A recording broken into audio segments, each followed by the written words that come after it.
Check, check. Hey, check. Hello, check.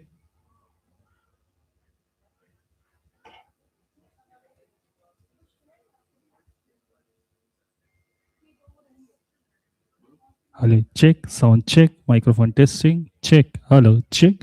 Microphone testing.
Hello, check. Hello, hello, hello, check. Hello, hello.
Hello. Vande Matram, everyone. Vande Matram. So, Dr. Sampadanand Mishra ji is working now as the professor at the Rashtraam School of Public Leadership, Rishi University, Sonipat. Sanskrit, Indian culture, yoga, and education are the subjects on which Dr. Mishra has spoken at various conferences, seminars, literary, and religious festivals, both nationally and internationally. In addition, Dr. Mishra, as a devotee of Sri Aurobindo and the Mother, is familiar with their writings and feels comfortable in delivering lectures on philosophy and practice of Sri Aurobindo's yoga. He has been to the USA several times for giving lectures, conducting workshops, and participating in conferences and seminars. He was one of the keynote speakers in the Waves conference that took place in Trinidad and Tobago in the year 2010. In the year 2014, Dr. Mishra was invited to the Monash University, Melbourne, for giving a talk on character development and service to humanity in a seminar on Swami Vivekananda. He is also closely associated with the members of schools of philosophy and guides their Sanskrit teachers. He worked as the associate editor of the collected works of Vashisht Kavikant Ganpat Muni, published in 12 volumes. Dr. Mishra has founded the first ever 24 hours Sanskrit radio called Divyavani Sanskrit Radio and is single handedly managing the entire content since its inception in 2013. In the year 2014, Dr. Mishra propagated children's literature in Sanskrit. The government of India has conferred the President's Award on Dr. Mishra for his outstanding contribution to Sanskrit. In the year 2014, the Ministry of Culture, Government of India, conferred the Senior Fellowship Award to Dr. Mishra for carrying out his research on the Vedic art of multiple concentration. In the year 2017, Junior Chamber International India, JCI Pondicherry Metro, conferred the Literary Excellence Award on Dr. Mishra for his contribution to Sanskrit language and literature. Dr. Mishra was conferred the Kendriya Sahit Academy Bal Puraskar for 2018 for his book Shane Shane, a book of rhyming songs in Sanskrit for children. Dr. Mishra was conferred the Pandit Deen Dayal Upadhyay recognition for re-engineering India 2020 by Rethink India organization. Can we have a huge round of applause for Sir?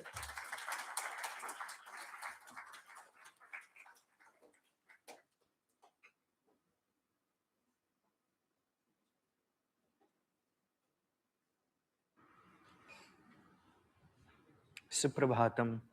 Okay. So let's begin with 1 minute silence. And you know how to do it.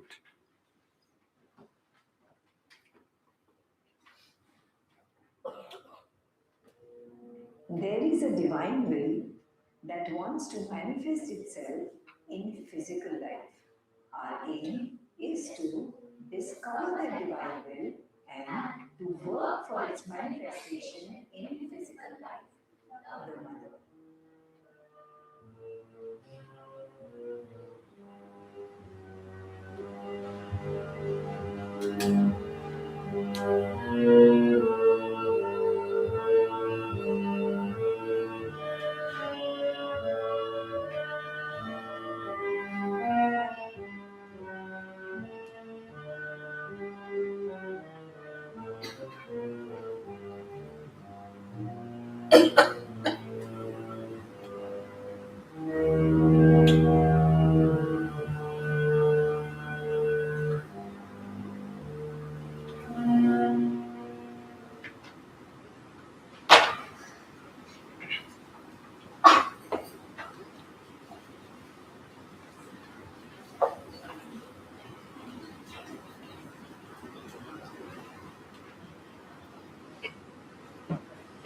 Oh, so today our whole focus is going to be on physical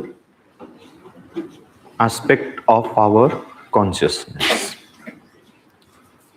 जिसको हम हमारी भाषा में, संस्कृत में या कोई भी भारतीय भाषा में अन्नमय सत्ता, क्या है? अन्नमय सत्ता, मतलब physical existence. physical being, physical existence, which is our foundation. ये शरीर अगर नहीं होगा, बाकी मन, प्राण, आत्मा ये कहाँ काम करेंगे? Because that is the greatest instrument through which our psychic, our mental being, our pranic vital being, every aspect of our consciousness, they work through the body. So body is the base. That is why in our tradition it is said, Shariram Adyam Khalu Dharma Sadhanam.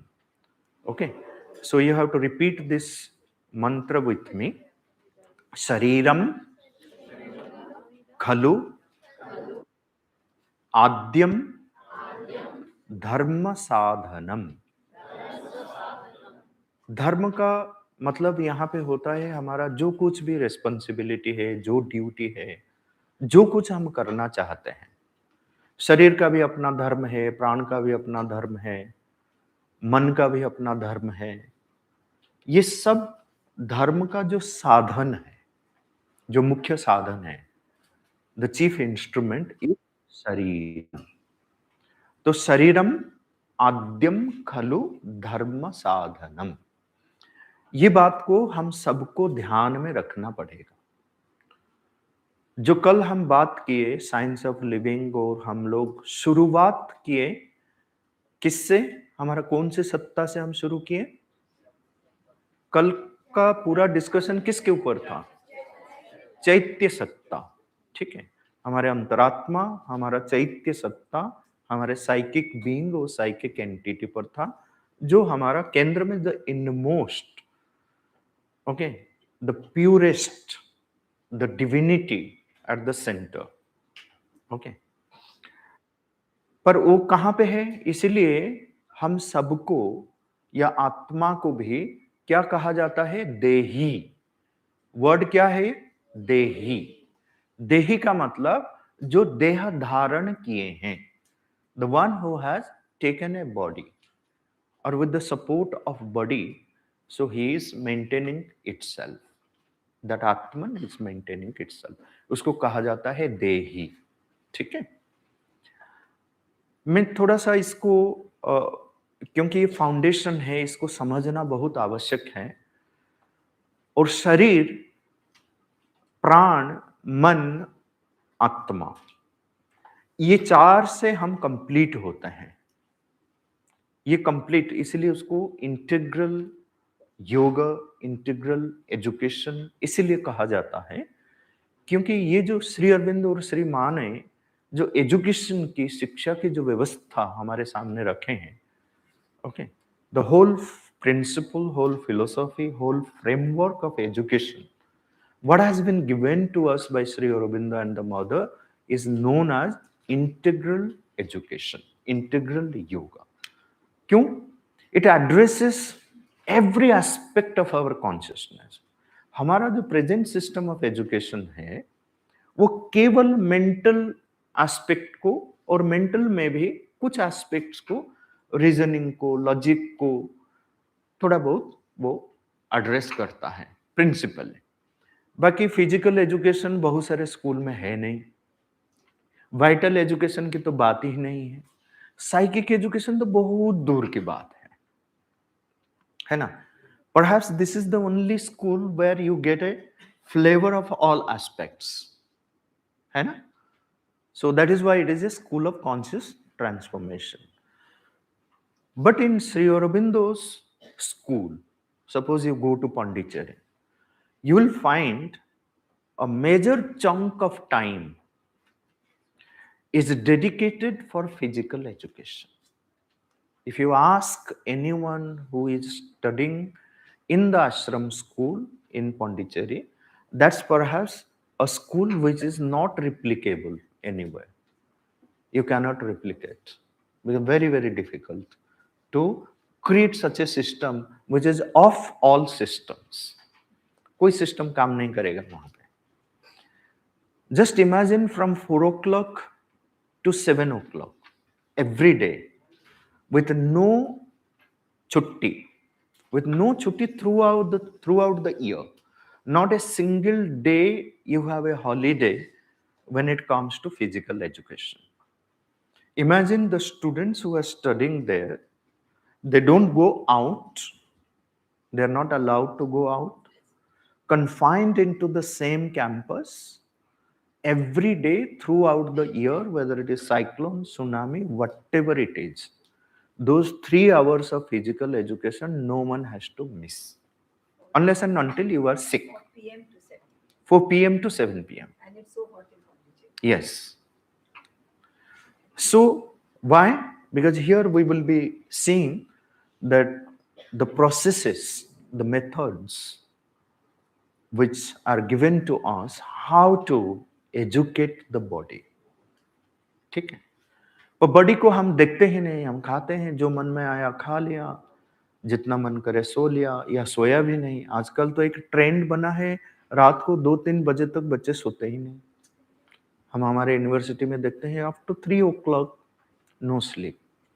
3-4 बजे तक सो जाते हैं, फटाफट उठते हैं, फिर चले जाते हैं. खाना पीना ठीक नहीं है. पूरा बॉडी का जो साइकिल है, जो बॉडी क्लॉक है, उसका जो नेचुरल रिदम है, we are disturbing the natural rhythm of the body, which is one of the principal instruments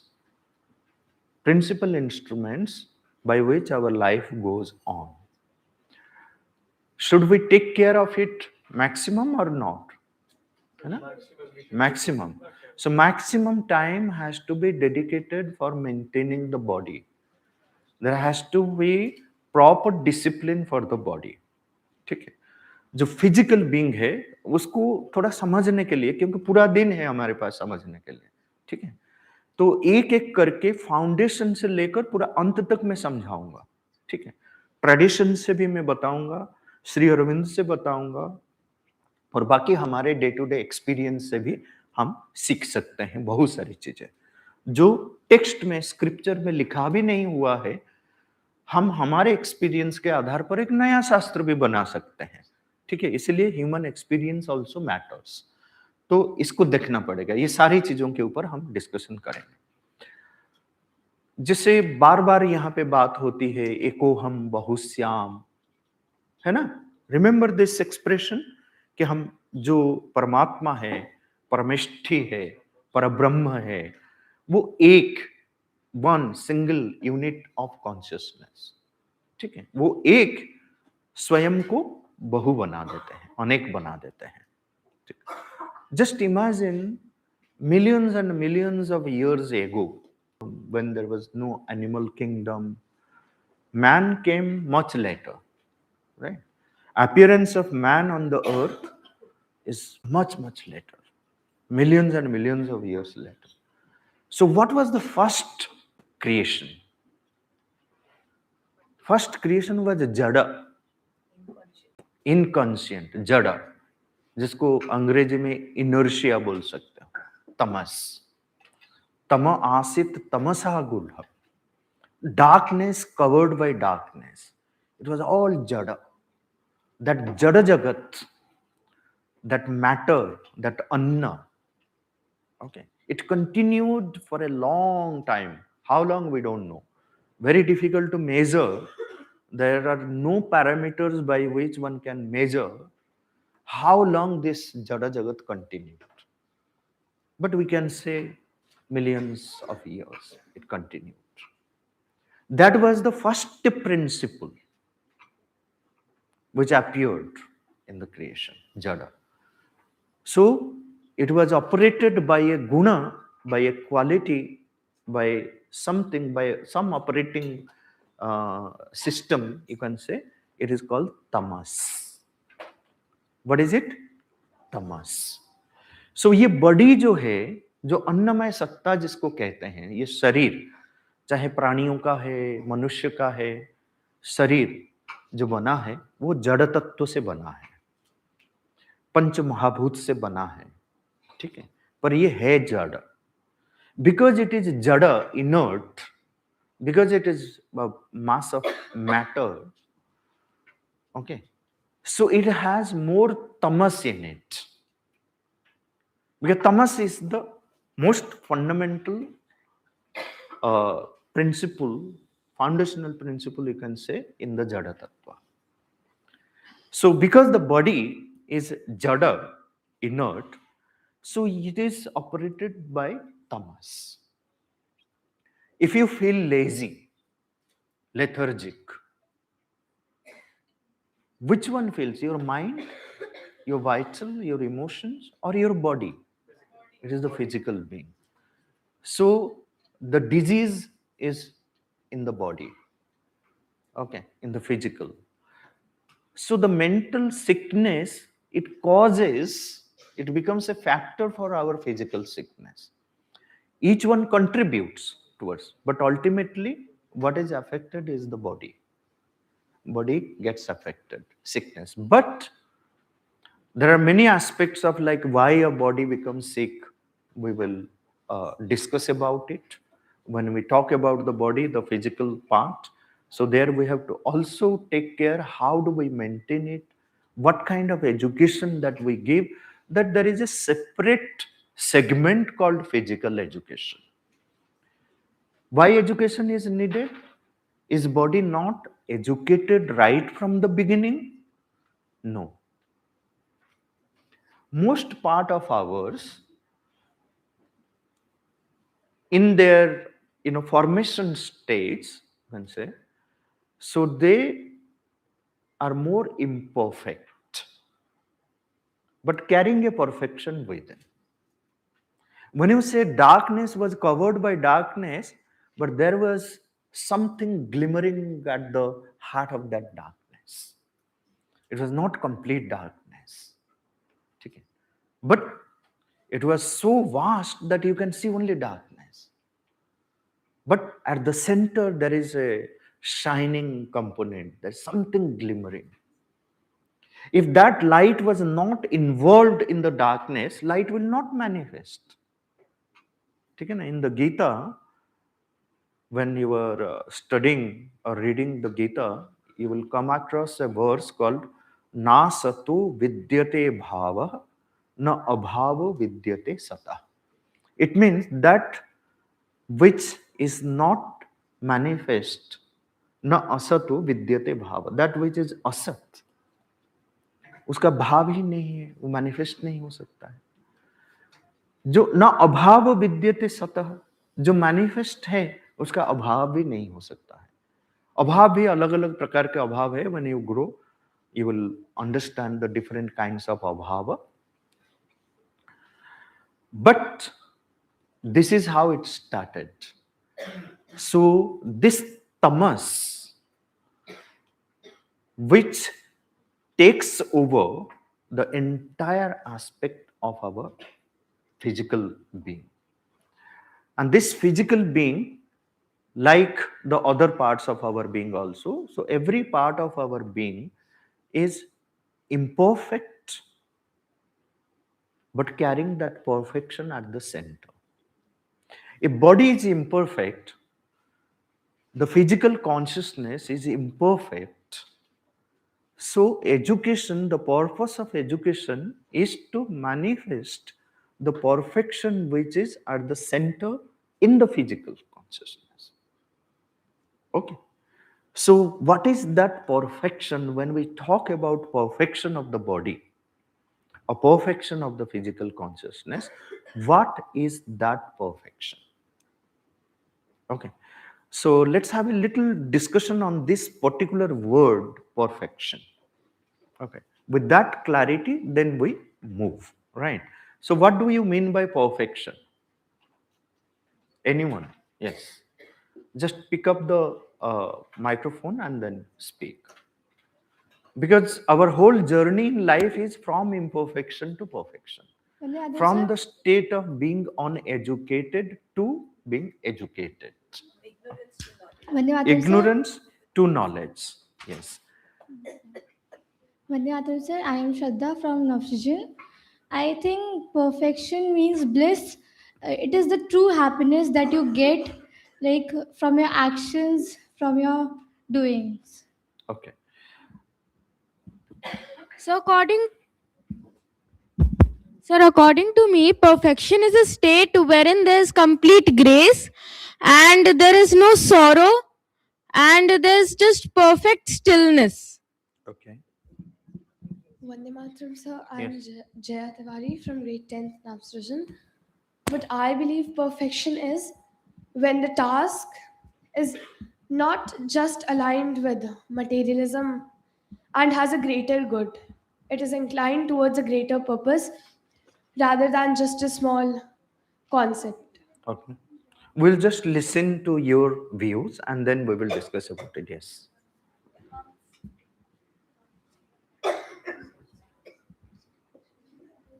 Vande Matram, sir. I'm Anushka, Nafsijan, grade 8. Sir, what I think is that perfection means developing skills, perseverance, diligence without any imperfections. It finds even the smallest imperfection with a, within a matter. Okay. So, perfection is when I'm Viraj Pandey from class 6C. Perfection is when the person is fully conscious of their actions. Fully conscious of their action. Vande Matram, sir. I'm Radhika from class 6 Nafrijan.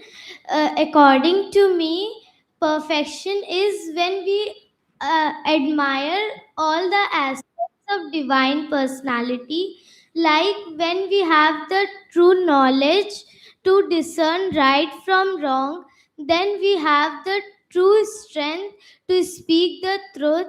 After that, when we live in together in harmony with everyone, then perfection automatically arrives with us. Perfect. Okay. Anyone here? So you asked what perfection is. What perfect is. From my opinion, some perfect body is something that is mistakeless, something that is conscious about every minute action that it's taking, something that's even conscious about its breathing, and it knows what's righteous, what's wrong, and it will always follow a righteous path without any mistakes. That is what a perfect being is, Okay. from my perspective. I am Mayak Shukla from grade 9. According to me, perfection is a complete state of ananda. Complete state of ananda. Okay. Yes. Vande Mataram, sir. I'm Ayush Dwivedi of class 10F. So, sir, according to me, what I have understood of perfection is accepting all the imperfections is perfection itself and trying to constantly improve them. Okay. That's an approach. Okay. Vande Mataram, sir. I'm Lavanya Garg, and according to me, perfection is that feeling of complete content that you don't need anything else. You feel that you have manifested and you are content. Okay.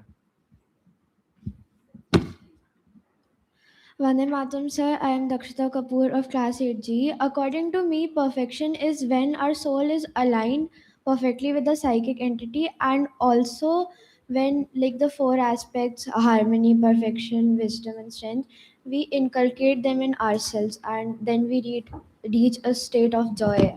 That is perfection for Okay. me. Yes. Sir, I'm Arjun Mishra of 9C. I believe perfection is when we can make ourselves a perfect instrument for the divine will to manifest through us. Okay. Vande Mataram, sir. I'm Priya Verma from Nafshajan.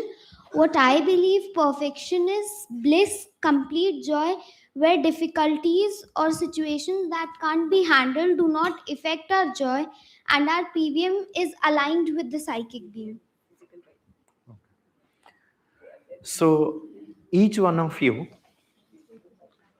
has certain idea about perfection, and whatever you said, please note it down your notebook because that's your idea, and then let's see how we build it up to strengthen our understanding of the idea of perfection.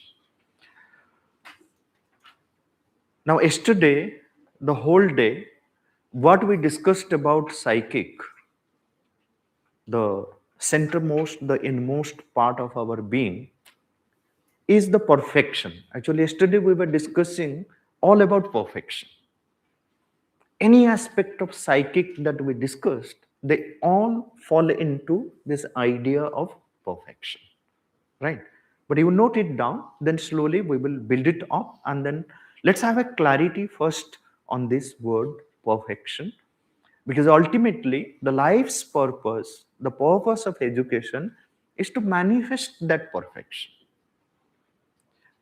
That perfection once manifest, then it makes us worthy of living a purposeful life, a life of fulfillment, a purna jivana, contributing solidly and positively towards the growth of the humanity. Okay, so then towards, like, our aim is towards a world of perfection, a perfect world, a world of harmony, a world of beauty, a world of grace, a world of peace, a world of joy. How beautiful that world will be, right? But before it manifests in the outer world, first it has to manifest within ourselves, in the individual world. Then we contribute, then we become fit for contributing. Because yesterday someone asked this question also, like, okay, the perfection we have achieved, then what? Was there a question like this or not? Okay, remember who asked this question? Or you don't remember your own question? Okay, someone asked, like, once we have achieved that perfection, then what? Then the real work begins. That's the beautiful beginning of the life, you can say.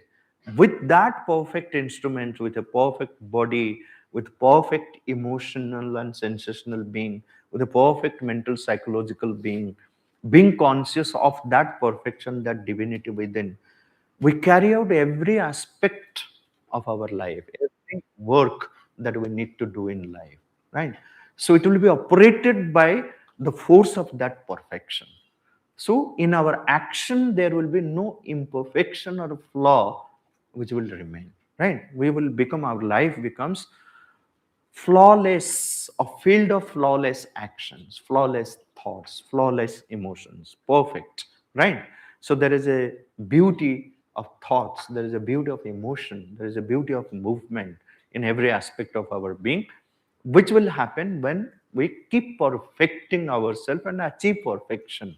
Achieving perfection again has no end. You cannot say that there is a perfectly perfect being. There's no end to perfection, right? Perfection is like, as it is seen in the Vedas, like you arrive at a peak. Just bring this image, just bring this image that you have reached a peak. And once you reach a peak higher than that will be visible only then to you, right? It means there's another higher perfection which is waiting to manifest. But you can see it once you achieve at one peak. Then you reach that peak, another perfection, another perfection, another perfection. That is why we have so many Satya Yugas. So many Satya Yugas. This is, they say that it is the 14th Manvantara, right? So one Manvantara ends, like one cycle of Yuga ends. So one Satya, another Satya, higher, there is no end to perfection, right? So that is how the journey begins. That is why when we say a Vikasit Bharat, a developed Bharat, so there is no end to that development. It's just arriving at one peak, which will make us eligible for realizing another higher perfection. The same way, when we talk about arriving at that peak, every aspect of our being must, in every aspect of our being, we must realize that perfection. And the foundation is the body, the Sharira. So here, achieving perfection means what? Because every aspect of our being has its own nucleus, own core consciousness. You have to remember this. Physical being has its own nucleus, own core consciousness, that perfection at the core of the imperfect body, right? Why do we call this body as imperfect? Why do we call this body as imperfect? Needs education. Who needs education? The uneducated needs education. And education is not literacy. Please remember, education is not literacy. Literacy has its role in education, but that's not education in toto, right? So uneducated needs education. So when we talk about the physical being, physical education, or manifesting the perfection in the physical being, so why body is uneducated? What is the uneducated imperfect aspect of the body? Let's have a little discussion about it. And when you are going to say something, take a pause, reflect upon the question, and then whatever ideas strike to you, so you express that. Okay, don't just in a hurriedly manner speak, reflect upon it. So what are the imperfection of the body?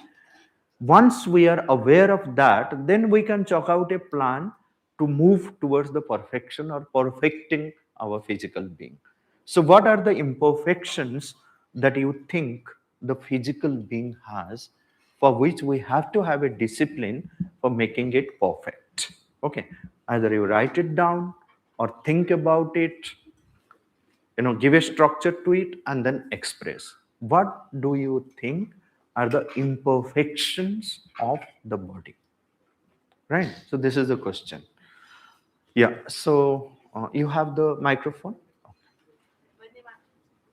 and others also, like who, whatever your peers are saying, please note it down, so then your note becomes complete, because all ideas contribute towards the totality of our understanding. Vande Mataram, sir. My name is Divya Behel. I'm from class 9D. I feel like one of the imperfections that the body has is laziness.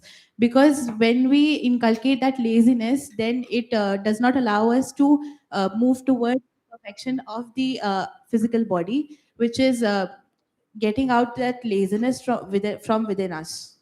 Okay, so one of the imperfections that is recognized here is laziness. Repeat it.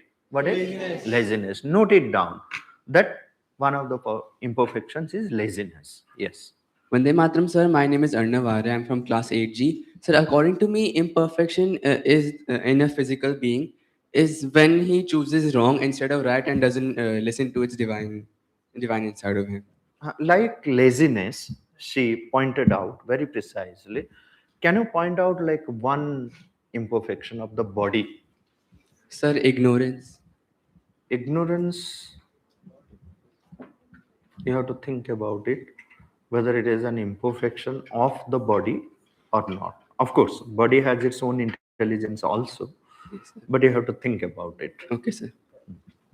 Vande Mataram, sir. Where from you were saying? Here. Okay. My name is Radhika. I'm from class 6 Nafrijan. According to me, the imperfection of the physical body is unconscious eating habits, unconscious sleep, and unconscious care of the body. So who does that unconscious sleep, unconscious food, unconscious, habits? So, like you told, Is it natural to body? Or we do it unconscious, someone else is doing it unconsciously? So here we are discussing about what are the natural imperfections of the body, for which we have to have a plan and program to perfect it. Okay, with that understanding we will move. Then I will explain you, okay, for this aspect we have to have this plan, and that is the perfection towards which we move. So in the name of physical education, what else we are going to do to perfect or realize the perfection of our physical being, right? So like she said, laziness. So speak, another imperfection. So I want you to move with clarity, right? Note it down. Whatever you said, you note it down. That also will come under certain thing. But name at least one imperfection and do not repeat, right? I'll take something from here, this side. So first, I had a doubt, like what you told, imperfections. Is the physical imperfections which I'm going to state can also be related to mind? The mind, every aspect of our being has a role Yes. in, like adding to its or strengthening its imperfection or whatever, flaw it has. But every aspect also has a role to perfect it, right? So mind does play. But what are the natural imperfections of a body? So instinctive behavior from Instinctive behavior, okay, fine. So laziness, instinctive behavior of the body itself, not any other part. Sir, I believe that the body is not still. Body is not Still, like still. so many Sthirta nahi. people like me myself lack the power in the body that for a very long time we can sit still without the movement, without much movement, and it does not it is like a noise to the consciousness. That is what I believe, so. Okay. So on steadiness of the body, there's no steadiness in the body. So that's a natural imperfection of the body. That's what you mean? Okay. Yes. Huh. Anyone else? Yeah. Right. Just try to be precise and then name one imperfection. So, one imperfection that I see is that reaction to every little action. Like, I think it's that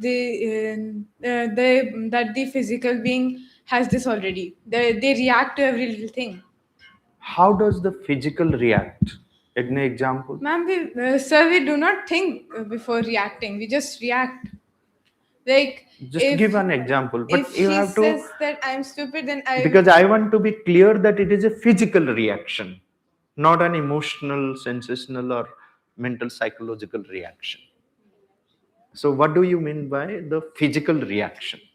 So suppose my friend says that I am stupid, I am not smart. So I will get angry and maybe I will hit her. But how do you link it with the body?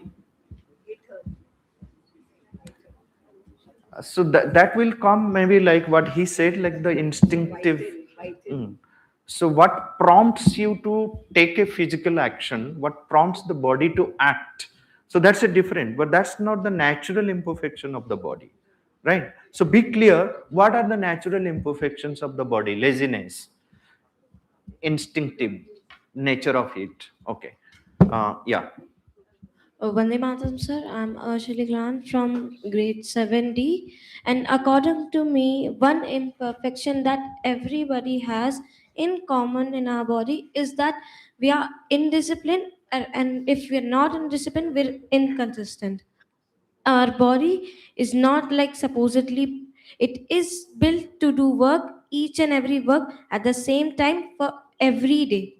But it is our will that is stopping it and being making our body inconsistent. Okay, so you mean to say that body in its natural state is has this lack of order. Okay, yeah. So lack of order,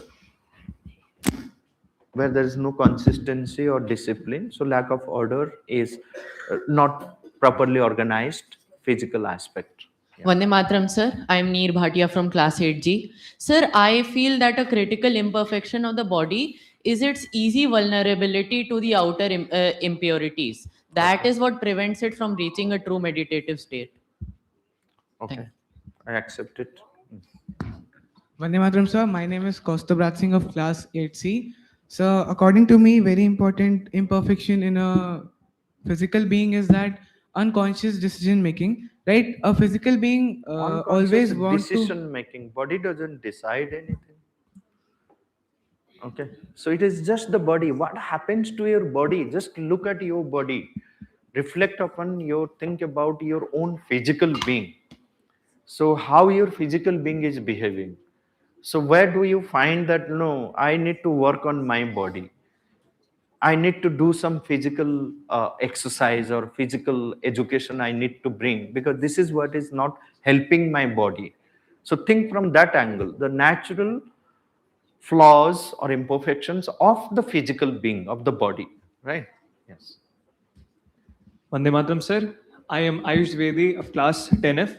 So, sir, first I have a question that I would like to ask, that as we are talking about perfections and imperfections, so like for measuring the magnitude of uh, tornadoes, we have the Richter scale. For measuring temperature, we have Celsius, Fahrenheit, and uh, Kelvin scale. So, do we have any scale to measure the perfections and imperfections in a person?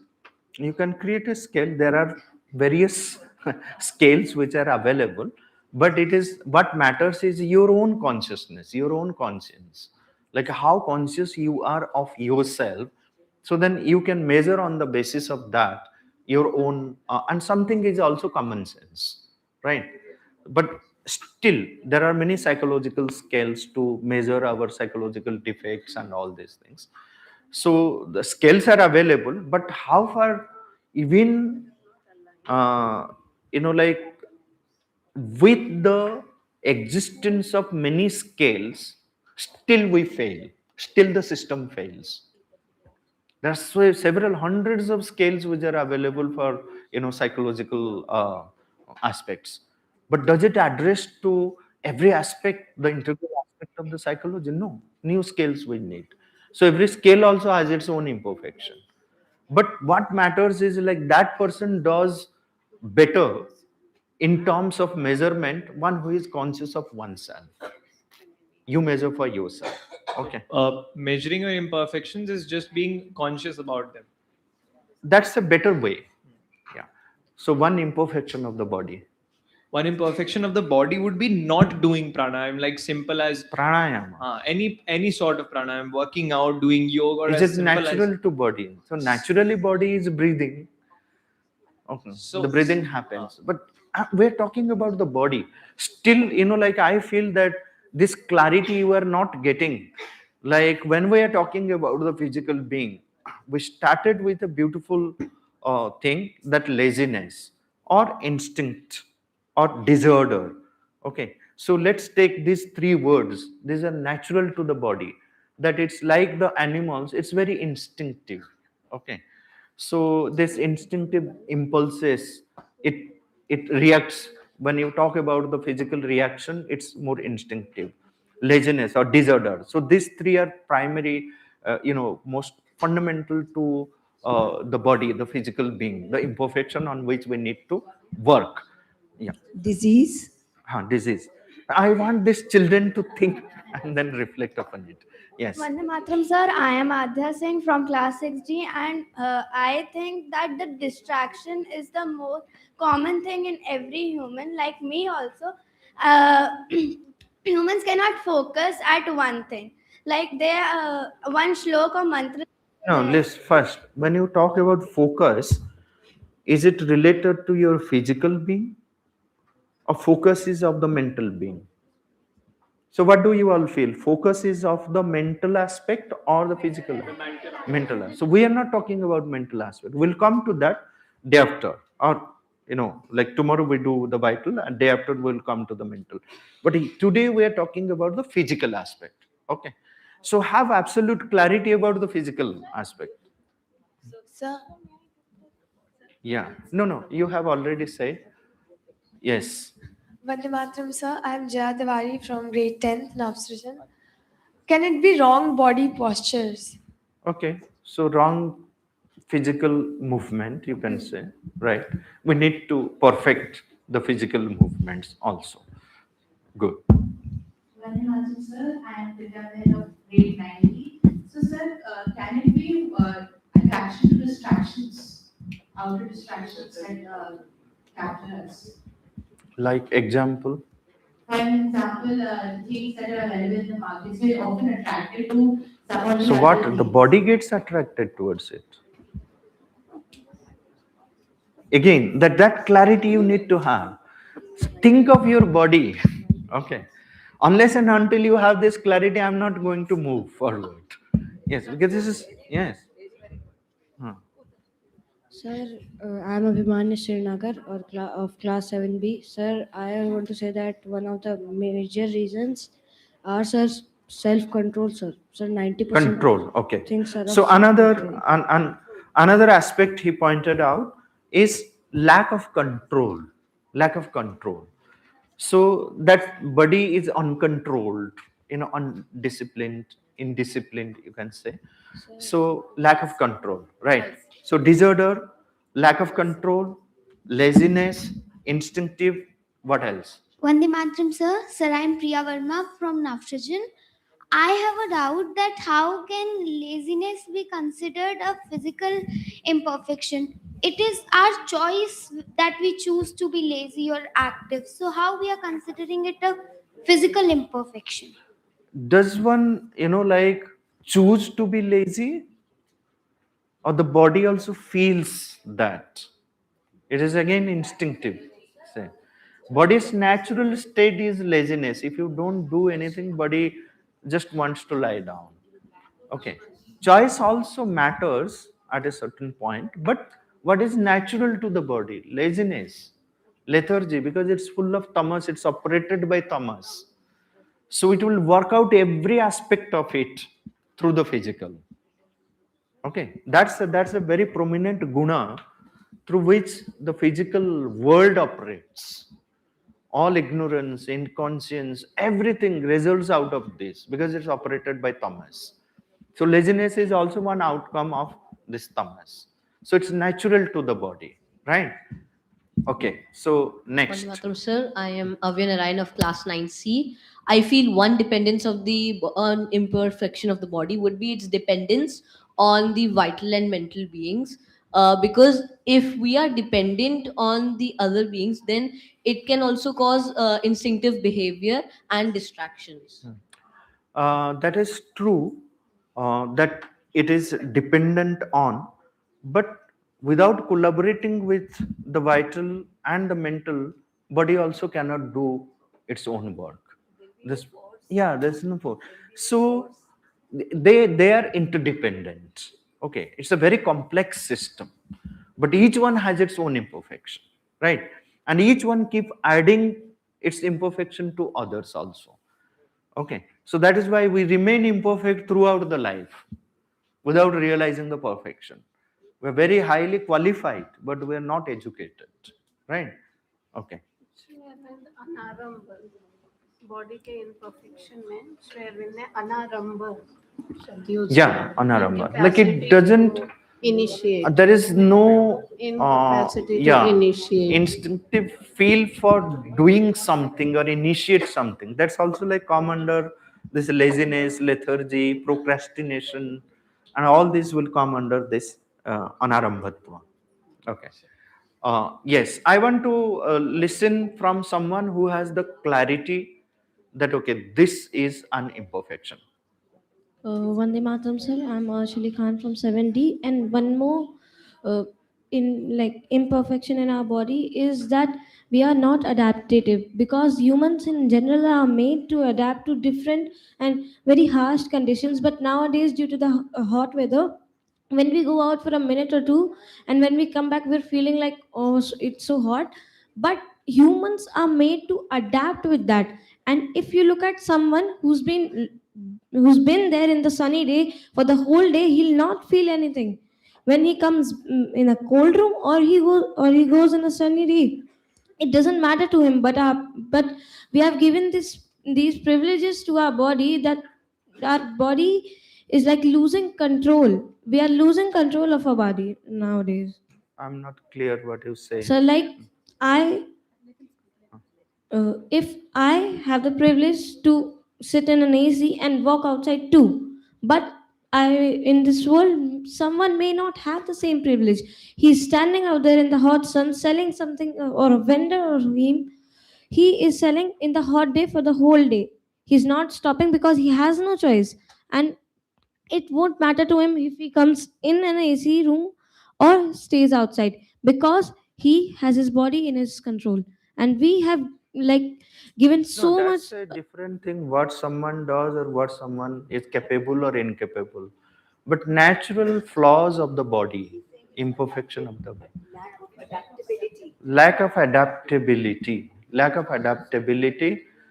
can be one, but it is not is it natural to the body? Not It's being able imperfection. to follow the natural rhythm. Huh. Lack of rhythm, you can say that it's unrhythmic in its own natural state, maybe, like you can say. Or when we say lack, there is no lack of rhythm, actually it is not disciplined yet. Okay, so the animals also, or it is mechanical, you can say. So what is meant by perfection? Say for example, you can say, this is also one very important aspect of perfection we need to remember. Say for example, like you take any animal, when it comes to the rhythm, we give the example of animals and birds, their movement and everything. Okay, but still we do not call it as perfection because it's mechanical, it's unconscious. When we talk about education and perfection, manifesting perfection, it has to be conscious manifestation. If you do not add this conscious aspect, then animals are also perfect. There was no need for creating a man because a perfect world is there. Plant kingdom is perfect because you see all the patterns, the symmetry, the rhythm, the evenness that you find in the design of a flower or like a leaf or a tree. It's perfect. So we look at that for perfection. Still, it is an imperfect world. Why? Because there is no consciousness added to it.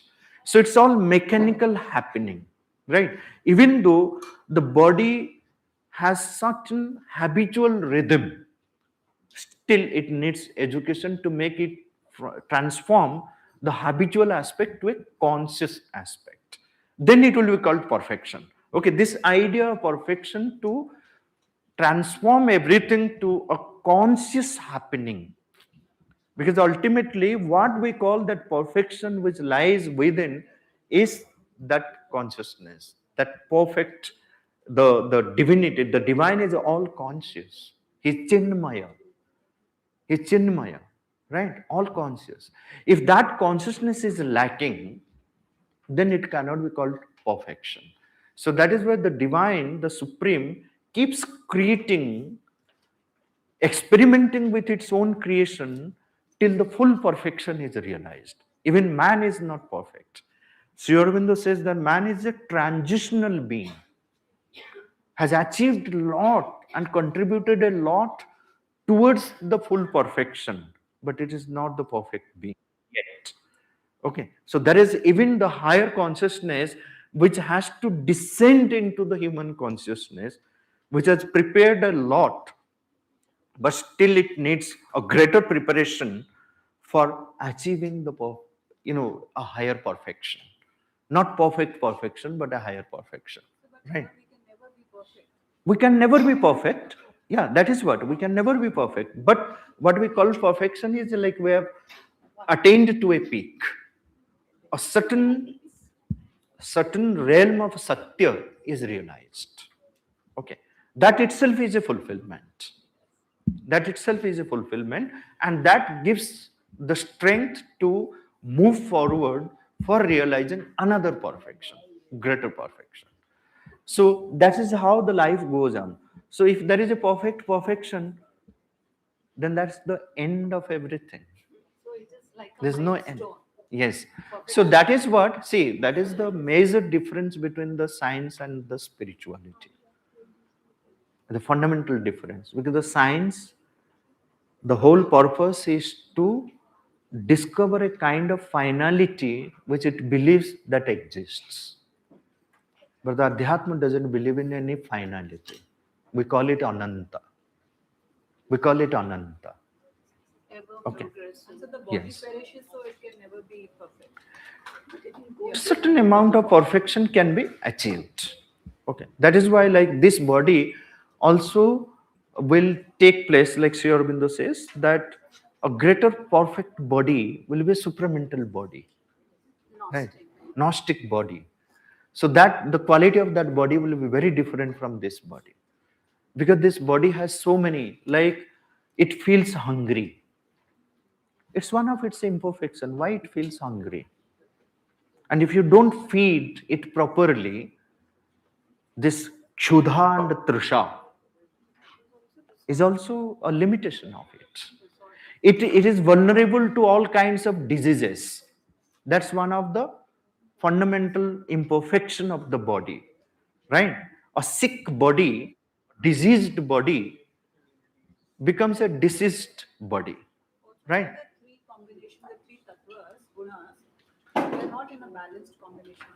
That we will come, but the body has major thing. So what activates, what gives more energy to the body is the higher principle, the rajas, right? Then it moves to, like, what brings all this balance and then more refinement to is the sattva element. Every guna has its own impact on the lower guna, right? But still each guna also has a transformed state of its own, right? So what he mentioned, that it is the chanchalata in the body, there is a kind of restlessness which is natural to the body. It feels restless. Huh? It needs movement, but at the same time, that chanchalata becomes a reason for our sickness, right? So we need to bring a kind of steadiness to this chanchalata, restlessness. So we said, my body is restless. But the other side also, there are many people who are just, ठप, वो कुछ करने का मन ही नहीं, उठना ही नहीं था. It's not a restless body, it is a very lazy, slothness. Yes, sloth, right? It's just, there. It just exists. Nothing happens. That's also like the other side of it. So neither you have to be very restless, nor you have to be like sloth. So both aspects are the imperfection of the body. So now, to understand first in physical education or any part of education, because education is the manifestation of the perfection, first we need to grow conscious of our imperfections. Look at your own body. Take time, reflect upon it, observe every physical movement of yours. How many bodies are here which are supple? Stiffness, rigidity, inflexibility is another important imperfection in the body. That you cannot bend your body. There are many people who can't bend to pick up their key, something is fallen. Some people you must have seen, they will bend like this or take support. They cannot bend properly. Okay, your hands are not moving properly. There's stiffness everywhere. So you find there are yoga teachers who come to play major role, or you find many people, circus men. So you find their body is so flexible. Any kind of bed, that suppleness. So suppleness is something which is to be achieved. That is the perfection part. But imperfection part is the body is stiff, rigid. Yeah, you can't do. So you say, oh, I can't. Then, so what are the things? Laziness, this instinctive aspect of the body. Then vulnerable to sickness, that it becomes diseased. Then this, asthirata, the restlessness and the slothness, both. Then you have uncontrolled. Uncontrolled is a disorder, unrhythmic movement, right? So these, are you noting down or not? Okay, but I see so many of you are just sitting and not noting it down. Okay, if you write it down, it remains on your notebook. Yeah. Yes. Right. Perfection. So these imperfections you see, like rigidity, inflexibility, stiffness is another aspect of it. Then lack of strength. Lack of strength.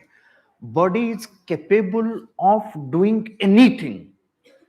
It can become very strong, but we don't cultivate strength in us. This cultivating strength and then having a strong body. So in the Upanishad, they say Vajramayam Shariram. What a beautiful expression, Vajramayam Shariram. It's like Vajra. No one can harm it. So that is why this is Sri Aurobindo. Sri Aurobindo, he has a beautiful prayer. If you go to schools in Odisha, Sri Aurobindo schools, every morning will begin with this prayer. It's called Durga Stotra. It's compulsory. Every student has to recite the Durga Stotra. There is one stuti, one stanza, which says, O Divine Mother, O Durga Devi, give the strength of Asura in my body. The body should be like, Asuric strength. But in my heart and mind, give the Deva Bhava. The heart and mind should be filled in with Deva Bhava. But the body should be like Asuras. Just imagine what kind of being it will be, what kind of consciousness. So Asuric Vajramaya Sharir with Deva Bhava. And what we can achieve with that, that is what is perfection. He's speaking about this perfection in this term. Sharire Asurasya Balam. Right? Strength of Asura. But Hridaye Prane Manasi Deva Bhava. Okay, that is why Sri Aurobindo even said at one place, it is easy to transform the Asuras. It is easy to transform the Asuras than the man. Because they have that strength and it's easy to transform. Just add Deva Bhava to it. There are many Asuras who were transformed. And then you must have heard that when they're dying and they are aspiring to be killed by the divine. Every Asura, you say, they surrender at the end. Because it's easy for them to transform. Right? Yes, you wanted to ask something. Sir, I'm Amarika from class 6A. I have a doubt that, sir, how is control of physical imperfection? Because our mental will controls our physical actions. So how Yeah, true. Body itself naturally is uncontrolled. So we need to have control. It's not the control which is imperfection. It is not that the order which is imperfection. We need to bring order and control to the uncontrolled and on a disordered body. Right? Control and order is the perfection side. Disorder and uncontrolled aspect is the imperfection side. Yes.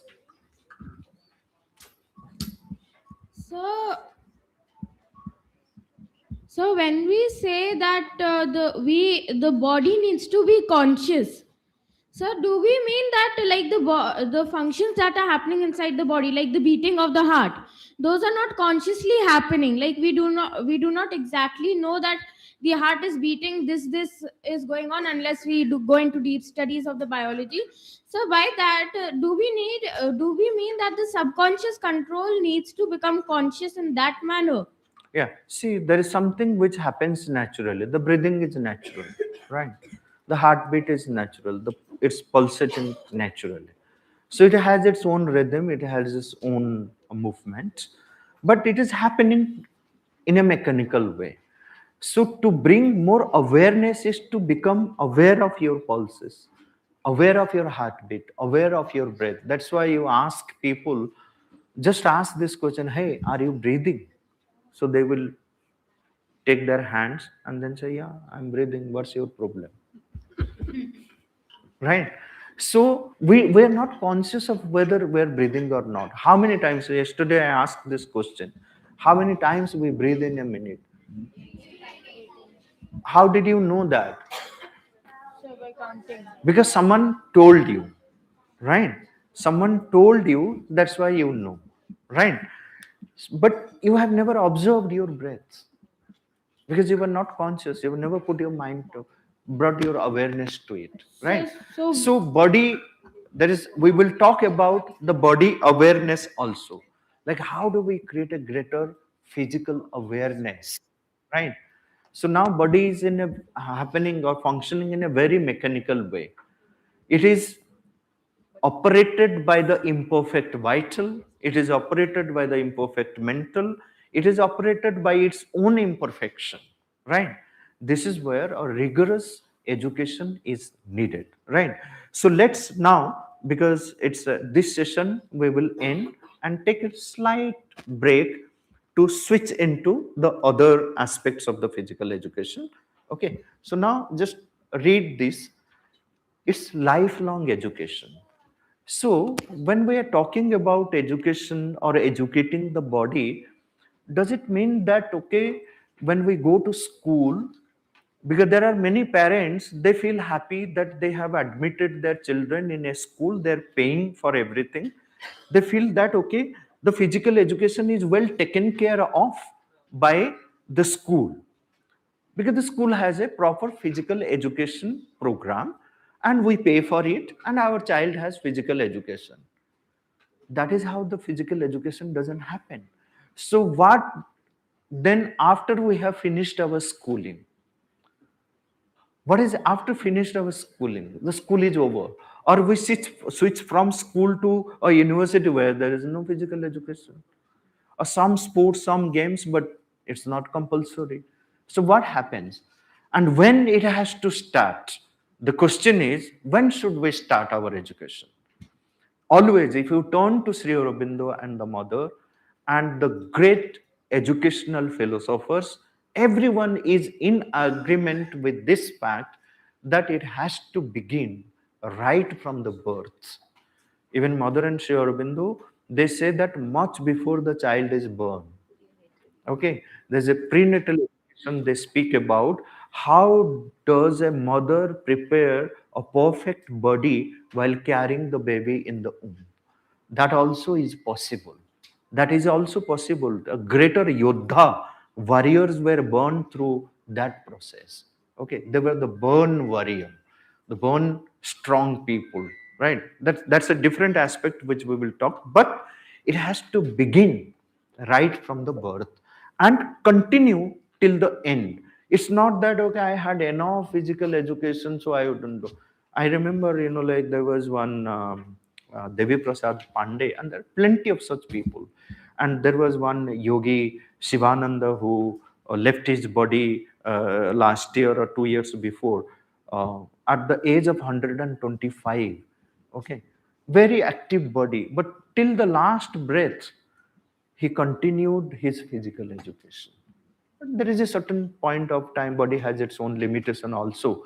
One day it has to vanish. Okay, so that no one has any control over it. Or sometimes yogis, they discard their body willingly. They have that control. Yeah, see, the mother had such a flexible and strong body. When the mother, no sadhak could even walk with the mother. They have to run behind her. Okay, so now just see, it has to be a lifelong process. Please remember, that's why form a habit of educating your body, educating your physical. And what should be that, we will talk about it, but it has to be a lifelong process, has to begin with the birth. Now you'll say, okay, now I am 14 years old or 18 years old, but I didn't begin. Should I begin now or just allow the body to go on? No. So if you become conscious of this aspect, then start it from today, start it from now. Okay, so it has to be a lifelong process. Physical education represents a fundamental aspect of human development that is often overlooked in its depth. Is it true or not? We overlook our physical aspect, we take it granted that the body exists, it goes, unless and until we fall sick, diseased, and a doctor has to force so many medicines. At the same time, doctor will say that you have to go for a morning walk every day strictly, then only we start, right? Does it happen or not? Then you say that, oh, अभी doctor ने बोल दिया तो हर दिन सुबह उठ के मुझे चलना पड़ेगा. वो भी करना नहीं चाहते हैं because body instinctively is so tamasic in its nature. We don't want to do it, right? So we overlook it, we take it granted, and unless and until we, because it's vulnerable to disease, sickness, one day it has to fall sick. It will be affected by this disease or that disease. And if body is not perfect, if you are falling sick again and again, if your sleep is not proper, your digestion is not proper, you cannot do anything. You will have a headache, you will have this problem, that problem. Then you say that, ma'am, I couldn't complete my job because I was sick. I was this. Go on taking medical leaves. That's how you manage your life. But at the same time, you will see there are people who do so many things because they have a perfect body, disease-free body, very flexible body. Any amount of work they will do. 14 hours, 15 hours, 18 hours. Mother used to work for 22 hours, only 2 hours of sleep. But she maintained that. There are many people who are doing that. Okay. So do not take it granted. Do not overlook this aspect. Try to understand your own body in its depth. Remember this word, like in its depths. Be more and more conscious of your physical movements, physical aspect. See where lies the problem and then try to correct it. So it is not merely exercise. That's why I say that you can go on doing exercise, but merely having some games, sports, certain exercise, going to gym is not. All people who go to gym do not think that they have a perfect body, right? They may have a gym body, but it's not a perfect body, right? So they will have a gym body, a built body, but to have a built body or gym body is not the purpose of physical education. So that is why it's not merely exercise, but a systematic approach to our existence. This important aspect you need to remember, it's a systematic approach to existence and how someone's perfect physical existence contributes towards the collective consciousness, collective existence. That has lot of impact. Our own being, our own attitude in every aspect of our consciousness, every aspect of our being does contribute positively towards the collective consciousness. That part also, like, we have to remember. So we have to have a very systematic approach to our own existence. Points: begins at birth and continues throughout life, requires conscious participation and willingness. See, one of the major flaws of the body, unwillingness to participate. The body doesn't want, that's why it has to be forced. You have to force your body. Just remember, if you are doing your physical exercise or certain aspects, you are taking care of certain aspect of your physical being. You have decided that I go on for my walk every day. And one Sunday, once you do not force and body feels like, okay, today is Sunday, already 6 days I have done. What does it matter? And just check. I'm telling you from experiences that one day unwillingness will get stretched for next 1 month. Next 1 month it will continue. Some excuses you will have anyway. Then one day when it starts falling sick or some problem, oh no, I must resume. I must resume with rigor. If you do not have the rigor, Being clever is also one of yes, it has its own cleverness. self-deception. Self-deception, right word. Self-deception. That it is unwilling to collaborate, unwilling to participate. And then aims at the total perfection of body's instrument. That has to be our perfection, total perfection. What does it mean by total perfection? Is to remove all imperfections from our body. That's why all education of the body should begin at birth and continue throughout life. Can we make it a mantra of our life and then start continuing with it after this spiritual retreat? Yes or no? How many of you are going to spend regularly some time with rigor to have that perfection in your physical being? Willingly participate. And once you have said yes here in front of Sri Aurobindo and the mother, right in front of your guru, then you should not have self deception. Okay, check for yourself. No one is going to certify you. You are the great certifier of yours, right? Check that every day you spend some time to take care of your own physical being, right? Okay, so we will stop here and then take a 5 minutes break. We are not going out here. Just get up and then move here and there. Don't sit on your chair. I want to see all of you are moving here, right? Just move. Or if you want, we will play something, a music. You can have a musical rhythmic movement in the whole hall, right? What would you like to do? A rhythmic movement with music, right? And you tune yourself, your own movement, you tune to the music.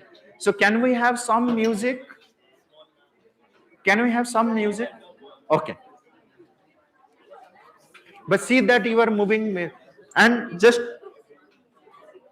5-7 minutes and then we gather back for the next.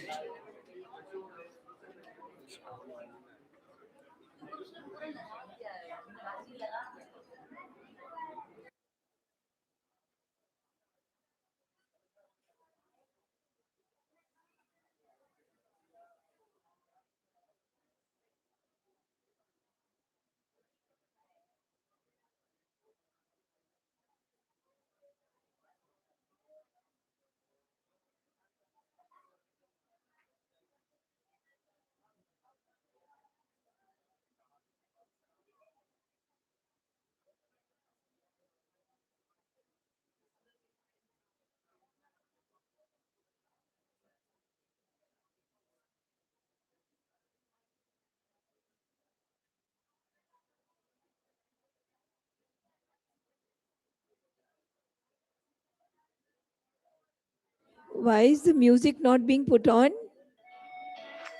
Is there somebody in the AV room?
Only 20.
इसी tape के इर्द गिर्द रहना है क्योंकि sir जब अच्छा। आपको दिखाते हैं डिस्प्ले में तो इधर मिररिंग हो जाती है पूरे पीछे क्योंकि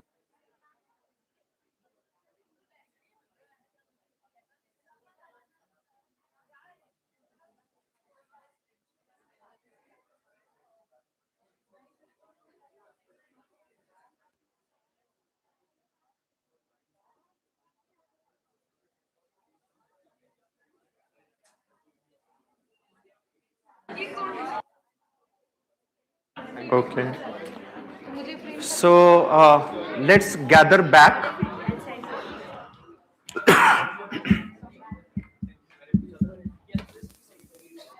Let's settle, all of you.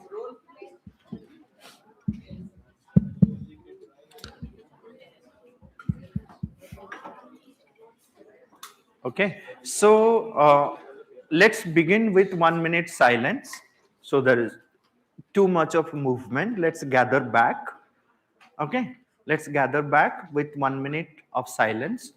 So maybe like after this 1 minute, you can play the audio for another 30 seconds, the usual audio for meditation.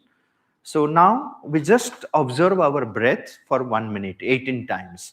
Then after that, the audio will be played. So remain in that state of silence till the music is over.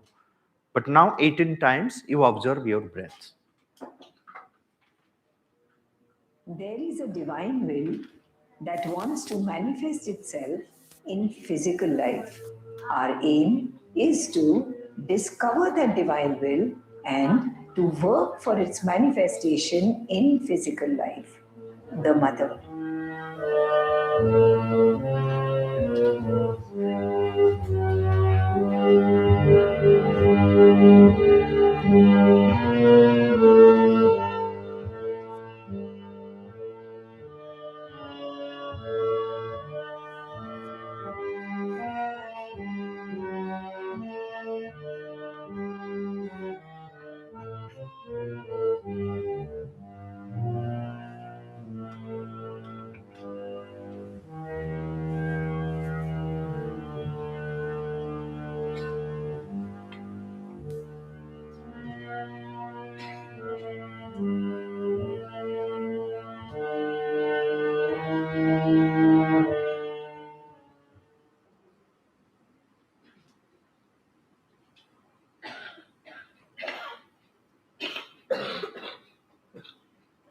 Om.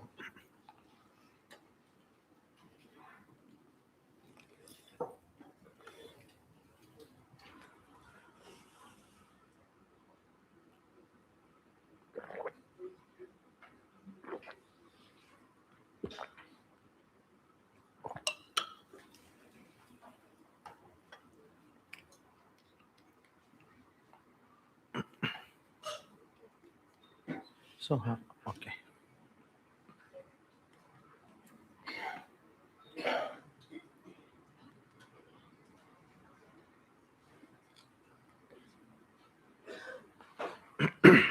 Okay. So, in the previous session, we had a little discussion on understanding the limitation, understanding the imperfection and the flaws of our physical consciousness, where we discussed about laziness, the instinctive nature of the body, tamas, inflexibility, rigidity of the body, its vulnerability to become diseased, lack of strength, lack of order, lack of control, restlessness. So these are the imperfections which we have to note it down and then start working on those. So then we move towards from, or we help our own physical being from its imperfect stage to have a perfect, have the perfection realized. So how to do it? What is that precise method? And then what is the exact process? So we will see to it. So the precise method is, now just try to understand, of all domains, the physical is most governed by method, order, and discipline. Because it has no method, it has no discipline, it has no order. We need to follow a certain discipline. We need to adopt a certain method. We need to have that rigor, and we have to bring order to it. Right? Now, just observe your body. So, from like when we take a decision to educate our body, educate our physical being. The first step, like yesterday I told you during the introduction, first step towards anything that we begin, to be conscious. Just be conscious of the body, because we are 100% mechanical, robotic in our performance, right? So just observe your own body's movement. If you just observe, you will understand that most of us, we do not know how to stand properly. We do not know how to sit properly. Just observe the way you sit. Someone will be leaning this side, hand is here. And then if someone captures a photo, he'll say, "Ah, how ugly I look sitting in this position." Then you delete that photo or request your friend, "Hey, please delete that photo. I don't look good." Happens, not happens. You do not like your own way of sitting. Because, but if you sit properly, if you walk properly, someone will point out, look, वो बच्चा जो है ना, वो बंदा बैठता है तो देखने लायक है, कितने ढंग से बैठा है, नहीं तो हमसे बेढंगा है, कोई ढंग नहीं है. ठीक है, ये क्यों है? क्योंकि we are not conscious of our own imperfect physical movements, because there is a disorder which is natural to it, right? There is no rhythm which is natural to it. Education means we need to bring order, we need to bring that rhythm to our physical movement. For that we have to have a proper method. We need to educate it, right? Most of the times we do not have that sense of space. Like, how much space do I maintain when I am standing in a queue? Most of the times you see that when you are standing in a queue going on a flight for your boarding, this person is dashing you from side, from front, from behind. They don't have a sense of space. They don't have a sense of space. They're highly educated people, but they don't, and they're not doing it consciously, intentionally. No, it just happens. They are not conscious of it, but they have never thought about it, right? Do not have sense of space. How much I should stretch my hand in a certain condition, how much distance I should maintain, so what way I should move my hand. I'm talking, so in the Natya Shastra, they say, yato drushti tato hasta. Okay, so your eye movement and your hand movement should align. Okay, you are looking here, then you say, look there. But you are looking here, and then you are giving instruction, look there. Will you like such an actor? So you have, perfect actors, like how theater helps us. So if I say that, look here, my eyes are there, I'm so intensely looking at it, and everyone's eyes will turn there. But I say, look there. There's no coordination. So you have to be very conscious about your movement. How do you stretch your hand, leg, put, sit, sleep? Sleeping position also, you see. Most of us, we don't know how to sleep properly. Which side? There's no rhythm in it. If you click pictures, the way people sleep, right? It's unethical to click pictures, but just I'm telling you, if you observe how people are sleeping and then make a collage of it, you'll go on laughing at the same collage. Why? How people are sleeping so unconsciously? See the hand here, head here, body here. There's no coordination. So how do we bring that order to it, right? This is where the discipline, the order, the method, ultimately it is governed by these three aspects. If we do not have these three aspects, then we miss something very, very important. Next is the lack of plasticity. What I said, that it's stiff, it is rigid, it is inflexible, it is not supple, but it can become 100% supple, 100% plastic, 100% flexible. Okay, it can. Body has that capacity. I myself have practiced. I also had the same problem. I cannot bend, but I can now bend and then touch my knees with my head. It's possible. Huh? I can do it. So because it needs practice, regular practice, right? See how most of the yogis, Baba Ramdev, you see, look at his strength and the suppleness. Both contrasting aspects are reconciled in the body. Look at most of the yogis. Okay. So this lack of plasticity is a major flaw in the body, imperfection in the body. So how do you make it? Matters lack of receptivity. That is why, because it lacks plasticity, it is not receptive even. So this lack of receptivity must be replaced by precise and comprehensive organization. And what are these? Again, we will be discussing and then creating a kind of planner for each one of us.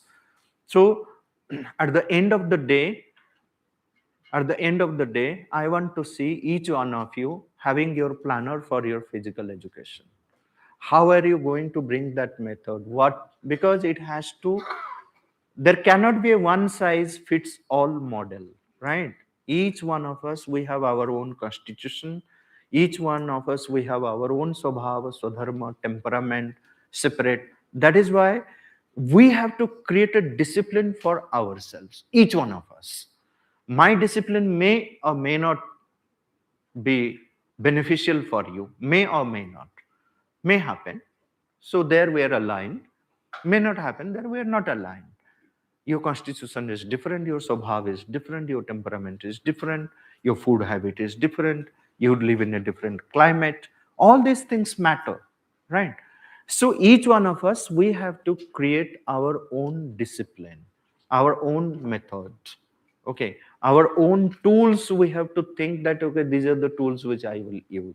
If someone tells you, no, a group of people do the same type of exercises, same type of thing, you can learn so many exercises in a group, but adopt that which is most suitable for you. There's no harm in learning so many. Only when you learn so many, then you know which one is best suitable for me. But ultimately, you have to have your own discipline created for yourself. So then you know that it is not an imposed discipline, but it is a self-created discipline which is more natural to you, more suitable to you, more aligned with your own temperament. That will be the best discipline, right? So then we come to the exact process. Even mental impulses must submit to exact processes to express themselves physically. So as I said, that we will be discussing more about our vital, mental and their role, how they are interdependent, how they keep affecting each other. So what role the mind will play in educating the physical, what role the vital is going to play. So those are complex aspects which we will be taking further. But these are the aspects which we will keep in mind to create our own discipline with regard to our physical education. Okay. So cultivation of dynamic habits, rigor. This is essential for any effective happening of our discipline. So most of the times you see our works are habitual. We have a habitual thinking process, we have a habitual breathing process, we have a habitual physical movement. I give this example. Most of the times people sit. While sitting, the hand is busy in something, or leg is busy in something, but the person is absolutely unconscious. So sometimes, like I say, it happens with many people. On the dining table, we sit and eat. There's a dining table mat. Okay. If the mat is, of a particular material, right? And most of the times you will see that the corner is bent or something is torn. And you ask in the family who did this, no one will say that I have done it. But one of the members has done it or not. That person is also not conscious whether that person has done it or not. Then you have to go to If you have a camera, CCTV, then rewind it and then see that, oh, here, see, you can. Many times we do so many things, we are responsible for that, but we don't know. We're so unconsciously, so habitually, we perform that task. How to correct it? By bringing more awareness and more consciousness, right? So now see, effective physical education must be far-sighted and methodical, eventually translating into beneficial habits. So when you say habit formation, if anything that you want to make it habitual, right, you have to make it a conscious habit. There are many things. Actually, habitual means unconscious in a sense, but you can make it a conscious habit of it. You are conscious of what you are doing habitually. You're not allowing it to happen in an unconscious mechanical manner, right? We should call it routine. Routine. Habit is always Discipline. Discipline. Discipline. Discipline. So we create this discipline for ourselves. So for example, you want to walk in the morning, or you want to perform certain things at a particular time, but you don't feel inclined. Your body doesn't want, your mind doesn't want, your vital being doesn't want, because everyone has its own willingness also, right? So there's no coordination, no collaboration, no support. Then you take a strong decision that yes, I have to do it. This sankalpa, dhrudha sankalpa, the strong willpower, it becomes strengthened with regularity. If you force regularity upon you, your willpower becomes strong. If you are not regular, your willpower gets weakened. Your willpower becomes weakened.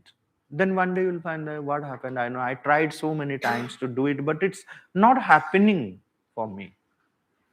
Take a decision that okay, from tomorrow 15 minutes from 6 o'clock to 6:15, I will spare for my physical exercise. I'll do something for my physical being. First day, little bit of enthusiasm. Second day, it gets reduced. There is someone on he went to the gym from 1st January to 20th January, didn't get seat or place for his classes. Waited for hours. Then he met the gym manager. He said, "Sir, for last 20 days, I'm coming every day. Not getting given a place." So he said, "Wait for another 2-3 days. It's a New Year resolution. So it lasts only for 20-25 days. Then the gym is going to be empty." Okay. So there is this initial enthusiasm. We get inspired by something, but then it dilutes slowly. How to maintain that? So these are the people who continue with for 20-25 days and then becomes diluted, are the people with very low willpower, very weak willpower. So regularity, maintain your regularity. But the person who, in spite of getting a seat, goes for 20 days with the hope that he will get one day, has a strong willpower because he wants to do it. And believe me, like this is what most people have the experience. If you regularly do it something for 21 days or for a month, then you feel naturally for it. So how long, when you know that you have achieved that, when you do not feel happy not doing that, okay, you say, "Oh, I missed my walk today," then you know that you have got it. You have the regularity on it. Okay. So you feel that, okay, today I have not gone, so you repent for it or you miss it or you try to compensate it. So until that feeling comes strongly, continue with rigor. Then only it can happen. Know that the body is inherently a being of habits. Because this is mechanical, this is the natural condition of the body. But at the same time, so where, like most of the times we discuss about like role of mind and all these things, there is a higher aspect to the body also, which we will discuss in our mental and vital thing. Sri Aurobindo says that body, but he always has a very different view than others. He says that body in its natural state is disease free. We make it exist by our wrong vital and mental movements. Okay. But then, if we say that body is naturally to that, where is the imperfection, natural imperfections? Right. So at certain places, body has its own natural rhythm also. That is why education also means to bring more awareness and maintain the natural rhythm. Yes, natural health, natural rhythm, which is natural to fundamental to body's own movement, own swabhava, right? To become more and more aware of it than putting more rigorous thing. But even to become aware of that needs a rigorous discipline. That awareness comes sometimes in a flash and then disappears, right? Yeah, we'll come to the question answer session and then we'll talk about it. So the body is inherently a being of habits. This we need to remember. Habits should be controlled and disciplined. It should not be left to itself. Otherwise, it becomes a mechanical, robotic habit, which animals also have, right? So it should be methodical. It should be controlled. It should be disciplined. There can be uncontrolled habit also. For example, there are too much excessive rigor is also not good. You do excessively. I'll tell like how I suffered. Someone taught me Surya Namaskar, which is very good. I learned it. I joined the Sangha Shakha, where from I learned a lot of exercises, and especially the Surya Namaskar was introduced to me when I was 19 years old, 20 years old. So they told me that you do it, and I felt so happy about it. I did it rigorously in the morning, evening, and so many times, excessively I did. Whenever I had little time, because I just fell into it. And a cycle of 12 times I will do it. 12 times, the Surya Namaskar. Then what happened? Where it resulted? No, I got severe rheumatism. Severe rheumatism. It developed for that reason. So what happened? My elbow is swollen like this, my knees, everything, and I'm just crawling. 3 years I suffered from that because of this uncontrolled habit that I formed for myself, because I got excited about the fact. So that is why excessive, it has to be a controlled habit. How much my body can bear, how much it is needed. I have to understand the need for my body. So the same way, excessive eating also is not good. Eating is good. To have a good eating habit, controlled eating habit is good. But if you have excessive, then you add problem to your own body. So controlled, remember this word, controlled and disciplined. Remind yourself again and again whatever you do with regard to any aspect of education, of any aspect of your being. Controlled, methodical, ordered, disciplined habit, right? Then maintain flexibility to adapt to growth and changing circumstances, because climates also will change. The amount of exercise that you need during the winter season is not expected during the summer season. You can do it less. because body needs more water component, otherwise it gets usually dehydrated. And then body has the capacity to maintain it in different climates. What kind? The same applies to our food also.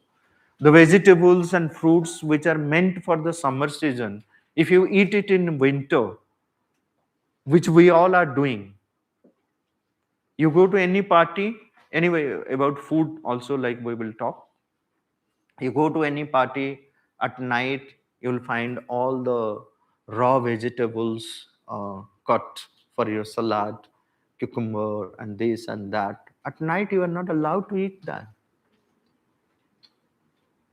Okay, but everyone eats that. It's a wrong habit. There are certain fruits, certain vegetables, certain food items which are not to be taken at night at a particular season. So that's why you have to see what is the climate, what it demands, how do you align with that. Okay. So we will remember this when we are cultivating these dynamic habits. It has to be controlled, methodical, and disciplined habits that we form for our physical exercise. I'll stop here and then we'll go for certain discussion and interaction. So the question that I would ask, that each one of you think about it, take some time, pause, reflect, and then share, right? So what is that one controlled action you will take off for yourself, that controlled, disciplined, methodical aspect that you will decide for yourself, which is going to help one of your physical aspects? What is that physical aspect? How that discipline is going to help is somewhere you have to have a clarity, right? So on this, we are going to have a little interaction on that. So I allow you some 2-3 minutes to take a pause, reflect, and then share, right? Whoever is ready, you can raise your hand and take up the microphone and then decide. But remember these 3 words: controlled, disciplined habits, methodical habits, and then think of any aspect of your physical. It's not that everyone has to speak on the same aspect. What is the discipline that you are going to create for yourself? And we are just talking about here certain physical aspect. We have to cover again 3 more aspects which we will be discussing next. Yeah. So have my mother has made me join an academy where I practice sports, but I do not go You there. have practiced Sports. There's a badminton. I practice badminton, and there's running and other exercises. But I do not go there regularly, and I do not pay attention to how I'm doing the practices. So from now, I pledge that I will go there regularly. By regularly I mean like unless there's an unavoidable condition. Definitely I will go, and I will be more conscious about how I am doing the exercises that they make me do.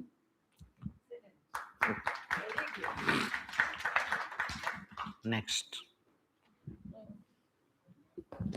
Sir, I'm Abhimani Srinagar of class 7B. Sir, I would try to eat before 7 o'clock as it improves my health and also helps in digestion, sir.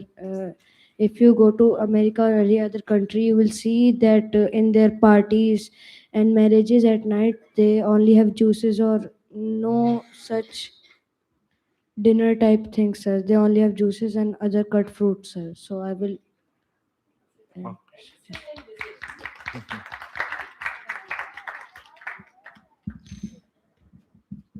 Yeah. Here. Sir, I am Ayush Dwivedi of grade 10F. So the decision that I would like to take is solve my restlessness, because whenever I'm sitting somewhere and I'm listening even or I'm even speaking, I observe sometimes that my brain is constantly craving dopamine, which is an instinctive behavior of humans, that we want more and more dopamine to work in life, because dopamine is the factor which motivates us and puts us to do something work. That if I need to drink water, why do I need to drink water? To survive. That motivates me to drink water. So what I've observed, that I am not able to focus sometimes just because I need more dopamine. I'm sleepy, and I'm moving my hands here and there. So the method would be sleeping, spending 10 minutes in boredom, so that I train my brain that okay, it is okay to be bored. Sometimes it is okay to sit down and just observe your thoughts and yourself and your breathing. This would be the order to be bored. Is like the discipline I'll put. I'll try to do this 2 to 3 times every week. Vande Mataram, sir.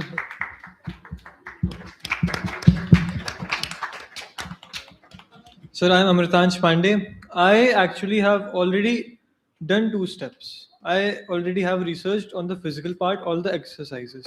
So, and I'm in special retreat, and I am not able to right now in the same environment. I'll not do those stretches, exercises at home. So I'm feeling that restlessness. I'm not doing this, and I am improving the focus part. Now, what I need to improve is the habit of me eating. Now I will research on this. I will research on what nutrients do I need, what all do I need, what is that sure that improves my focus, my health, every part of which all my organs need. I want to focus now on that. So I'll research on that.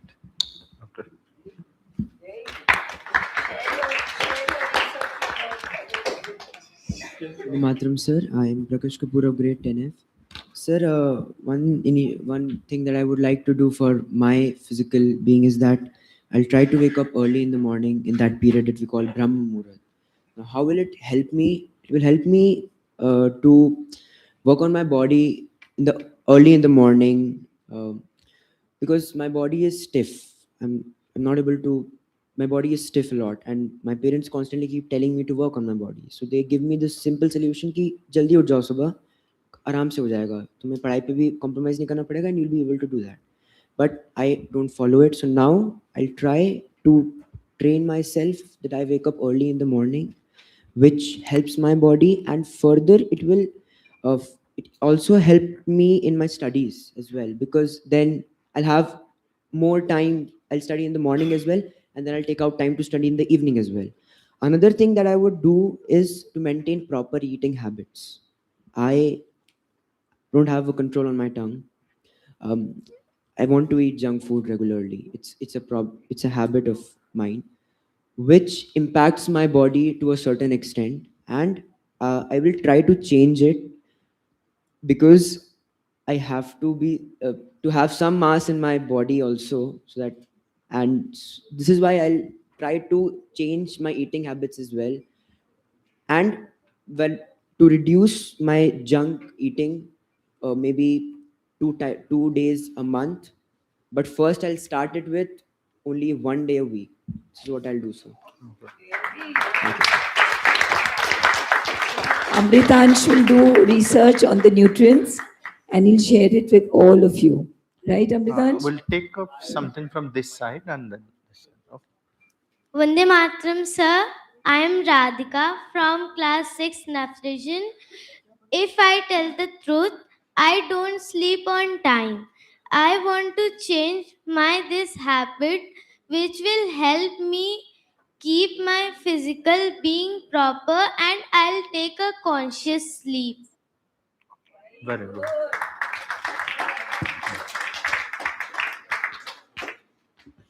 Yeah. Vande Matram, sir. I am Adya Singh from class 6D, and my thing is that that regularly I get up. Sometimes I have a pledge that I want to get up 5 a.m. at morning and do yoga, but I cannot. I make excuses and like that. So I want to get up early for my health and sleep at early, and also do yoga. And also one more problem is there with me. I cannot follow my timetable, and I want to do that also. Yes. After her. Sir, I'm Lavanya Garg from class 8F. And what I want to do is that there's all the time there's a lot of chaos around me. I want to get used to the silence, and I will at the end of the day I'll sit for 15 minutes, just me, nothing else, and I'll sit in silence. Very good. It's a good habit. Yes. Sir, I am Neer Bhatia from class 8G. Sir, I would like to practice like 10 or 15 minutes of conscious mindfulness or meditation. Sir, a few days before the spiritual retreat, I had attended this session with Sir Arul Dev, and he had mentioned quite a lot of nice habits which I thought are good to inculcate. Okay. But here, this mindfulness, meditation, and all these things which are fine. But here we're talking about certain aspect of our physical being, right? So which aspect of our physical, where do I find that there is a big flaw in my physical being which I need to correct? Because if you remember, there was one expression here, correct. Like you have to correct the defect of the body. Okay, because that's one major work in our physical education. So look at our posture, look at our movement. I'll just demonstrate. I met someone here, so he was walking like this. His natural walking is like this. What will you assume? See someone walking like this, what will you think? That he has some problem in on his left hand. His hand is like this. He's walking. So I called that boy, young boy. I told him, "You have any problem in your left hand?" He said, "No, it's fine. Absolutely. His hand is working fine." But he is not conscious that he has formed a habit of working like this. I said, if you walk like this, then someone will think that your working is not proper, and you create that impression that your hand has some problem. Or it becomes but he has mobility in the hand, but his uh, fingers are like this, and he is absolutely unconscious about it.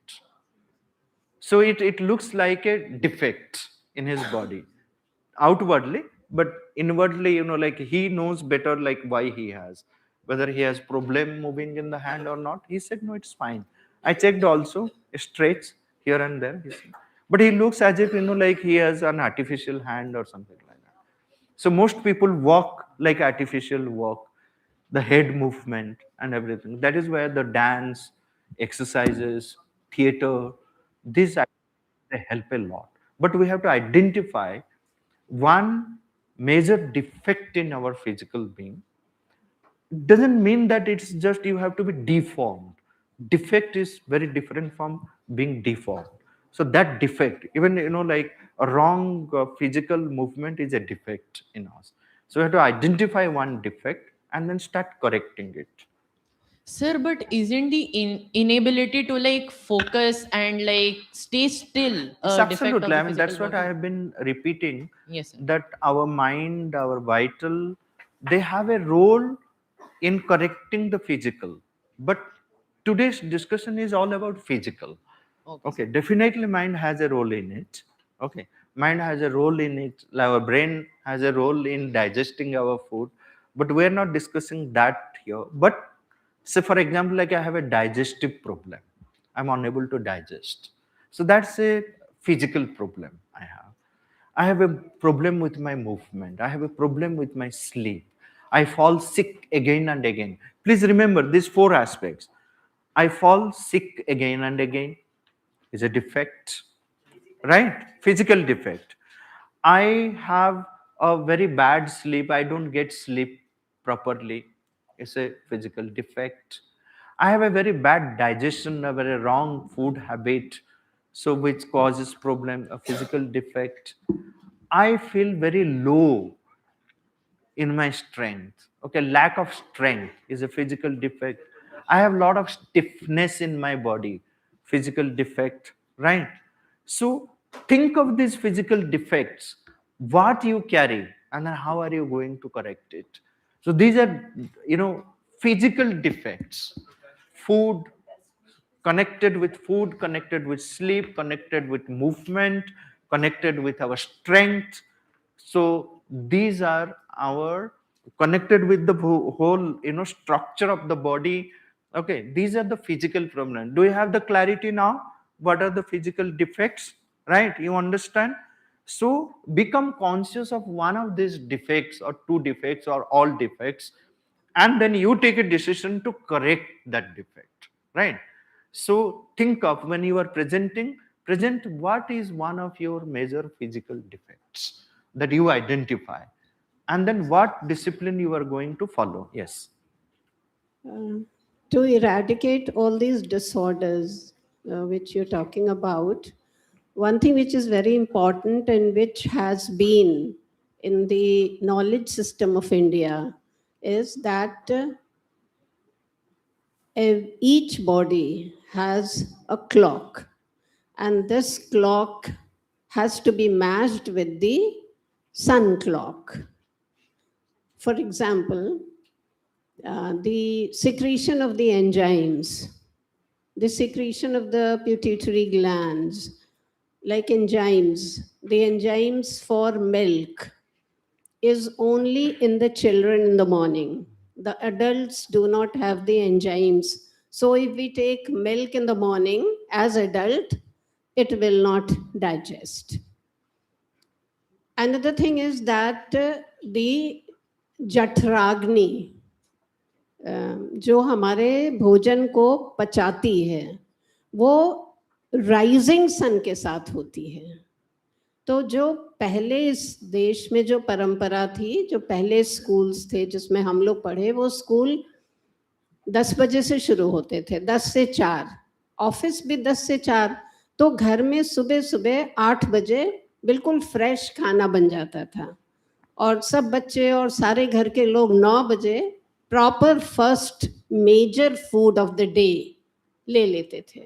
उसके बाद पैदल school जाना या cycle से जाना जो भी होता था, और फिर शाम का खाना भी कैन से एट 7 o'clock. तो वेनिंग सन के साथ जब हम लंच ले रहे हैं, अभी जो आज की जो सिचुएशन है कि 2:30 बजे 3 बजे लंच का टाइम हो गया है, उस समय तो जठराग्नि खत्म हो गई, क्योंकि जो चढ़ता सूर्य है उसके साथ हमारा बॉडी क्लॉक मैच्ड किया है नेचर ने. तो जब हम उसको वॉयलेट करते हैं, उस सिस्टम को जब हम वॉयलेट करते हैं अपने भोजन लेने के सिस्टम को, तो नेचुरली हमारा डाइजेस्टिव सिस्टम खराब होता है. और जब हमारा गट खराब होता है तो हमारा माइंड खराब होता है, एंग्जाइटी होती है, डिप्रेशन होता है, इंडाइजेशन है, ये जो अभी बच्चे ने बताया कि स्टिफनेस इन द बॉडी है, नर्वस सिस्टम खराब है, डोपामिन नहीं उनको मिल रहा है, ये सारी चीज़ें इससे रिलेटेड हैं. और फिर सुबह जगने और रात में सोने का टाइम, अर्ली राइजिंग हमारे यहाँ कहा गया it's the wealth of the humanity.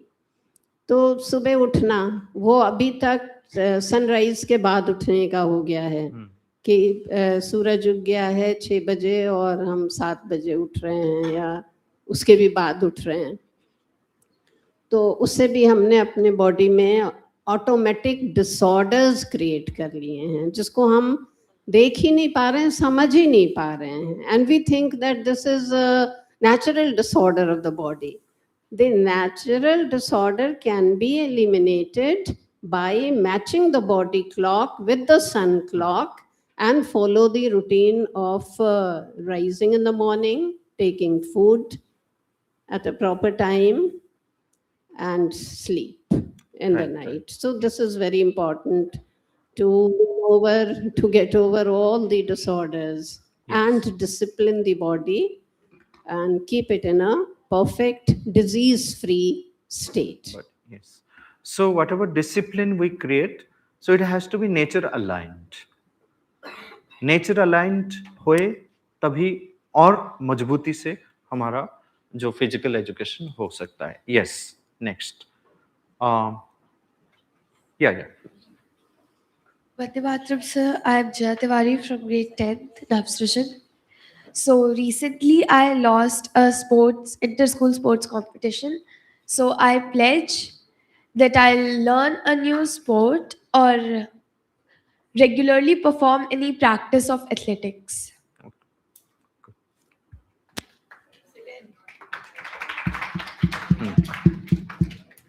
Vande Mataram, sir. I am Narayan of class 9C.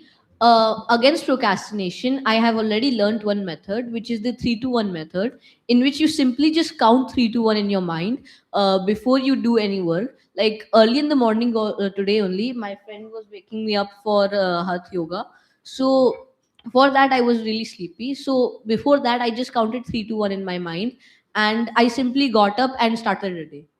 And one thing I would like to improve is consciously staying, being aware of my surroundings, because I'm always injured and I get myself hurt all the times because I just bang myself into tables and walls. Okay. Yes. Vande Mataram, sir. I'm Akshat Kumar Gupta from class 8C. Sir, my mother didn't used to like my specs and not even her specs. So she told me some exercises to do in the morning. But sir, due to my laziness and my forgetfulness, I didn't used to do it, and I couldn't manage my time in the morning. I didn't wake up on time, so I never used to focus on those exercises. And eventually, I left it aside. And now she has decreased some of powers of her specs, and I have increased my power. So I have to do it. I have to start doing those exercises and focus on and my time management and my laziness. Okay. Mic sound. Vande Mataram, sir. I'm Anushka Pandey from Nafsijan, class 8. Sir, the one thing that I would like to change in myself is unconscious sleeping. Like before going to bed, I watch reels. So the next time I feel like that one more reel, I'll just keep the phone. I'll read a book instead. And the next thing will be my posture. I always sit by, I always bend and then sit. Next time I realize that I'm bending, I'll just offer to God and ask Him that make me conscious for it. Okay. Vande Mataram, sir. My name is Kaustubh Singh of class 8C. Sir, I want to share a short incident. So my parents always, like, I had a lot of screen time earlier in 5th or 6th class. My parents always scolded me on this topic that your health will be disturbed in future. Please reduce your screen time. But like my studies were not disturbed, so I thought that when my studies are not disturbed, everything is fine. So why should I reduce my screen time? But as like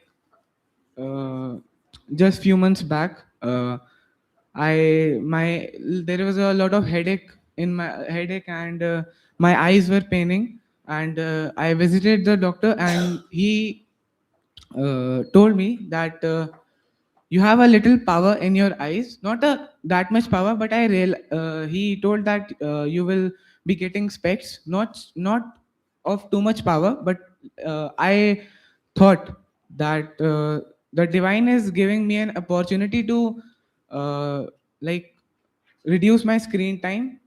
Otherwise, the power would increase. So I today I take a sankalp to reduce my screen time and improve my health.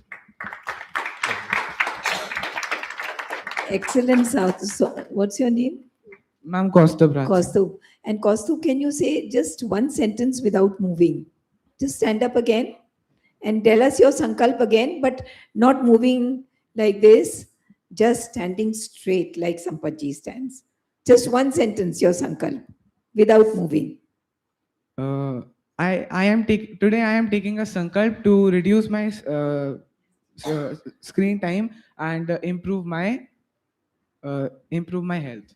Kaustubh, you're still moving. Try it again. इतनी बार संकल्प लोगे तो हो ही जाएगा. Today I am taking a sankalp of reducing my screen time and improving my health.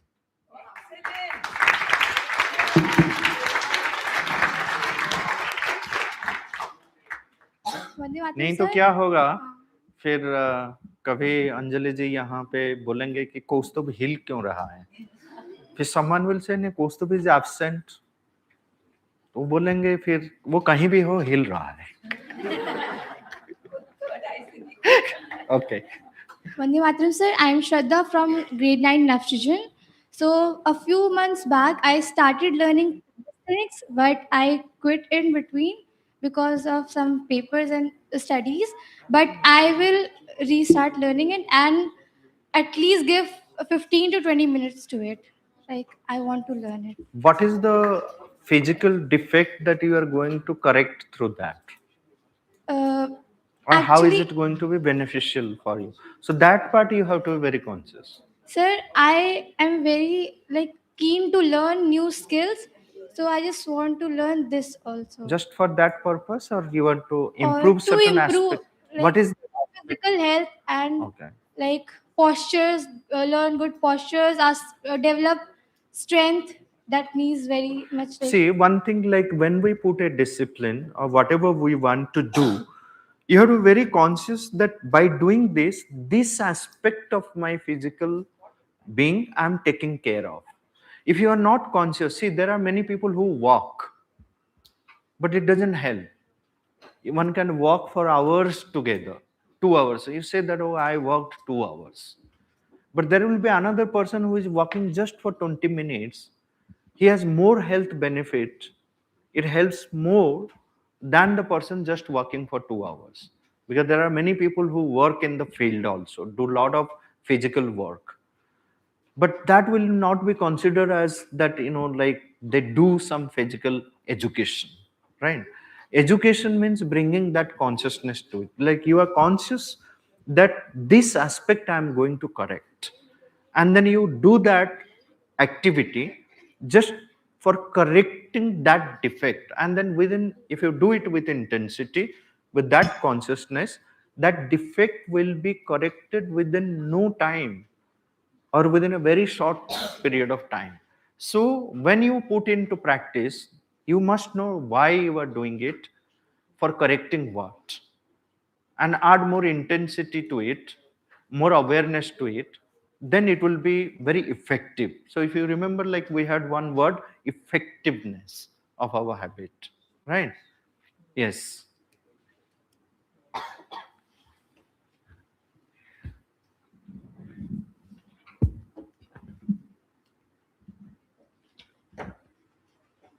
Vande Mataram, sir. I am Dakshita Kapoor of class 8G. So, sir, I have observed that I have very like, bad body posture, and my like shoulders are always hunching. And also during yoga, I observed when sir was telling us to sit straight, I was kind of having difficulty to do that. So, I want to improve my body posture. Also, I have restlessness. Like I cannot like stay still. So always like some part of me is always moving. So I also want to take the sankalp that I will try to be more still and focus and concentrated. Very good. Very good. So, yeah. Vande Mataram, sir. I'm Priya Verma from Nafshajan. Since last year, I noticed that I frequently fall ill, and when I start getting better, I again start following unconscious habits that are affecting my health. So today, I pledge that I'm going to follow healthy habits that are going to help me stay healthy. Very good. Yes. Next. Vande Mataram, sir. I'm Annamaya from grade 8 Naftrition.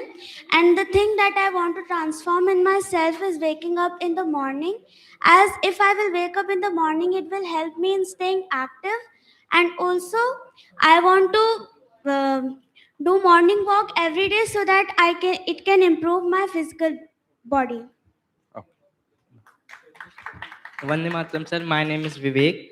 I want to change my one habit. Like sometime I used to sit in a bent posture.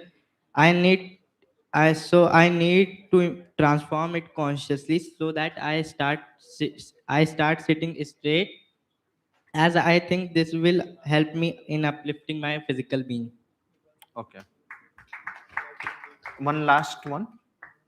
So one more Acha. sankalp I want to take, that my father always points me out that in necessary things or the necessary things that are not not important, then also my hand movements are there. So my father said that points me out that if you are hand moving a lot at not important things too, matlab you cannot explain things. So I want to take that sankalp that I want to explain things without moving my hand. It is not necessary that without moving, you can move your hand. Yes, but So, not not unnecessary movement. yeah, I matlab, do things like that. See, whatever is movement is necessary, and you do it an aligned rhythmic movement, necessary movement, instead of not moving. There's nothing wrong in your speaking like this, or it's a very Unnecessary things like I want let's play thing that this happens. okay. All right. Okay. There are many, like people are speaking and they will be, doing like this. So, plenty of wrong habits you can see in people. Okay. So some people will be, just, moving their hands here and not sitting properly. Yes. Vande Mataram, sir. I'm Urvashi, grade 8 Nitrogen. The thing that I want to change in myself is that I'm very lethargic. So to overcome that, I will make an effort to work on time and avoid it, and avoid not working on time. Yes.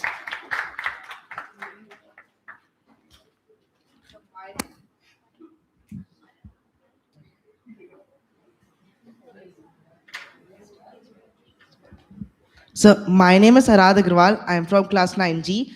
And sir, I'll be conscious about my surroundings, reduce my screen time, and sleep early at night, and stop being clumsy all around. Okay. So before we, take a little break, all right. So now let's practice. Just, if you were seeing me, you turn your chair that you see me straight, right? Not this way, right? You turn your chair that your focus is on me, right? Don't turn and see, you are straight seeing me, right? Corrected your chair, your position. Yeah. I am instructed not to move from here. They have made me stiff. Okay. Yeah. So, okay, done. No, your chair is not at move. You turn your chair, you're looking straight to me. So, you have to correct your own position, right? So, to see that you are seeing me, right? Your focus is on me. Okay, for 3 minutes, the clock is there. I'll say Om after 3 minutes. For 3 minutes, you are sitting comfortably in a straight position, not bent position, but that's again comfortably, not stiff because I am asked to sit. Just see that you're comfortable, but at the same time you are sitting straight, your spine is straight, not leaning, not doing anything. You are sitting very straight, even not your legs crossed, your legs are parallel on the ground. If it is touching, if it is not touching also, it's fine, but not cross legged. Okay, straight. For 3 minutes you are sitting straight, and whoever is not sitting straight, so the volunteering teachers, so please correct them that they are sitting straight just for 3 minutes. If you feel like, you keep your eyes open, or you can even close your eyes. Just see yourself the way you are sitting. Try to see yourself the way you are sitting, that you are seeing yourself sitting in a very comfortable, happy position, straight.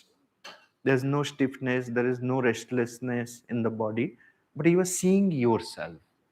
पूरे शरीर को आप देख रहे हो, अपने शरीर को पूरी तरह से देख रहे हो, and you feel happy about where are your hands, where are your legs, how is your shoulder, how is your spine straight, and then whether your eyes are closed or open, you're seeing You're seeing yourself clearly and clicking a picture of your own, taking a selfie, right? So just do that for 3 minutes and no movement, because I see a lot of movement happening. Many of you, your legs are moving, your feet are moving. So stop the movement, be conscious of your movement, that you are not touching anything else, so your legs are crossed. Okay, follow the instruction. Okay, see that your legs are not crossed, see that there is no unnecessary movement. Okay, don't do anything else, just sitting straight and feeling happy.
Just 2 minutes over, one more minute.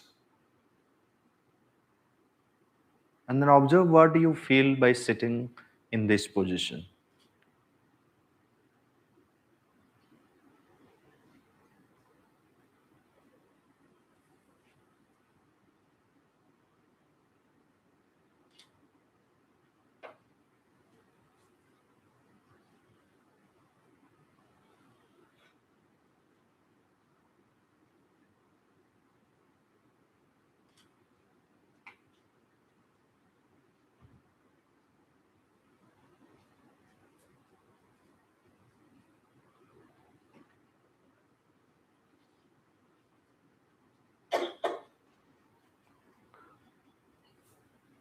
Okay, so the moment I said okay, so you came back to a different position, it means like you are not feeling happy with the position that we practiced, right? In the same position. If you feel happy, you continue sitting in the same position. If you don't feel happy, then you have not yet got the rasa of sitting in that straight position, right? So wherever, whether you are in classroom, whether you are in a theater hall, whether you are having food with your friend sitting position, in whatever position, so time to time be conscious that you are not sitting in the right position. So try to practice sitting at least for 1 or 2 minutes in between in this position. Then you see that after this practice you will not feel happy sitting in any other position. The only position gives you happiness is this, and see that how it is helping maintaining your posture, your physical health and everything. It helps even improving lot of your cognitive faculties, sitting straight and comfortable without doing any unnecessary movement. Time to time you can correct yourself. Okay, this is an exercise which you can keep doing wherever you have a chance to sit for longer, right? Don't sit longer in the same position. You can change your position, but try that in between you are putting 1 or 2 minutes, 3 minutes sitting in this position. Okay, try to remain straight and steady most of the times, doing any unnecessary movements, right? So we will just take a break for 5 minutes, and again we can have some kind of movement with music, the same way we did. So then you are more flexible, more, your blood circulation is fine. And then next we will be discussing about food and sleep and the sickness, the disease, because we need to formulate a habit of good sleep. We need to formulate a good habit of, about our food habit, right? These are two important aspects of our physical being. And then we talk about like how diseases happen in the body, like how do we allow the body not to fall sick, right? Then we will go, the culmination is going to be the highest perfection that we need to achieve in the physical education. What is that, and how to achieve that, the discipline for that, that is where we will end. And then we will have our planner. Each one of us, I want to see on your notebook a planner that you have set a discipline for yourself for taking care of your physical part, physical being, right? So now let's break, take a break, right? And what are we going to do in this break? Dancing. But you do the movements, we do the movements, but throughout the movement, keep the smile on your face. Okay? Every photograph captured here should express a beautiful smile on your face, right? Throughout. So we take 5 to 7 minutes of movement. So music on.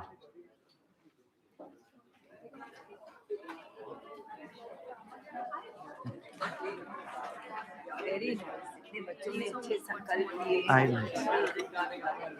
इतने अच्छे संकल्प लिए बच्चों ने, they become conscious about Yes, their physical we will bodies. make them more conscious. Body clock में थोड़ा exercise हाँ. करेगा क्योंकि वो बहुत बड़ा प्रॉब्लम हो रहा है अभी। Absolutely right. Circadian clock जो है, इसके बारे में जरूर बताएं। The right time to exercise is 6 to 7. The right time to the breakfast is 8. अभी तो स्कूल आता है, तो 6 to 7 में exercise और breakfast हो जाए। Lunch 1 बजे 2-3 एक टाइम में हो जाए। Dinner का they all become conscious. हरी के dinner Maximum 7:30 now they should finish their day. 6:30 to 7:30 they should finish, not more than that. ये जो हैबिट है 9 बजे 10 बजे खाने का, इट्स वेरी हार्म। जो 2.5-3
RAG, AI agents, agentic AI, most people think they are the same thing. That's why Scalar is hosting a free masterclass to break this down.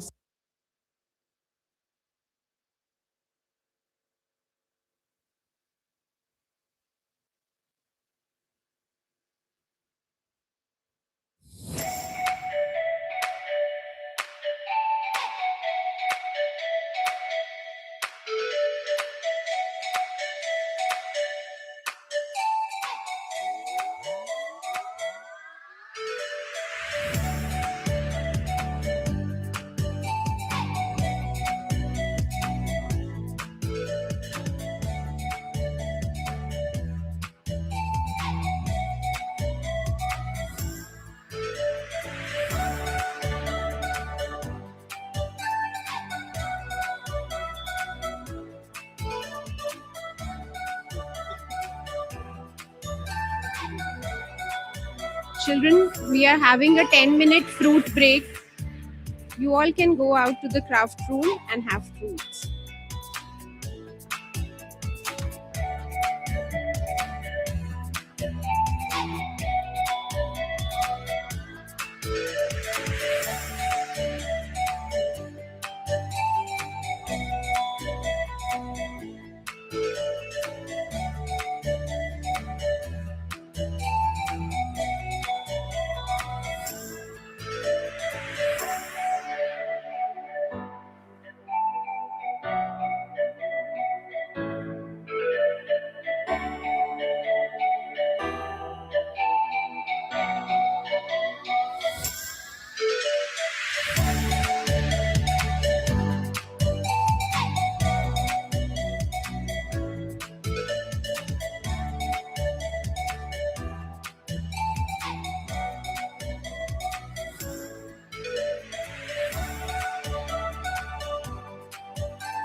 अच्छा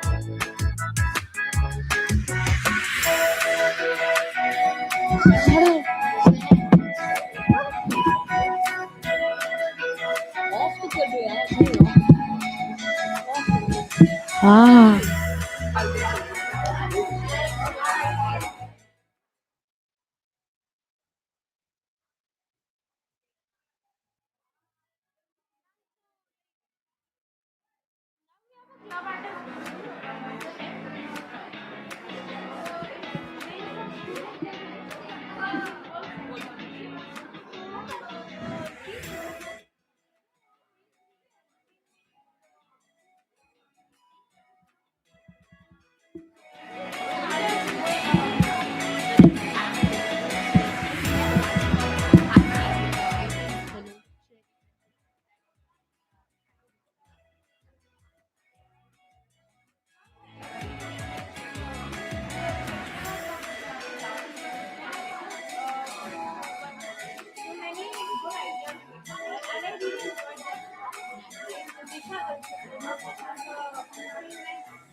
So should we gather?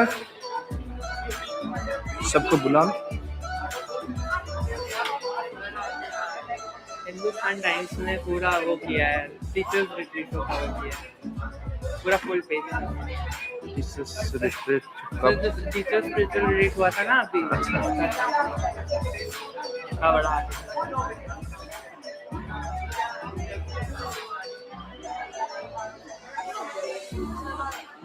तो ये better quality copy देते हैं।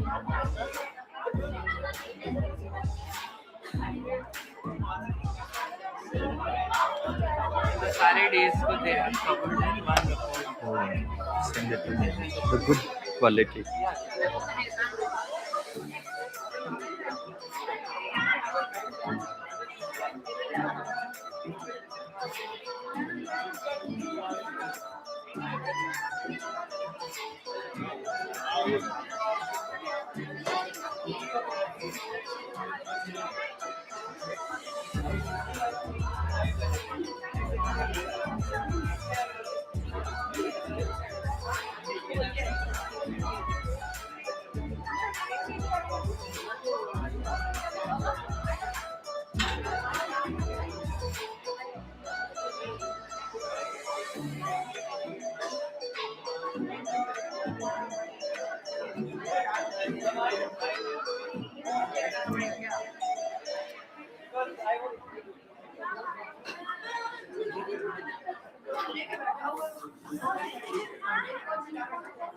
Chat GPT सीखना है, आ जाओ।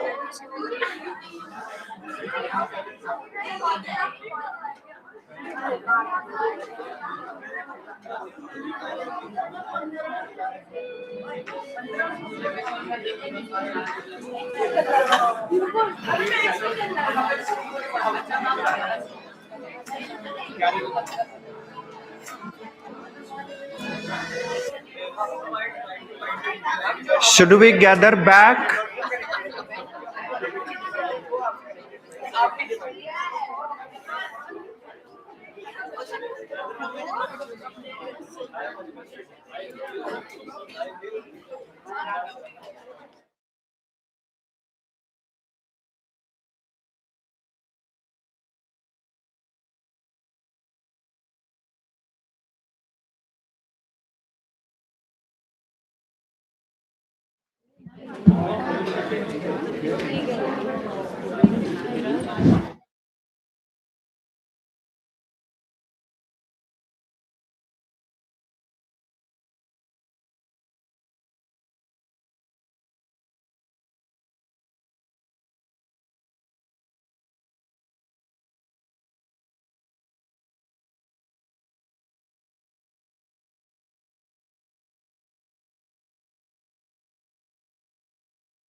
Web page बनाया है, इसीलिए want to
1 minute silence. Okay. Yeah. There is a divine will that wants to manifest itself in physical life. Our aim is to discover that divine will and to work for its manifestation in physical life. The Mother.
Oh. So we will do a little bit of revision and then go for the food and nutrition, which is another major aspect of our physical education. Uh, See, we discussed about these are the three pillars of physical education. One is control, that we try to bring control and discipline of the internal functioning of the body. Without this control and discipline, so we cannot have a proper physical education. Second aspect is the harmonization, a methodical development of all parts and movements of the body. So every movement or all movements, you can say physical movements, there has to be harmony. We have to harmonize it. Okay. So this harmonious movement is again a defect. Okay. That shows on education, no training, no sanskara has been added to the movements. Then we have the correction, systematic correction of any defects or deformities. So think that defects and deformities are two separate things. So we have physical defects, we have physical deformities. So suppose your hand is in a natural way, every part of the body is designed in a particular manner. But if there is some deformity, those deformities also can be corrected. But sometimes we accept it also as a deformity, nothing can be done. Okay. So in that case, we just have to live with that deformity. But wherever the deformities can be corrected, we can correct it. If can be corrected in a natural way, it's fine. If it needs some surgery or any other kind of intervention, so one should uh, make effort to correct the deformities, so then you have maximum capacity in the physical being to achieve the work for which this becomes a powerful and perfect tool. Then definitely the more than the deformities, we have a lot of defects which we discussed about, and be conscious of your defects, so and then try to correct it. So these are the three important pillars of physical education.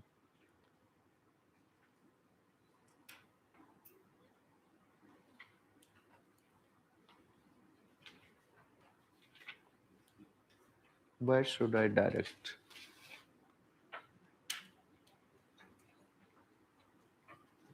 Yeah. So here it's a rational and enlightened mastery.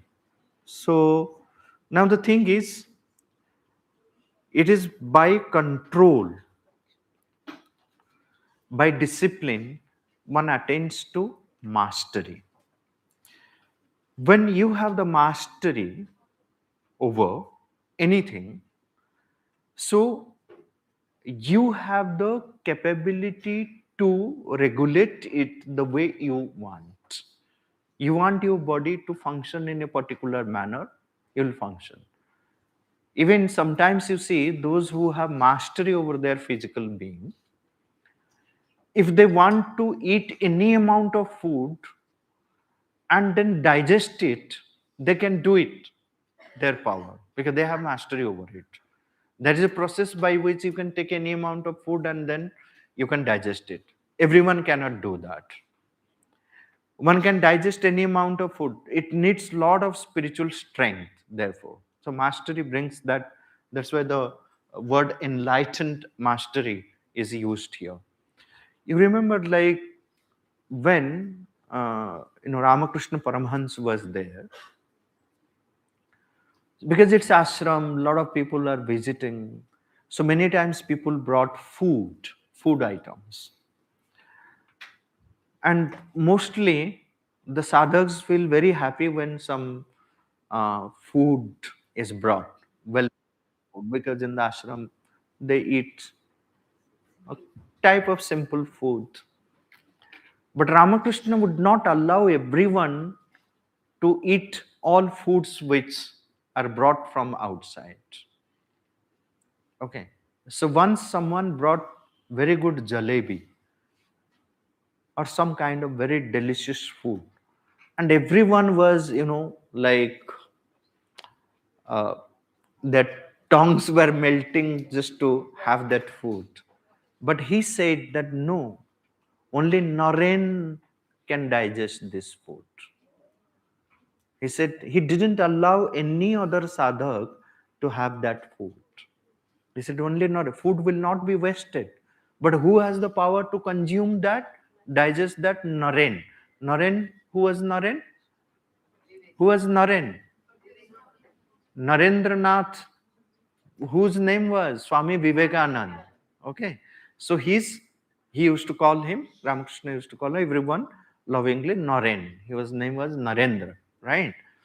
So he said he alone has the power to digest it.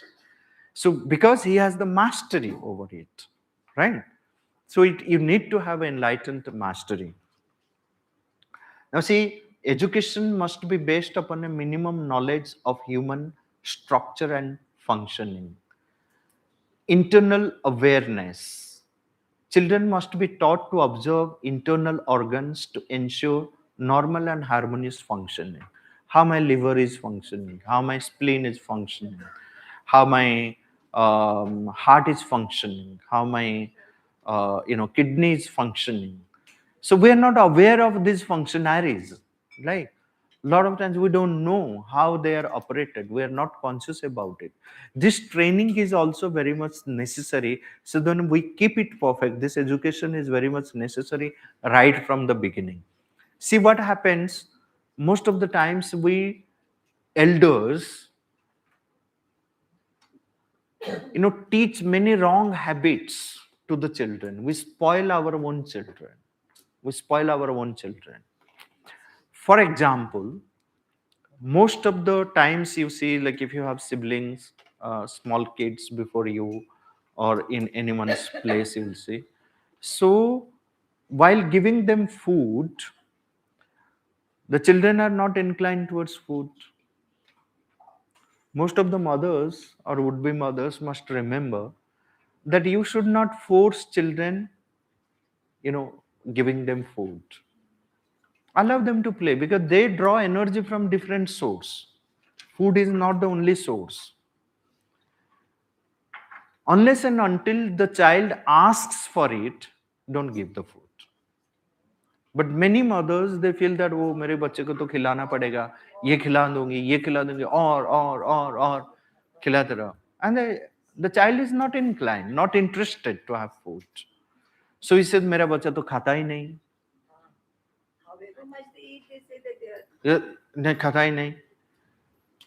And believe me, they put this practice, don't give the food. When the child feels hungry, will cry, then you give food, he will eat by itself. No drama. Okay, but we put the wrong habit of feeding unnecessary the child, wrong habits we formulate right from the beginning, right? So there are so many things. We elders, we spoil the children. We do not give them the right education because we don't know how to do it, how to handle it, right? So we are not conscious of many internal organs, how they function, the physical functionaries. We are not aware of that. This education is very much necessary for the children as a part of the physical education. Postural hazards, bad habits in positions, in movements, form early and can have disastrous lifelong consequences. Lifelong consequences. उसको बाद में correct करना very difficult if you do not correct it right from the child. If your child is having if you find someone, see the example which I gave, their parents didn't correct it. Now it has become such a habit that he feels comfortable with that. The hand is like this, but it looks so odd. Looks so odd. So any kind of wrong movement, wrong habit, it needs to be corrected early. That is why the physical education, the mother says, that has to begin right from the birth. Right from the birth. It is not that you have to wait somewhere in some school, you'll find out that they have a good physical education, there I'll admit my child. Right from the beginning, it has to be corrected. Otherwise, it will have lifelong problem. Okay, so let's come on this important aspect of food. To maintain the body, one more wrong habit here in this context, let me say. बहुत सारे बच्चे जो खाते नहीं, बच्चों को वो खिलाने के लिए क्या करते हैं माएं? तुम ये खा लो, I will give you this. Now the child right from the beginning grows with this idea that, so here she is smiling, maybe like the same thing happened with her. That, so any one of you got this pampering, this allure, allurement that you eat, then you will get this, right? Many. So now what is the idea growing with the food? That food is meant for getting something, not food is good for my health, maintaining my physical being. We don't give that idea to our children right from the beginning. तो वो इसी consciousness, इसी awareness के साथ बढ़ता है बच्चा कि खाना कुछ पाने के लिए है. Okay, food is for getting something. So if I eat, I'll get that. You never think that the eating is necessary for my physical growth, to maintain my physical. So that is a habit which the elders, they have to form in the children right from the beginning. The food is necessary for maintaining your physical existence. Okay, so now you see, do not force distasteful food. The body often knows what is harmful, right? So think of the junk food, which are actually distasteful. You feel that it is very tasty. What is the harm the junk food does? You don't know. I'll give you one example. And this example is which I am a eyewitness to it. A friend of mine. So he had a child. He had a boy. So he was lean and thin. And my daughter was a little healthy. So he was very jealous of my daughter's health and kept force feeding the child. तो एक दिन में इतना सारा cashew nuts, बहुत सारे highly protein nutritious food, foods feed.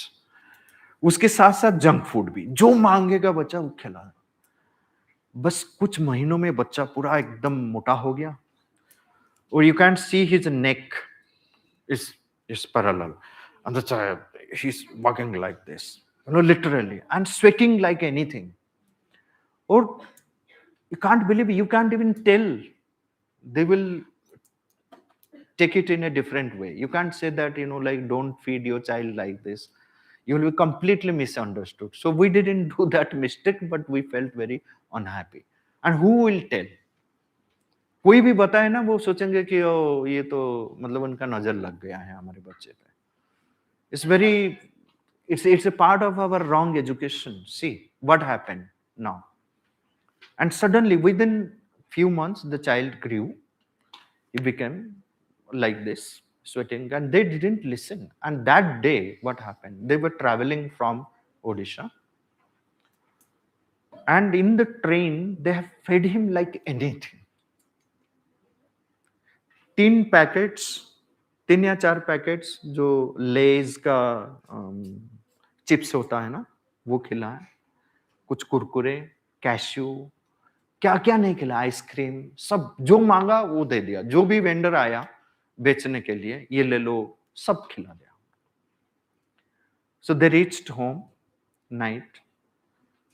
Morning around 10 o'clock, we got a call that, Bhaiya, please come. His wife is, crying, Bhaiya, please come. हम गए हॉस्पिटल, तो हॉस्पिटल ने मना कर दिया, भाई इसका तो इंटेस्टाइन ऐसे एंटेंगल्ड हो गए हैं, उसको ठीक करना मुश्किल है, आप कहीं और लेके जाओ. वो ऐसे ही पड़ा है, सही बचा है. तो जो जो खिलाया है वो कुछ मतलब फ्लश आउट नहीं हुआ है उसका. उसको लेके गए, and the child is suffering from this juvenile diabetes, life long is on insulin, जो हमारे आंखों के सामने हो रहा है. खिला खिला के उसका लाइफ को बर्बाद कर दिया है पूरा पेरेंट्स लोग. क्योंकि पेरेंट्स लोगों को भी एजुकेशन नहीं है कि बच्चे का फिजिकल का हम कैसे ध्यान में रखें. Don't force feed your children to anyone. There's a natural hunger that someone will feel hungry naturally. Wait for that moment and give them the right amount of food. बच्चे खूब खा के अपना ही ये हो जाता है. जैसे पशु पक्षियों को कभी इंडाइजेशन होता है कभी कभी, बट उनका ओवर ईटिंग से कोई प्रॉब्लम, इंडाइजेशन, ये सारा समस्या नहीं होती है इतनी ज्यादा, बहुत रेयरली होता है. And they know how to correct it. Dogs know it. See we had a parrot. So one day it just, didn't eat any food and all this. And then we consulted someone. He said, it's fine. Don't worry about it. Just allow the parrot to be in that position, because that's the kind of rest they need. They will not eat anything. Don't think that, like this. So tomorrow it will be corrected. And it happened exactly. The parrot is, next day is fine, asking for food and all these things, very happily playing. But we don't know what happens to our children, and we force feed. We do so many wrong things with regard to the food item. We don't know how to feed the children properly. All kinds of wrong food habits we do it. I was going from Delhi to Kathgodam by train. We wanted to go to Nainital. So a couple came, very young couple. The child is just 2 years old. So they prepared the table for the child, everything. They put the phone in front of the child, set some kind of movie or some animated movie, and then very in a proper methodical way. That is not the method we want. Okay, in a very disciplined manner, neat and clean, the child is properly, the phone is kept. And the child, they gave Lay's kurkure, they caught it, whatever it is, some junk food, and the child is eating, and then the eyes are focused on that. It's just 2 years child. And then husband and wife, they spend their time reading or talking to each other and all like that. But what is happening with the child? No, not eating consciously. I'm just the kind of food and what manner. I felt like saying something, but I had to control myself. How many people you'll go on saying? So the world will feel that here is a wrong, negative person. Everything is irritating this person, like that. That you feel very bad about the thing what is happening with the children. So see, Distasteful food you should not consume. But before that, you should know what is tasteful food. Sometimes we feel that okay, नमक है तो बहुत अच्छा लगता है. ठीक है, नमक है. Recently, there was this Kumbh Mela was there, right? You know the Naga Swamis, how they move naked. तो एक जर्नलिस्ट ने उनको पूछा कि आप लोगों को कभी शर्म नहीं आता है, मतलब जैसे don't you feel ashamed of the way you people move and all this thing. वो बोले कि that is a kind of emotion to feel ashamed. It's a kind of emotion. But since we Naga Swamis don't take salt, we don't have that emotion. How the salt, a certain kind of food, is affecting our emotion, or we develop certain kind of emotion. So how our food is connected with our mind, our vital, our emotion, that decides. So Nagaswami said, because we don't take salt, this kind of normal emotions what people have, fear, shame, and all this, we don't have. But then someone also pointed out to me, but every fruit, if they are taking fruit or anything, has salt in it. But that's a natural salt. So any other salt that we add, that's excessive salt to it.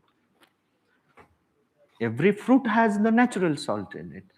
But believe me, I started practicing saltless food.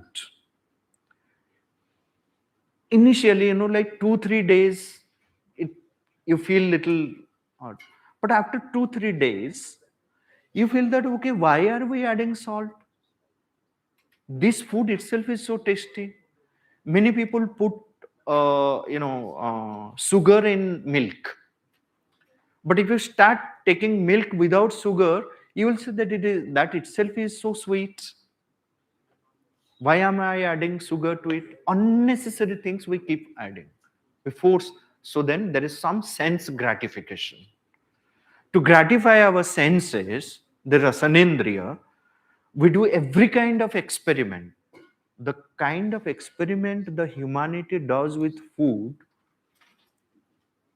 and the food industry, if you look at it, there are two industries. One is food industry and one is cosmetics. These two industries have been doing so many experiments. Okay, but your cosmetics do not make you beautiful, right? Your all food experiments do not add anything to your physical being to make it perfect. So what is the kind of food that we should take? What is no sattvic also is good. फिर ये भी एक सवाल आता है मेरे मन में, मैंने कई लोगों को पूछा, सात्विक भोजन करने वाले कितने लोग वास्तव में सात्विक है? सात्विक भोजन करने वाले कितने लोग वास्तव में सात्विक हैं? So it's not merely the food. Along with that, there is something else which we need to talk, which is the attitude behind the food. How are we taking the food? With what purpose? Is it just unconscious eating because it's 1 o'clock lunchtime, I have to eat something that I have to eat? Or is it a conscious eating? That's why, like in our schedule, you see conscious snacks, conscious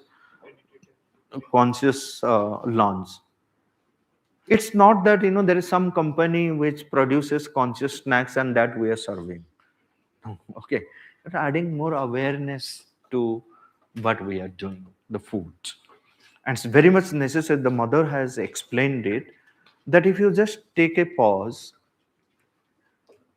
remain silent, offer the food, eat it. After you have finished, offer it, remain silent. It helps immensely in the digestion. Check it for yourself. Experiment it. Someone asked whether should we talk during the food or not, or remain absolute silent. Then again, like here, do not force silence on you. Whatever little, whatever helps, whatever little chit chat, you can do it. But no negative or unnecessary words, unnecessary chit chat during the food, because everything affects our outer environment. Criticism. And again, you see, even for the elderly ones, we all, suppose you are cooking food, the quality of the food depends upon the person's consciousness who is cooking the food.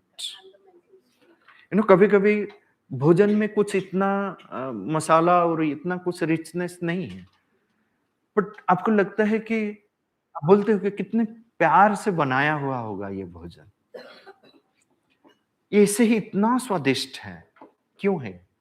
उसमें ना तो कोई expensive मसाला है, ना कोई 5 star cook आके बनाया है। एक सिंपल फूड किसी ने बना दिया, आपको लगता है कि बहुत टेस्टी है। क्यों?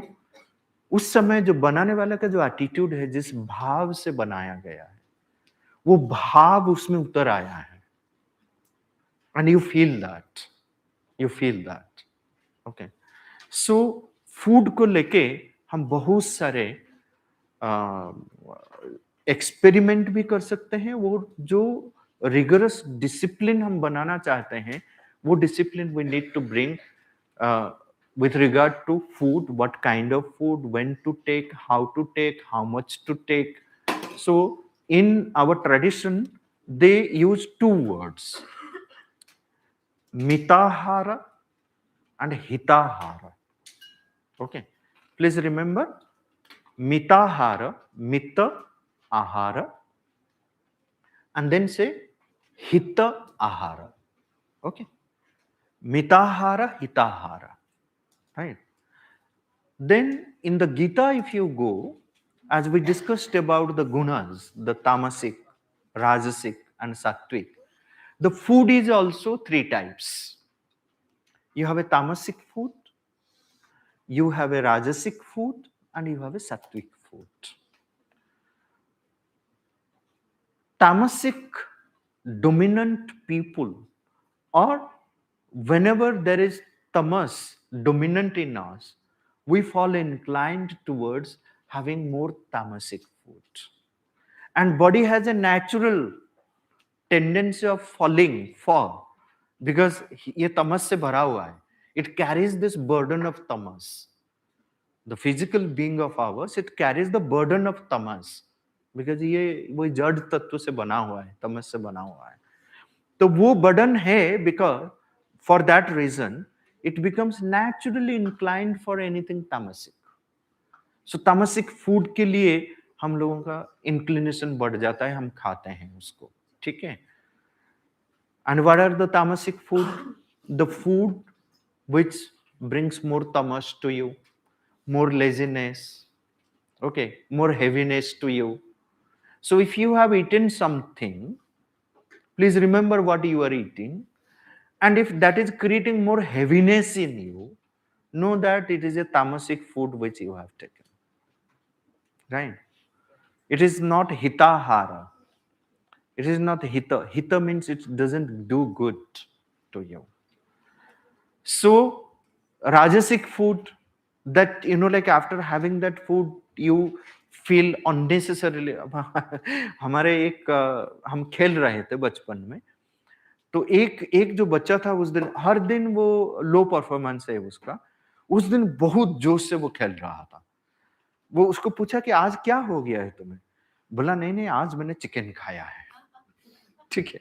उसको लगा, मतलब वो एक राजसिक तामसिक फूड है, वो सोचा कि भाई उसको खा लो तो मेरे अंदर स्ट्रेंथ आ जाएगा।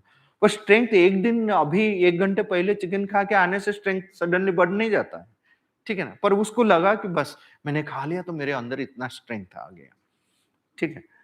तो which is the food that you are consuming? You have to see whether it is a tamasic food, whether it is a rajasic food, whether it is a sattvic food. Each has its own outcome has its own impact, right? वो impact से आप major कर सकते हो कि food क्या था. और समटाइम्स यू हैव सात्विक food but it is giving you the result of tamasic food. Why? Because your bhava in during taking that food, sattvic food, वही वो तामसिक भाव से आपने लिया वो भोजन को, वो फूड भी तमस बन जाता है. ठीक है, इसलिए yogis मुनीज, because of their sattvic bhava and adhyatmic power, they can eat anything. That's why Ramakrishna said that only Vivek, only Naren has the power to consume this and digest this. क्योंकि वो भाव इतना powerful है, वो तामसिक food को भी transform कर देगा. And unless until you have that, पर ये कारण नहीं बनता है कि आप बोलोगे अरे विवेकानंद तो सिगरेट पीते थे, मैं भी पी लूंगा. वो एग्जाम्पल मत मानो उनको, वो भी तो इतना खाते थे, मैं भी खा लूंगा. उनकी तरफ फोकस भी हो, वो नहीं है. मेरे दादाजी थे, मैंने उनको पूछा एक बार, क्योंकि वो छुआछूत पे बहुत उनका ये था. तो मैंने बोला कि मैं छोटा था तब, मैंने बोला दादाजी आप इतना ये छुआछूत के बारे में बोलते हो कि उसको मत छुओ, इसको उसको वहां खड़ा कर देते हो, ये कर. हम बच्चों को अच्छा नहीं लगता था, है ना. पर we are grown in that orthodoxy. ब्राह्मण परिवार है, ये इतना ऑर्थोडॉक्सी है, रिचुअल है. तो घर में हम इसको पानी दो तो ये गिलास में पानी दो, वहां रख दो वो ले लेगा. इस प्रकार के बहुत छुआछूत ये था. मैंने एक बार पूछा, मैंने बोला भगवान कृष्ण तो ऐसे नहीं करते थे, तो वो तो सुदामा के हाथ से खाना खा लिए थे, वो तो यहाँ गए थे. मैंने कई सारे एग्जाम्पल जो वो खुद सुनाते हैं हमको बैठ के, मैंने बताया. तो वो मुझे बोले कि इधर आ पास में. बोले कृष्ण की बात करते हो? कृष्ण ने एक उंगली में पूरा गोवर्धन उठाया था. हमारे नदी से जाओ, एक इतना बड़ा पत्थर उठा के लाओ, है क्या तुम्हारे ऊपर इतना सामर्थ्य? तो बात यह है कि जब तक हम एक लेवल पे पहुंच नहीं जाते हैं तब तक, बिकॉज ये मोरालिटी, एथिकलिटी जो भी हम करते हैं ना, उसके स्टेजेस हैं. तो तब तक हमको प्रयास करना पड़ेगा. We have to keep trying कि we rise above all limitations. Then you can transform your food. So do not take examples of some yogi was doing this, so maybe कर लूंगा. He has that power to digest. ठीक है ना. कभी कभी लोग बच्चे एग्जाम्पल देते हैं, आपने तो सर, हम तो दुर्वासा का एग्जाम्पल सुना है, वो तो ऋषि थे. हम लोग गुस्सा करते हैं तो आप क्यों मना करते हो गुस्सा करने के लिए? वो तो ऋषि थे, गुस्सा करते थे. दुर्वासा गुस्सा करने वाले ऋषि नहीं थे. He was a rishi, he had complete control over the anger. वो मास्टर थे, वो क्रोध को यूज करते थे एज ए फोर्स. दुर्वासा का जितना साप है सब बाद में वरदान में परिणत हुआ है, आप देखो, क्योंकि वो फ्यूचर को देखते थे. ठीक है, वो गुस्सा को यूज करते थे क्योंकि he was master. When you become master, enlightened mastery, you remember the previous slide, enlightened mastery, then you can use all wrong forces for right purpose. ठीक है, तो इसीलिए don't just take some example and then do it. So let's come back to the food. We have to have this instinctive wisdom. The body also refuses to take food at certain time, after certain time. It says, but if you are conscious enough, then you will understand that my body is now refusing. If you are not conscious, you will go on filling. Like ये जैसे कि garbage के डिब्बा है, भर लो जितना भरना है. ठीक है ना, बुफे में लगा हुआ है, भर जाओ. ठीक है, यही करते हैं हम सब लोग. सब मैं भी करता हूँ कभी कभी ओवर ईटिंग. मुझे मालूम है, घर से डांट पड़ता है कि कैसे हुआ, ओवर ईटिंग किया था. हाँ जी, ओवर ईटिंग हुआ था. तो कभी कभी कर लेते हैं तो फिर दंड मिलता है हमें, क्योंकि we unconsciously do that. So if you listen to the language of the body, so being aware is that when you become aware of your own physical existence, you start listening to the message of your own body. Your body has its own power of communication, way of communication. You become, your body will tell you that yes, stop or don't take this kind of food. आप बोलते हो ना कि मुझे ये कद्दू अच्छा नहीं लगता है, मुझे कैप्सिकम अच्छा नहीं लगता है, वो फूड देखता हूं तो मुझे कैसे लगता है, क्योंकि body refuses to that and you follow that because there is a strong refusal from the body. Body has its own instinctive way of saying that, right? So convert it into a kind of conscious happening. Discernment. Children must learn to distinguish between desires and actual needs. This is again another important thing that we have to remember. What the body needs and what we are doing with the body because of our desire.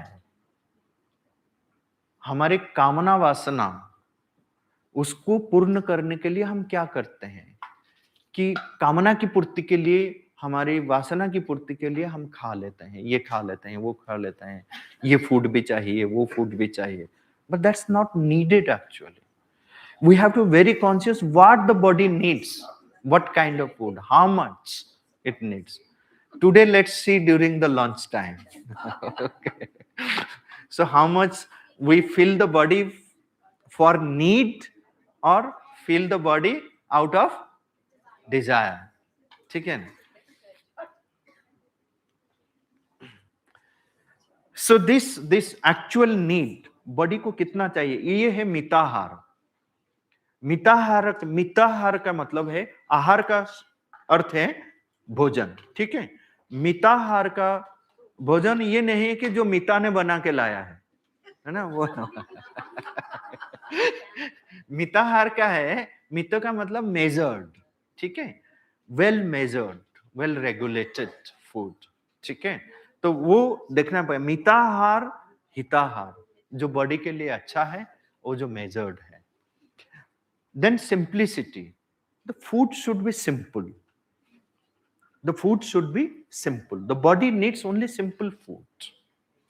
Only simple food. If you go to Sri Aurobindo Ashram, you will find, and during the COVID time, I went after COVID, like I stayed in Delhi for some times, and after 7-8 months, COVID time I went, there are people 96 years old, 102 years old, 85 years old.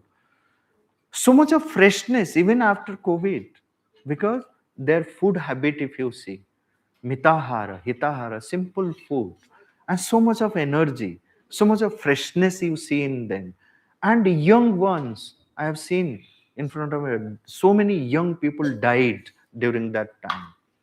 So many young people have become old during that time because of the wrong food habit, desire.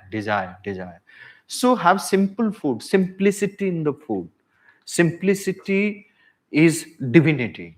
Please remember, simplicity is the divinity. So food should be simple, hygienic, and suited to the child's temperament. Huh? Tasteful, simple food, tasteful. It's not that taste, when you put it into habit, it becomes like a saltless food also will become very tasteful for you. It all depends upon how you have formulated the habit. Believe me, you take food. See, for 1 year, because when I had to reduce my weight little bit, I was 85 kilos. I had to bring it to something between 76 or something. For 1 year, I took just oats without sweet added to it or without salt added to it. Okay, for 1 year. But I didn't want to compromise with my food. No dieting, nothing. Heavy food I took, but I didn't add unnecessary sugar or salt to it. Then it got reduced. So now I am maintaining for last 10-15 years something between 75 to 78. It's that much, not above that, not below that, because regulated salt and sugar and simple food. So this is what, and then child suitable to the child's temperament. We have, each one of us, we have our unique temperament. What kind of food I need. सो कितना भी अच्छा होए, आप ये नहीं बता सकते कि कैजू बहुत अच्छा है, cashew nut, or some kinds of fruits or some kinds of nuts, some kind of a particular kind of food is very good, very hygienic, very nutritious, has a lot of protein and all these things. But you cannot force on the child that you have to take it. No. Do not create that cycle. The child may not feel inclined towards that. The child's body will say that. Okay, one has to be conscious. That is why the parents and the teachers who are extended parents, right? So they have a greater responsibility in creating this awareness in the children. And when we grow up, so we have to take care of ourselves instead of depending upon someone should come and take. So today it has become a fashion that I have a nutritionist, coming home and then teaching me what kind of food and all this thing, it's helping me. We have lost that, to understand the body's own intelligence because we are not aware of it. We're becoming more and more dependent on that. Okay. So healthy temperament, cleanliness, hygiene should be enjoyed, not performed as a core out of fear, right? So this is also something that you have, this cleanliness is necessary. नहीं that आप बोलते हो कि नहीं नहीं मुझे तो हाथ धो के खाना पड़ेगा, नहीं तो मेरे पिताजी देख लेंगे ना, डांटेंगे मुझे. हाँ, बिकॉज अगर कोई नहीं देखा, घर में नहीं हो, कहीं जाओ तो वो अनक्लीन हैंड से खाओ. It should not be done out of fear. You should understand, realize what is the need for. And one more thing, one advice I give you, do not use spoon anywhere outside. Don't use spoon. है ना? देखो जो spoon है ना, spoon use करते हैं हम, कितने लोगों के मुंह में जाता है एक spoon? Put it into a forensic lab for testing. वो जाता नहीं, मिटता नहीं कभी. जैसे कल प्रोमिनी मैम भी हम इस बात पर बात कर रहे थे क्योंकि मैं यूज नहीं करता spoon. My unclean hand is 10 times better than a clean spoon. I'm telling you. Maximum disease spread in Europe and West is because of the spoon habit. Use a disposable spoon if it is available, if it is necessary, or wash your hand and then use it. Okay. तो बोले लोग मुझे बोलते हैं कि खीर कैसे खाते हो? कप में लूंगा, पी लूंगा. तो जरूरी नहीं है कि हमको एक मेंटेन करना है कि ये है. Don't be ashamed of eating using your hand wherever. आप 5 स्टार में हो, 7 स्टार में हो, कहीं भी हो. That is not going to help. हाँ, ये हाथ ही सब कुछ है, ठीक है? Clean hand. Yes. So cleanliness needs to be maintained where you are eating, your utensil, the physical environment, your own cleanliness. It's necessary to maintain. Okay, but that also should not be excessive. But one rule, if you can follow, you can avoid lot of diseases spreading in you. Avoid spoon anywhere outside. Complete avoidance of spoon. कोई भी दुकान में जाता है, चाहे कितना भी बढ़िया दुकान है, बढ़िया तरीके से वो स्पून धो के देते हैं. सो वो प्रमणी मैम कल बता रहे थे, उनको कोई बता रहा था कि you do not use another persons cleaned brush. Will you use? मैं बोलूंगा मैं धो के दे देता हूं, आप ले लो. करेगा क्या कोई? क्यों नहीं करते हो? ब्रश तो मुंह में जाता है, स्पून भी मुंह में जाता है, दोनों. पर स्पून को ले लेते हैं, ब्रश नहीं लेते हैं. Next time you use a spoon, think of you are using someone else tongue cleaner, right? So that's how you can avoid it. Don't do it because it's not a healthy habit. It's not a healthy habit. Cleanliness needs to be maintained. So just read cleanliness, hygiene. It should be enjoyed. Enjoy the cleanliness. Make it a beautiful part of your life. Hygiene. What kind of hygienic food, hygienic environment, clean dress, clean clothes. अब ये भी एक चीज है, देखो physical में, what kind of clothes we should use, what color suits us, because that affects the temperament also. Sometimes we have such ugly dress nowadays, the fashion, the फटा हुआ जीन, वो इतना अनहेल्दी है, वो कहाँ से आया? हमारे तो यहाँ पे परंपरा में बोलते हैं कोई भी फटा हुआ चीज है ना, इतना इनऑस्पिशियस होता है. You invite inauspicious forces to enter into you. Do not use that. Okay. And do not blame also people who point it out. Because मुझे बहुत गालियां सुनना पड़ता है, मैं किसको पॉइंट आउट कर देता हूँ. तो मेरे घर में एक मेरी भतीजी आई, वो ऐसे ही आए, तो मुझे मेरी वाइफ ने बोला कि प्लीज कुछ मत बोलना, just for one day. They have come for 2 days, newly married and all this. आप कुछ मत बोलना. तो पर मेरे से नहीं हुआ. बोल ही दिया. ठीक है. No, but it's not good. It's not good. You have to see that your physical being has a, like demand for a particular color, particular size, particular shape. So अब ugliness has become a part of our fashion, natural beauty, and all these things, which we need to avoid. Most of the things are imported. It's not natural to us. Okay, try to understand. And if you young people become examples for others, it is good. Okay, it's good. Then elderly people telling about it. Then elderly people saying, "Na, it's a mismatch, generation gap." कोई generation gap नहीं है. It's a tradition we need to carry forward. Okay, we have a beautiful tradition we need to carry forward. So, with regard to food, what we discussed, our food has to be measured, timely, hita, good, what is good for my health, what and how much I can digest, what is my temperament, whether it is aligned, the type of food, the amount of food, and the attitude behind food. The attitude. Do not listen someone is forcing, नहीं नहीं थोड़ा खा लो, क्या है एक दिन में. हम खा लेते हैं, पर बीमार तो मैं पड़ूंगा ना, तब कोई आके नहीं बैठेगा मेरे पास. Right? So do not listen, force yourself, and maintain the cleanliness and hygiene and enjoy. The point is enjoy cleanliness and hygiene. And attitude behind the food is most important. 2 words remember, mitahara, hitahara. Then you will have the sukhayu. Sukhayu means मतलब क्या पता है? हाँ, sukhayu means a happy life. Happy life.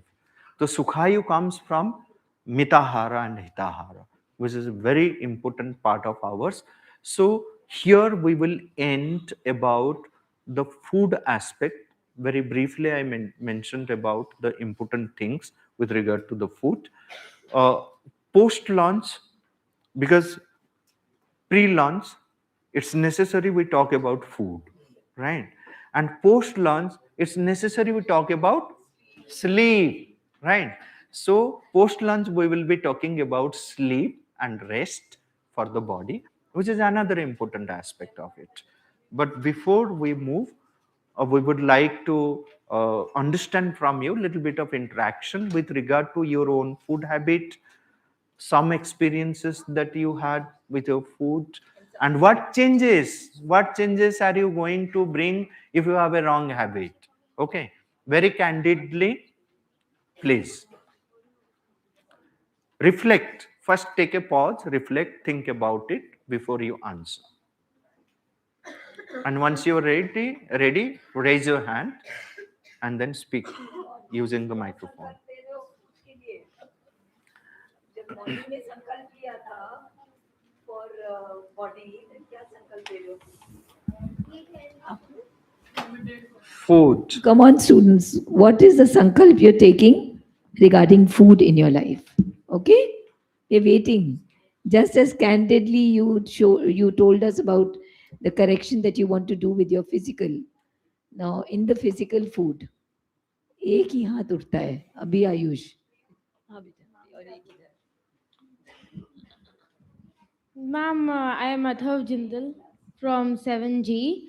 And ma'am, one sankalp that I would like to take regarding my food is that I will not give in to my wants and what other people say about what I should eat.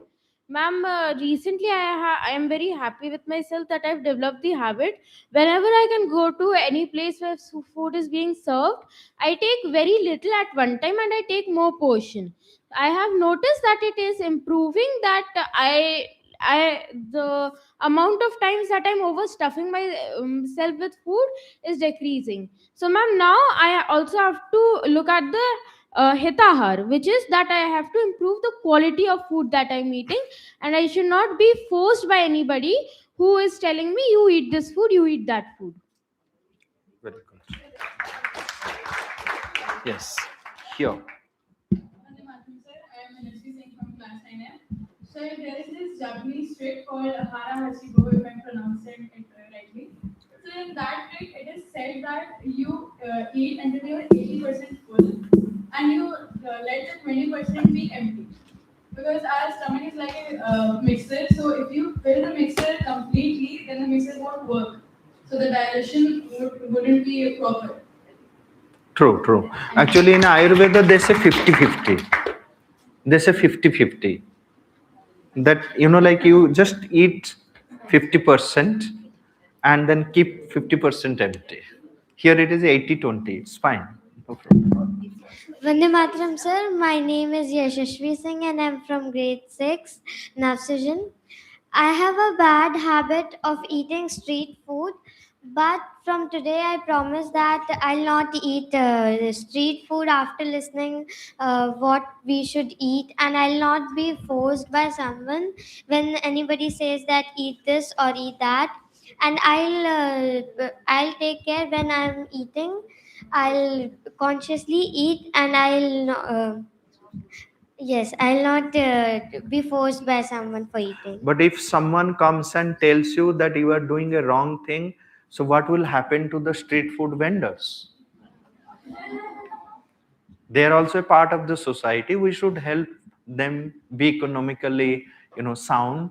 So why do you take that sankalp for that not having street food? If every one of us we decide not to take street food, then what will happen to the street food vendors? Just think about it. See, we will learn about something in our mental education: thesis, antithesis, and synthesis. Right? Do this. Okay. Someone may convince you afterward. Then you'll say, "Oh, all these years I did a wrong thing. That I didn't eat street food." Then you'll suddenly jump and then to help others, so you'll start eating junk food. I mean, street food. I eat, but very often, and I eat when I Okay. find So somewhere that that it's excessive clean. eating, you need to have control, right? Okay. Not thank often. You. Just you have said. Vande Mataram, sir. Okay.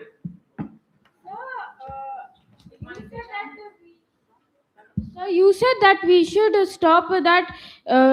She said that we should stop eating street food. So, and you said that that the economy would be challenged in that way.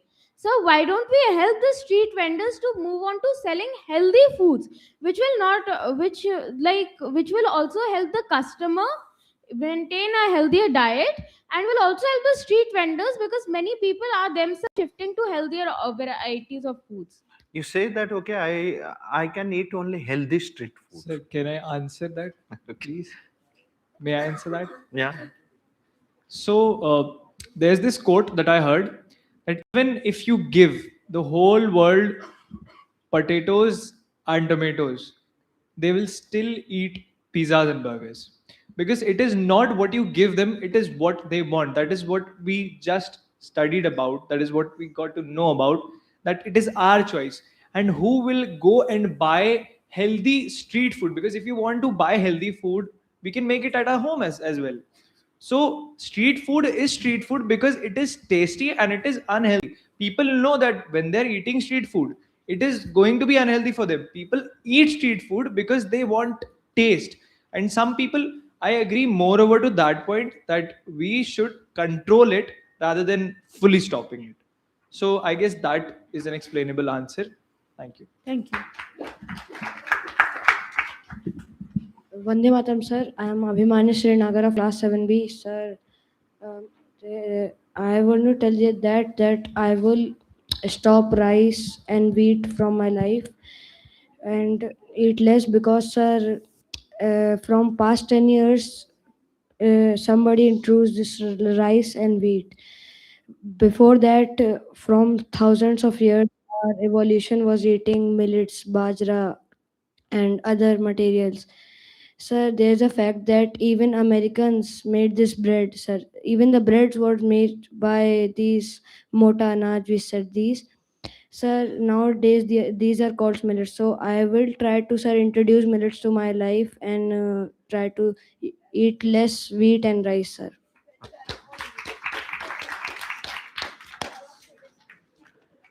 Okay, so what we see that only one set of students are coming again and again. What about others? Try to share your, don't sit passively, participate here. So this time let's have some new faces saying. If you have spoken already in before also, I mean, we'll give you a chance, but first let's take all those who have not spoken, right? Hmm. Speak, give the mic to him. Yeah, okay. Speak. Annamaya, sir, I am Suresh Pandey of class 7F. Sir, I have a very wrong habit of using mobile phone while I am eating my food. Hmm. So, sir, I place from today that I will not use mobile phone while eating food or. Very good. Yes, most of the times we have this habit of, having the phone, being engaged with the phone, and then eating food. So, what should be our prime focus? The food. Enjoy the food. Enjoy the food. Eat through the eye. Yeah, exactly. Do not divert your whole focus and concentration to something else while taking food. Be with the food. Yes, please. Vande Mataram, sir. I am Anshika Tiwari from class 7 Australian. I have an addiction of eating Maggie. Like if my mother cooks vegetables and I'm not liking them, then I immediately go and cook Maggie for myself. So today I take sankalp to develop conscious eating. Very good. Yes. Yes.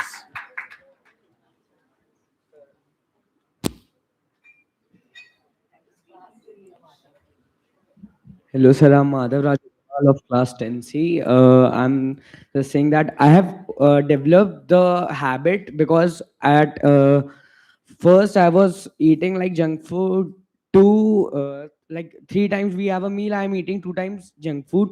So now I have stopped and I have controlled myself. Like yesterday, ma'am said that sacrifice. So I have sacrificed all my junk food, my habits, which are like I'm controlling myself that no, this is junk food, I don't want to eat it, and I am now again and again consistently saying to me that no, I don't have to eat any junk food item, I have to eat healthy item which will make my life, my inside and everything stronger, and I am now happier more, and uh, I am like very grateful of me and my parents, which have helped me to overcome these things and make me such good, nice, healthy food for me at home. Very good.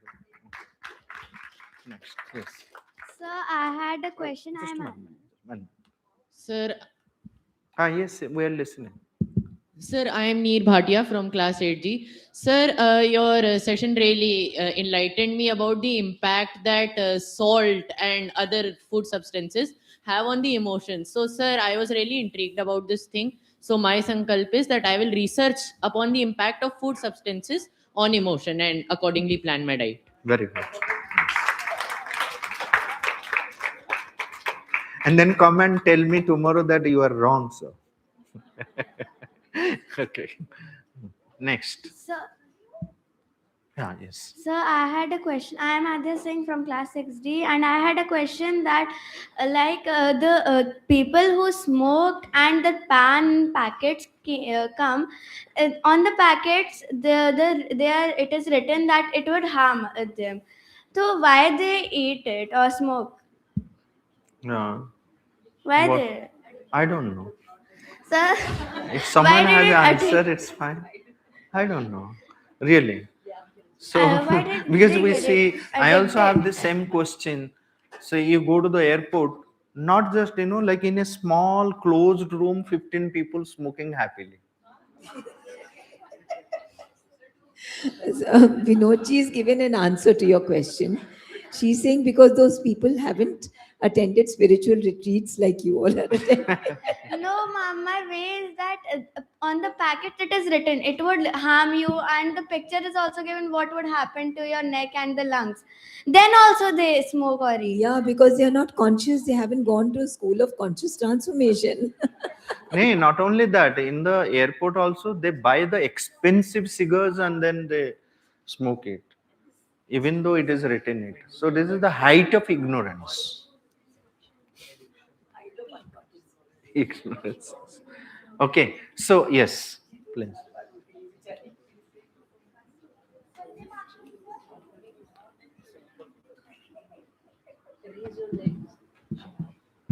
Vande Matram, sir. My name is Riddhi Jaiswal. I am from class 7th Nafs region, and earlier I used to follow my desires instead of my need, and I was unable to focus on whatever I wanted and was not active. But now I promise that I will have a nutritious diet and follow my needs instead of my desire. Very good. Vande Matram, sir. I'm Karthik Vaikkad of class 8A, and I want to restrict or control my consumption of junk food because I want to get a bit slim. Okay. Very good. How many of you have a habit of having junk food every day? Very candidly, raise your hand. Including Manas.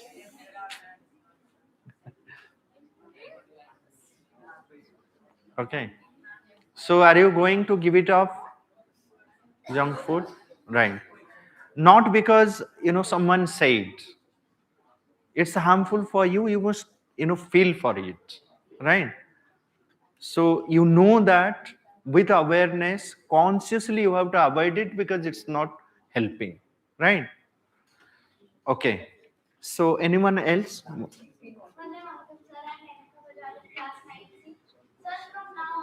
I take the sankalp to chew my food properly. Ah, yes. Chew my food. Yes. Vande Matram, sir. I am Radhika from class 6 Nafrijan. To be honest, I have a craving of eating momos. My father always told me not to eat, but I did not listen to him. But today I take a sankalp of listening him and having it once in a week, not more than. Also, I have a question. What are the ways that can help us control our cravings?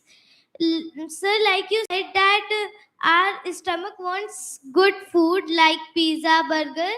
So, what are the ways that can help us in this situation? Yeah, see, ask this question to the pizza burger itself. Okay. So before you say it, just put this question. So, is it good for my health? Take a pause instead of just jumping over it. So take a pause. Ask: is it good that I have pizza? Why should I spend so much of money? Why am I eating it if it is not helping me? Or am I doing it just because my tongue wants? Or am I doing it really there is a need? Okay, can anyone say that like pizza is an absolute need for me for maintaining my physical being? Okay, no, na. But certain amount of food you can say it is absolutely necessary. A particular kind of food that you need to have calcium in you, you need to have certain aspects. So for that there are particular food items which are needed. So these questions, sometimes we can have it, we can control it slowly instead of completely rejecting it, but there are certain aspects. So for example, like I am 55 years now, I have in my 55 years I have not tasted any soft drink till date. No. And so is my daughter. She's 21. She has never tasted. She belongs to your generation. Not tasted any junk food or soft drink. Because this is habit. Yeah. Vinodji has also never tasted pizza or soft drink. Now, pizza I have taken. No, but sometimes, but Vinodji has very not minimum. even had that. Once I had it in Trinidad and Tobago, I liked it. But then once I had it here in some Pizza Hut or something like that, it was a completely different taste. And from that day, I stopped eating pizza. Anyone offers here. Yeah, yeah. Yes. So if you go back in I may, yes. But no soft drink. Yes. Yes.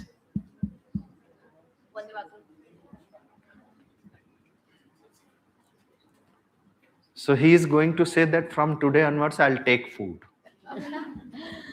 Vandatum, sir. I am Abhay Narayan of class 9C. Sir, what I would like to say is that we should stop believing whatever we see in Instagram Reels and YouTube because, for an example, my mother saw a reel where it said that eating spinach and capsicum together is cancerous. And for 15 days, she said that I will not eat those two together. No, don't listen to So, it. Many reels are not good. So, can I say one thing to the students? Thank you. Yeah, the taste. Who gets the taste? The 4-inch tongue, right or wrong? And for how long does the taste last? 2 minutes, 1 minute, right? But what gets harmed? Miles and miles of the intestines. So we are harming miles and miles of our intestines for the taste of this 4-inch tongue, and a taste that will last for 2 minutes, and the harm will last for days, sometimes months, sometimes years. So we have to think about it, take the balance sheet out, and then take a decision. Okay, so let's close. Yeah, okay. My name is Annamaya, grade 5 Navsrijan. I will not be watching screen while eating as it stops me from enjoying my meal. Very good.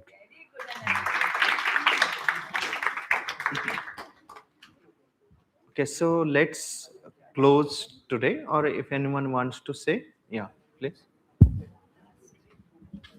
So I have to say something about what ma'am said right now, that we only get the taste for 2 minutes. There's also one popular image going on where a prisoner is in prison and there's a key and a bread and he chooses bread, and he chooses bread because he's wanting desires to feed himself, but not the long desires that will help him is in his long life. Ma'am, there's a viral image going on in the internet where there's a prisoner, and outside his prison there's a key and a bread, and he can choose any of them, and he chooses bread for his desires and not his long life. What will help him in long life?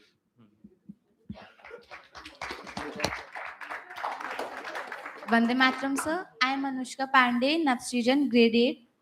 Sir, what I wanted to say is that when I am very happy, then I will overeat, and when I am very sad, then I avoid eating. So from next time, I will try to balance my eating habits. Very good. Okay.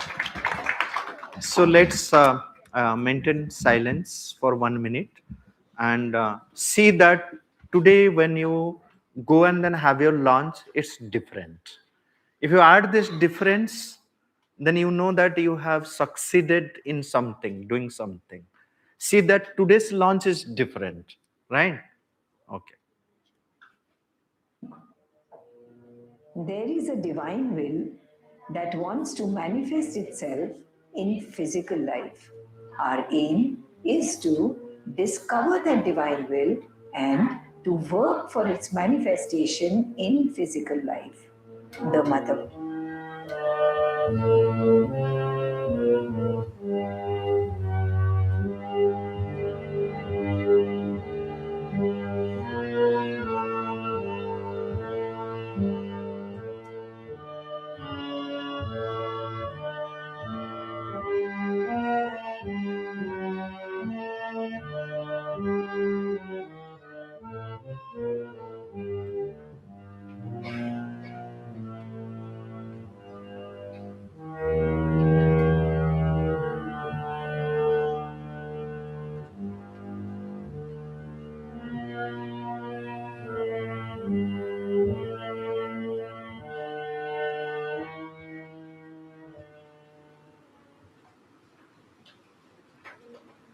Om.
Anandamayi चैतन्यमयी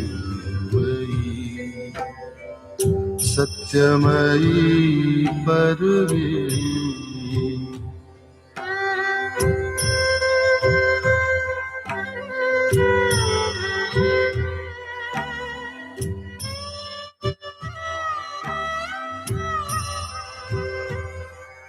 Anandamayi चैतन्यमयी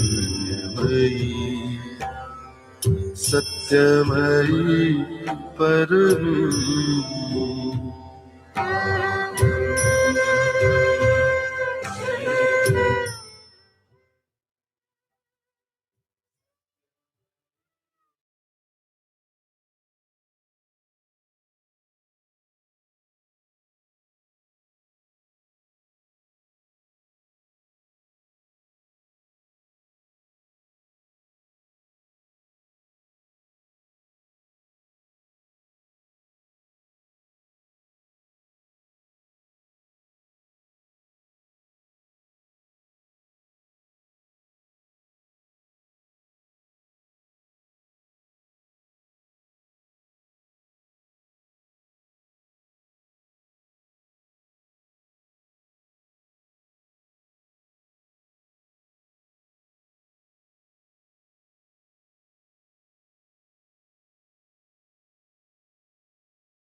that wants to manifest itself in physical life.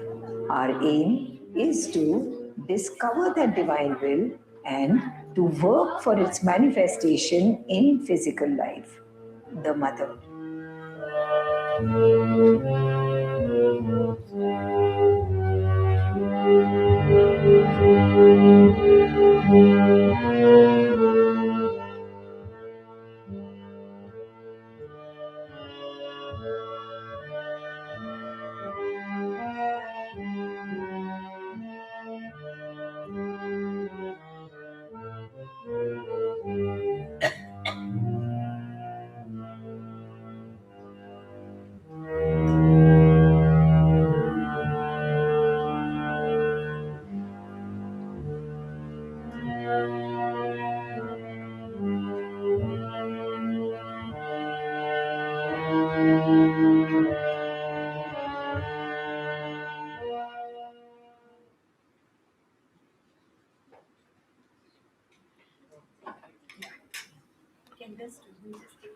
ओम हाँ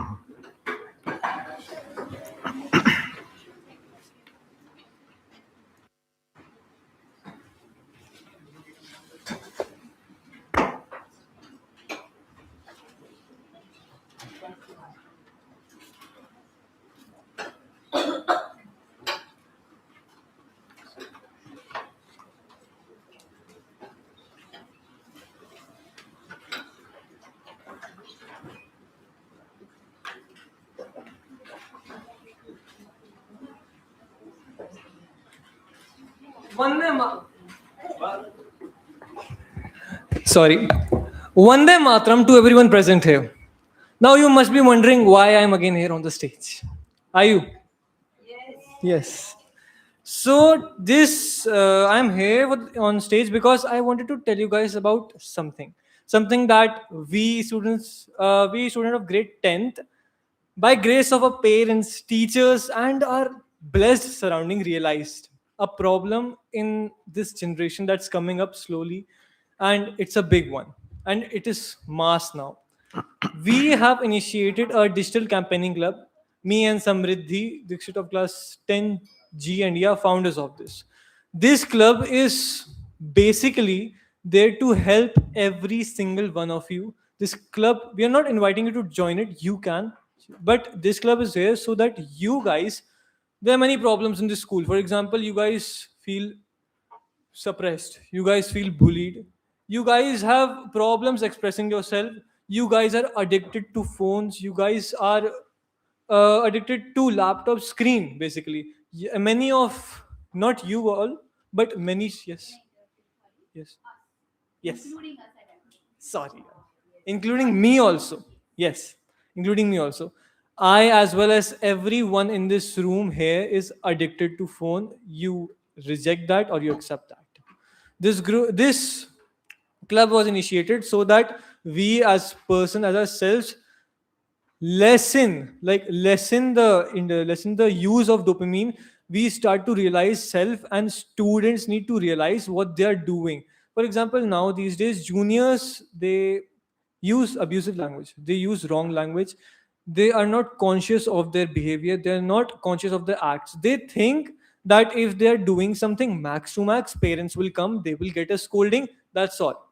And why is this happening? Because of the content on social media that has desensitized them. Sorry for the pronunciation. This is the main problem. So I'd like to hand over the mic to our star greatest asset, Ayush Dwivedi. He will explain to you in detail what our club really wants to do, and you all can take part and improve yourselves, including me.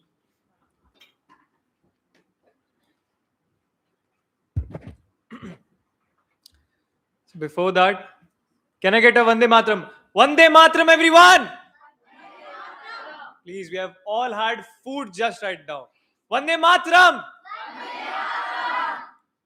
So, just like my worthy companion Amritansh just introduced you to our club, this might sound like a promotion, but this idea could have been promoted on day one as well.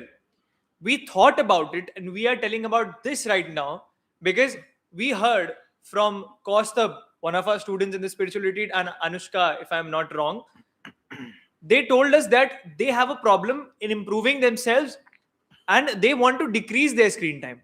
And screen time is such a big problem. I would like to explain this to you by a comparison. The average life of an Indian is 76 years. Okay. So if we just take 4 hours every day, that is the common screen time. You will not believe the common screen time of a teenager between ages 25 to 13 is 4 hours 30 some minutes. So if we just take that number and if we give someone a life of 76 years, out of those 76 years, almost 20 to 26 years you'll just be on phones.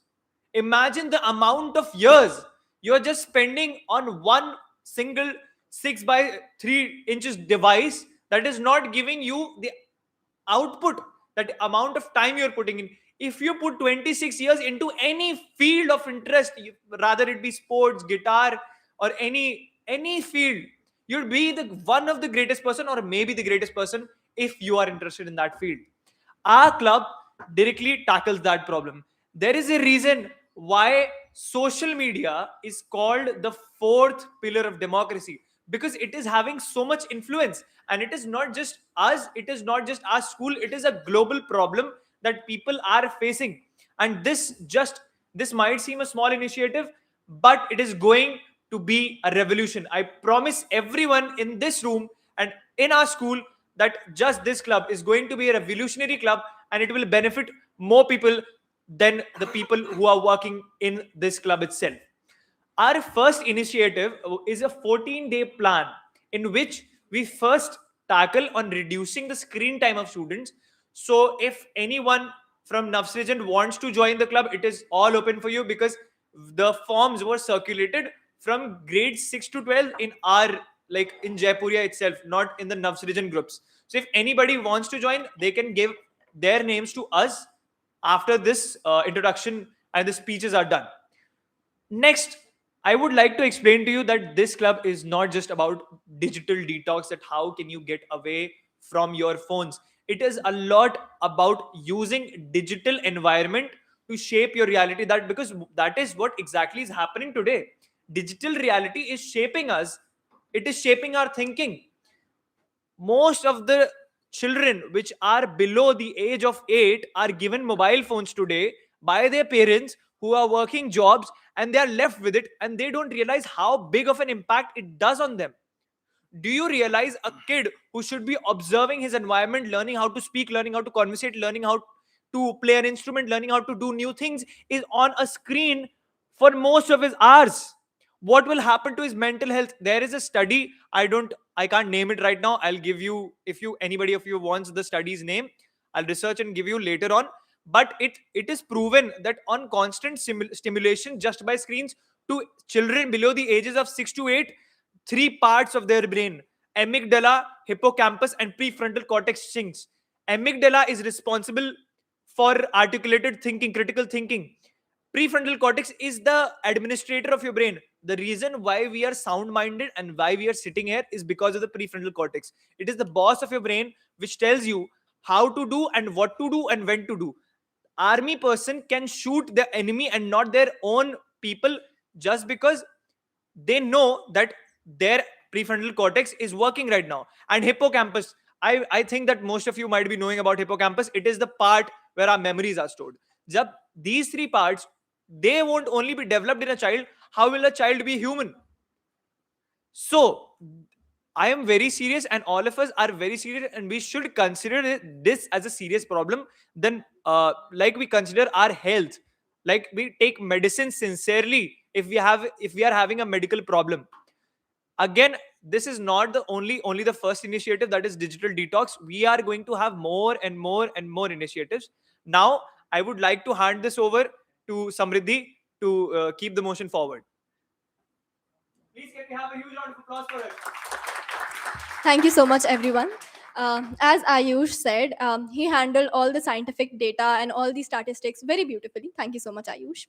Now, talking about the emotional aspect of this entire situation that we have created, when we are on our screens all the time, we have so many things that are going around. There is so much news all around us, so many things happening on in today's world, in today's time. Through social media, we can know what is happening in the other part of world in just seconds. And all that information that is there all the time in front of us, it does not help us at all, because we do not get to digest the severity, the actual levels of things that are actually happening. For example, when there was this thought of World War III, the entire generation treated it like a joke, when it is a very serious situation that is occurring. We have lost our sensitivity to issues, and that issues are not just political or global political. These issues range from people to people. Some people don't understand how things are going on with other people. We have lost that sense of connectivity of us as people. We have started treating them as somebody that is just on our phone. So this entire digital campaigning club, we really want you all to detox yourself from this digital world and come back to the real world, to talk, to understand people, and to bring back the lost connection that we once had before the era of phones. Thank you so much.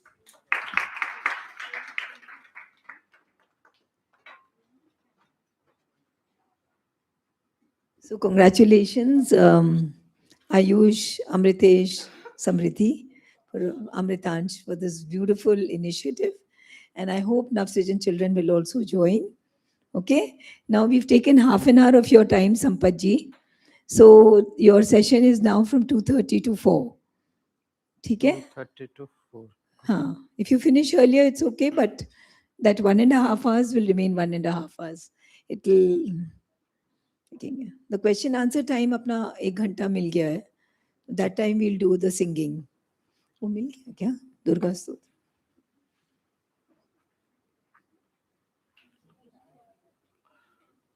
Slide दे देना.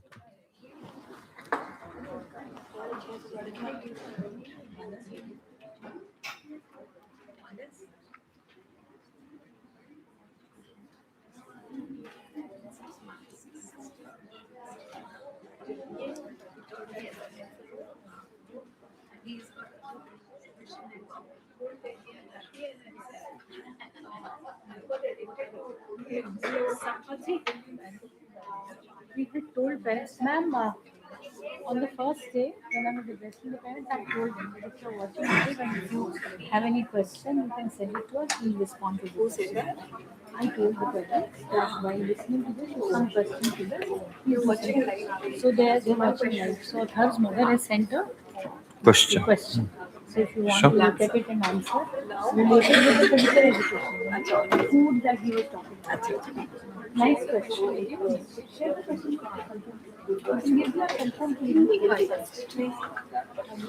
So this is the question from the mother. This is Athal Jindal's mother. Sir, question. This is the question.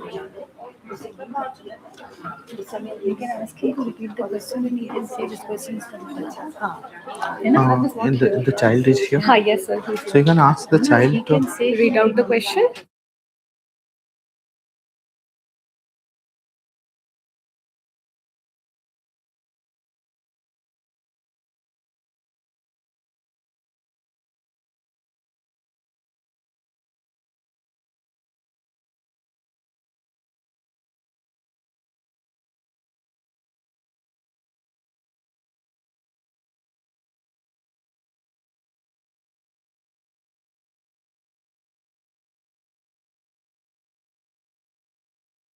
The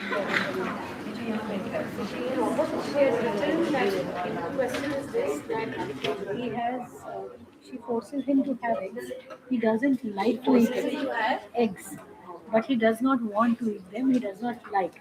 So she's written that should I transform myself? Yes. Clear. It's a very important question for a parent. Very important.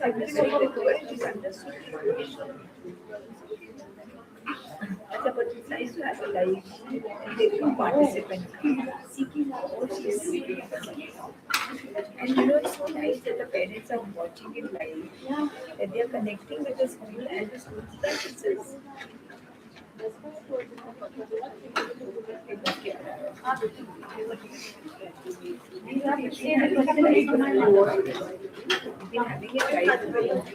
नहीं वो वहीं पे mic दे दीजिए ना।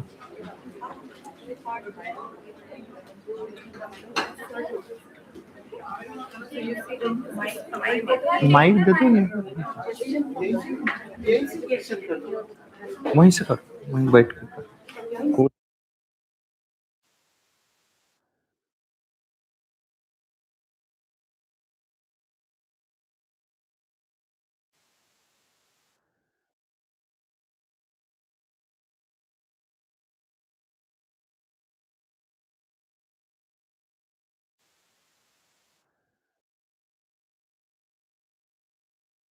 Has asked a question that she gives me eggs in the morning and I do not really like it, but she says that it's really important for my protein intake, and she says that maybe she thinks that she might not be the best judge of what is important from me for me, and but I might also not be the best judge of what is good for me. So my mother is asking, what should she do? Or should she stop forcing me? Or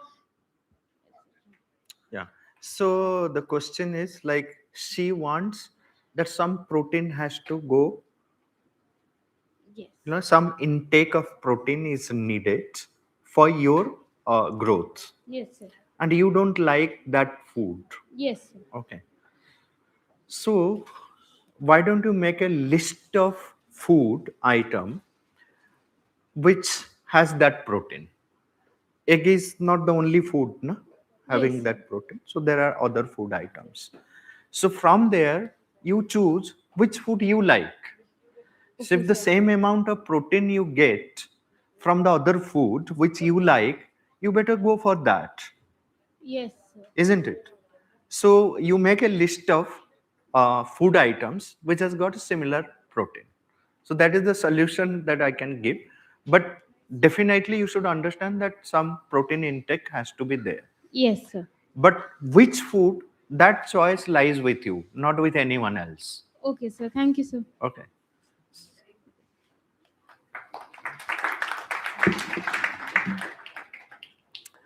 Okay. So the slide, please.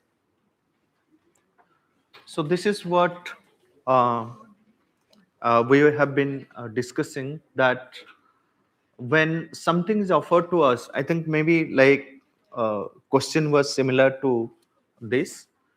So this aspect, what is the danger here? That this creates the impression that food is for greed rather than being inseparable for bodily functioning.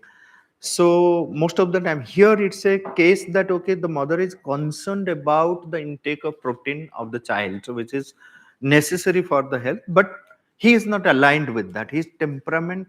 That's why if you remember, we had one word, that the child's temperament matters. Okay. So if the your temperament is not the same thing, like my father, right from the beginning, like he was because in Odisha the Brahmins also eat what is usually known as non-veg, like fish and other things, but I don't like, in my family I don't like. But my father, anytime like we sit together, so he will place something of that on my plate. Then like it doesn't, but I can't say anything to my father, and also like I don't feel happy taking that. Sometimes I take because I have to respect my father so much. He wants that I know my child should eat a little bit of fish and all these things. He also doesn't feel happy if I don't eat. So to respect him, I take, then I vomit separately. He doesn't know. But then when I grew up, so anytime any non-veg food is cooked at home, non-veg means mostly at home fish is cooked.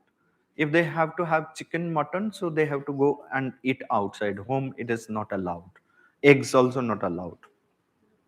but the fish is allowed. So that day I will have my food in my friend's house or in my mama's house. I will not eat at my home. So then no one, like forces me. So I could find out my way of, like not having it. But at the same time, we cannot disrespect also to the parents, because they also are not doing it with any other intention, bad intention, but their parental care, parental love, which we need to respect. But they also should understand that I'm not aligned with that. Okay, so that adjustment we have to do it at home. So in this case, he can place a lot of choices. Like, okay, instead of that, I will take more paneer or some other things, whatever protein, equivalent protein item that food item contains, and I'm more aligned towards that, I'll take it. So we shouldn't impose anything.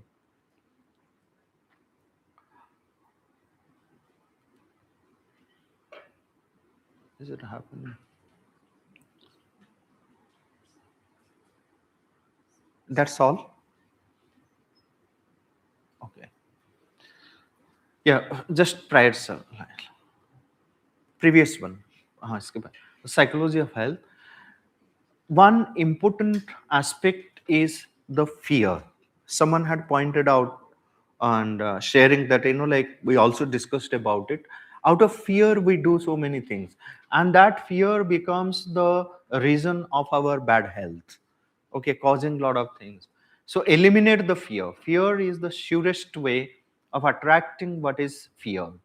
Okay, never instill the fear of illness to a child. So now we were discussing about food, and now let's take it up the health, the illness. So most of the times, as I said in the beginning, the body is vulnerable to sickness. Is It has a natural tendency. On one side, in its natural state, it is healthy. It has its own mechanism. We should listen, become more and more conscious of the body's own natural state. But at the same time, we instill sickness in us, right? And much of our physical illness, physical sickness, also is because of the mental sickness. So there are two words in Sanskrit. One is adhi and one is vyadhi. So adhi is the source of a vyadhi. Vyadhi means a physical manifestation of a particular disease. You see it clearly. So one day you discover that, oh God, what happened to me? But it's not one day, it's not overnight matter. So there is a beautiful verse which is there in Yoga Vasishtha. So it says, just see where from our sickness, physical illness, it comes from. What is the source of its birth, right? It says, look at the process. Look at the whole process it gives, Yoga Vasishtha. It says, chitte vidhurite sati. Sorry, chitte vidhurite deha sankhyobham anuyatyalam. This is the first line. What does it say? It says when there is chitta vidhurata. What is chitta vidhurata? Any kind of mental, psychological, emotional agitation. Something negative, something agitating movement which has taken place in the chitta, in our mental, emotional, uh, surface. It has surfaced there. What happens once that mental, psychological, emotional disturbance or agitation which happened? Deha, this body, sankhobham anuyate, in the sense that there are a lot of disturbances, chobha, takes place in the whole body. Okay. What is the first thing happens? Our the energy which flows through, like prana and rakta, the blood flow, the pranic energy that flows through the nadis, so they get disturbed.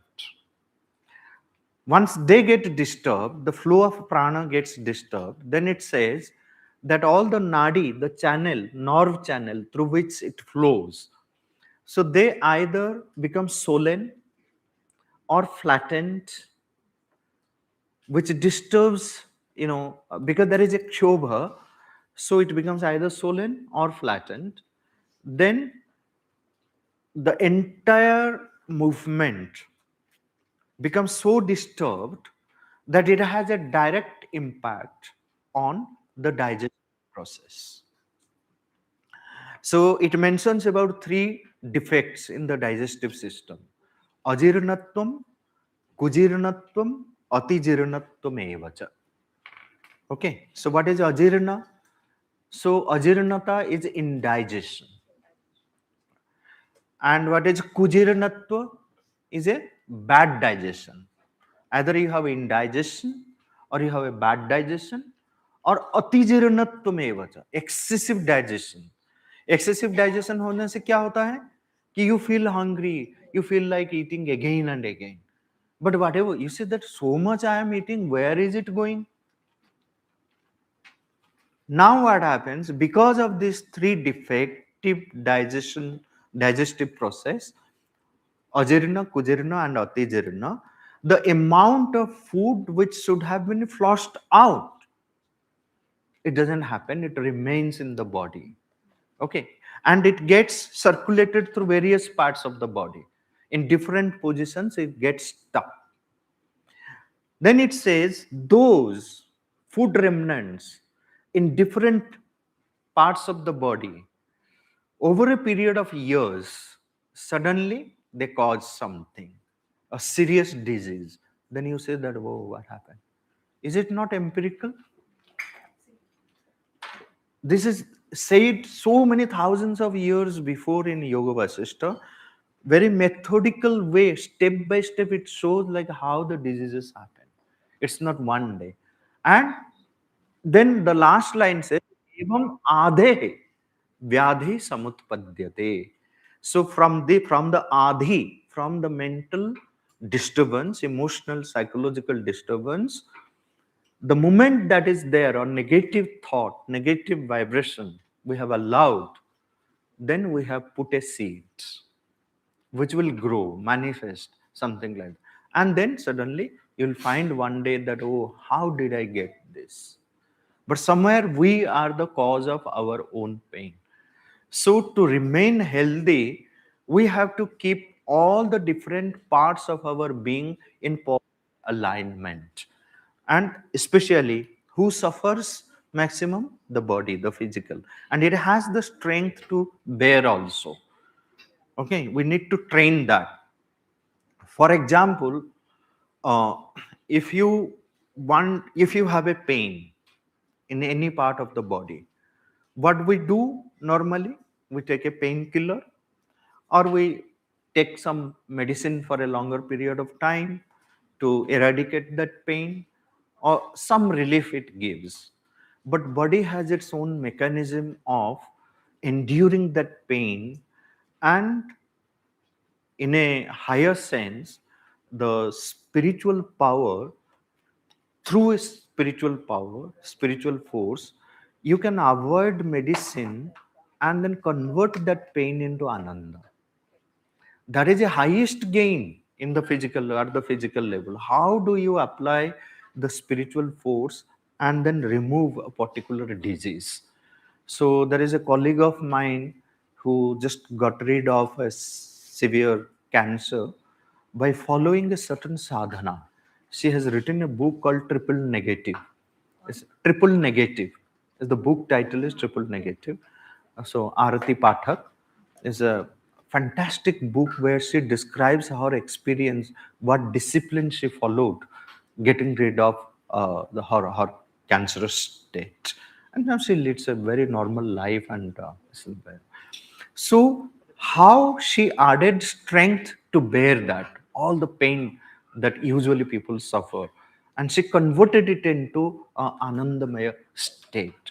So if we carry all kinds of fear, see, I remember during the COVID time, what fear can do. During the COVID time, in Pondicherry, the apartment where we lived, we had a fantastic neighbor, Lalit Bhai, we called him. Lalit Modi, his name. A chartered accountant, very sociable person, very prestigious person in Pondicherry. So most of the times I travel, and my wife, my daughter, they feel secure because Lalit Bhai is there. So we are well protected here. So, and during the COVID time when we all got stuck, so every evening we will go to the terrace, we'll play something, and then he will be standing a little isolated, even though he is playing, his mind is somewhere. तो मैंने पूछा कि ललित भाई हो क्या रहा है, आपको कुछ प्रॉब्लम है क्या? बोले नहीं, प्रॉब्लम नहीं, थोड़ा सा डर लग रहा है, क्योंकि हमारे चार्टर्ड अकाउंटेंट लोग ज्यादा मर रहे हैं कोविड में, है ना? तो I said but why are you thinking about that, why are you seeing the news even? Okay, most of, believe me, during the COVID time, I didn't see a single news what is happening because of the COVID. मुझे कोई interest ही नहीं था उसमें. Lot of people got affected by listening to the news item and all this, the fear, amount of fear. Then what happened? Suddenly he had some fever. Lalit Bhai had some fever, and I didn't go to see him. I said, like, if I go, then he becomes emotional and all this. Let him, bear all that. And that time, a lot of restrictions also. Like someone is in fever, so he can't go home. They also don't allow. Then one day he was, no, nahi, Sampath bhai, mujhe medical le chalo. So I went even without a mask. And when I just, like went in front of him, he sneezed so much. So the entire sneezing was on my face. Okay. And just he went I helped him sitting in the cab. He went. 2 days he remained, they gave him some injection and all these things. But then finally it was detected that he has the COVID positive. He was said that we will transfer you to the another ward, right? The moment he heard that, heart arrested and he died. Just a little fear that most of the chartered accountants are dying out of COVID. He being a chartered accountant, he developed that fear so much, he weakened himself that he was unable to bear simple news that I have got. Tell me, who is not affected by COVID? Who is not affected by that COVID? I myself was affected 3-4 times, severe fever and all this, and we didn't disclose also. We started, taking kada and all these things, whatever the natural thing. We didn't think much about it. There are many people who died out of fear. So eliminate, the mother says, eliminate all kinds of fear, slightest fear also. The moment you are afraid of anything, you are giving an invitation that yes. And the more you think about it, more you become, that fear grows. So you create that possibility of that thing happening. Mother has said that fear is the worst state of consciousness, worst. Yes. And especially in this case, and Sri Aurobindo, you remember when in 1939, so he had a fracture. Okay. He has said that how he converted that whole pain into Ananda. Whole pain into Ananda. And a little bit of the things which we learn, we try to put it into practice. I'll tell you my own experience. When I had a surgery, this leg, because of some accident, was separated. So it was unbearable pain, but surgery happened. During the surgery, they gave some painkiller injection, but post-surgery, so you have terrible pain. But I refused to take painkiller. I said they used to give, but I used to hide it. So I tried to experiment on myself. I, very consciously separate my two parts of the body. The one part which has pain, the other part where I kept invoking the light and started pushing that light, that peace, that ananda to the affected part. It was unbearable. It took whole month. I couldn't sleep with the pain. But I tried, but I avoided the medicine. Avoided the medicine. It works. With our strong willpower, we can do that. But if I become afraid, lot of people screaming and what not. So swallowing medicines after medicines, but it doesn't help really.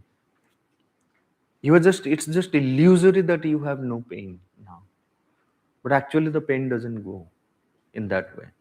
So we can do that. Body has that capacity. We have that capacity, but the fear has to be eliminated completely. The sickness, the illness is, there are a lot of reasons why we become sick, but we can maintain a very good, healthy being of ours just by being conscious and following a disciplined life. That's why, like, most of the diseases which are occurring nowadays are the lifestyle diseases. They say that or not? Lifestyle diseases. Our style of living is changed. Okay, it's changed. So we don't know the art and science of living rightfully, or the right living, the art and science of right living, right? So this is where we need to learn more. Then redefine illness. Teach ourselves. Let's teach ourselves that illness is a sign of weakness or inferiority, not a source of virtue or sacrifice. What a beautiful statement by the mother. It is, the source is inferiority, weakness. That's what causes illness in us. Okay. So, and most of the times you see in the young generation, they show themselves as they have fallen sick to, like, attract attention, seeking attention. You see the sympathy, attention. But you are causing a problem for yourself. You are giving an invitation to what it will happen. There are so many stories in the Puranas and in many folklores you will hear that you just invite or you start enacting, okay, and then it becomes that. So let's teach ourselves that illness is a sign of weakness or inferiority, not a source of virtue or sacrifice. So you must feel ashamed of telling someone I am sick, right? So it is not a virtue. Do not try to that. Most people say that, oh, I am sick, I am not well, like to draw sympathy. No, it's not a virtue for which you need to be sympathetic. And most of the times you see that like when we fall sick, गांव में तो लोग डांटते हैं कि क्यों इतना बीमार पड़ते हो तुम, उठो. वो कोई सिंपैथी नहीं दिखाता है, वो डांटते हैं कि क्यों, आपको डर लगता है किसी को बोलने के लिए कि मैं बीमार हूं, है ना? That is the attitude we should have, कि कोई डांट लेगा मैं बीमार पड़ जाऊं तो, है ना? So that's where we have to be careful and add more awareness to it, seeing that it's our weakness, it's a state of inferiority if we are falling sick. Next slide. So sleep. So let's concentrate on the sleep and the physical balance. So sleep, which is a nidra, right? Shayana, nidra. These are different words where in different languages. But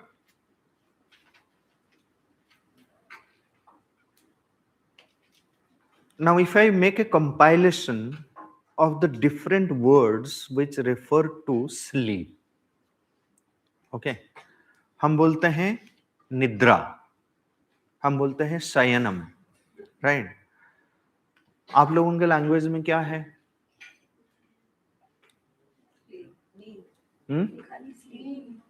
नींद, नींद। Verb क्या है? सोना। Okay, अब किसने बोला वो धन्वंतरी त्रयोदशी होता है ना, धनतेरस, तो उसके वाइफ ने बोला कि आप धनतेरस में क्या लाएंगे? अच्छा, हर कोई सोना खरीदता है, तो उसने एक तकिया खरीद के लाया। बोला इसमें सोना ही है। सोने के लिए ही धनतेरस है, तो ये सोने के लिए ही लाए हैं तकिया, ठीक है? तो इतना सोने के चक्कर में थे, इसलिए अच्छा हो जाए। तो देखो, जितने भी वर्ड्स क्रिएट किए गए हैं, वो वर्ड के पीछे उसका जो विज्ञान है वो भी छिपा हुआ है। इसलिए एक वर्ड एनालिसिस जो हम करते हैं, वर्ड को भी कॉन्शियसली यूज करें, तो बहुत सारी चीजों का विज्ञान को हम समझ सकते हैं। We can understand the science and technique of many things. So that's a separate topic which we will take up sometimes. But here, just imagine, and we will have a little interaction about how many of you really have quality sleep. What do you mean by quality sleep? You didn't ask me that, sir. Please define first what do you mean by quality sleep? You raised your hand. That means you are sure what do you mean by quality sleep, right? Okay, tell me what is quality sleep? Because you are having quality sleep. Huh? In? That is quality sleep. Okay. 8 hours of sleep. Quality sleep. You. Sound sleep. मतलब सोने के समय ज्यादा, ये sound sleep है? नहीं है, अच्छा। Okay, sound sleep. But what do you mean by sound sleep? Your sleep is undisturbed. Sleeping for undisturbed sleep, and here you have 8 hours of sleep. Yes.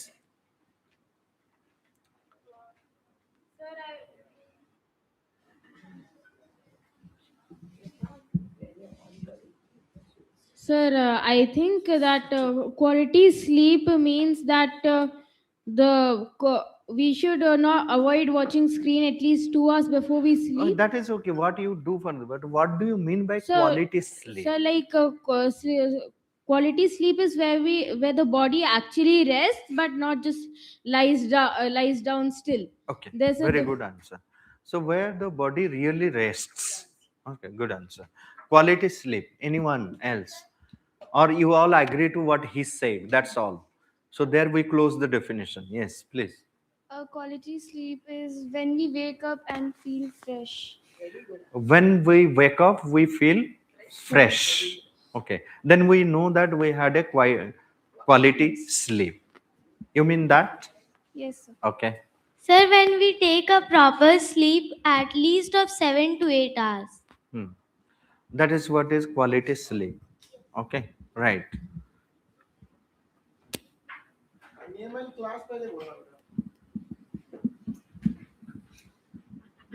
So, according to me, I think quality sleep is something like no thoughts are being there in our mind. Every part of our body is resting. We are like our thoughts are empty. We are just resting. Okay. My name is Shrihan. I am from class 7B. Quality sleep is when we sleep completely. Completely. We complete our We sleep. complete our sleep cycle. Yes, sir. Okay. So, yeah.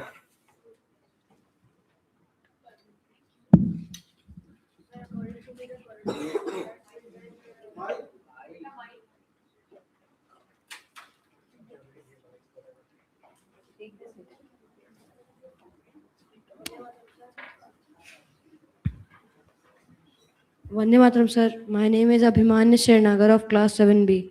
Sir, according to me, quality sleep can't be defined, sir. But according to me, I would say that quality sleep is that sleep in which next morning we are being agile and completing our work properly. Okay. Yes. So give a mic there.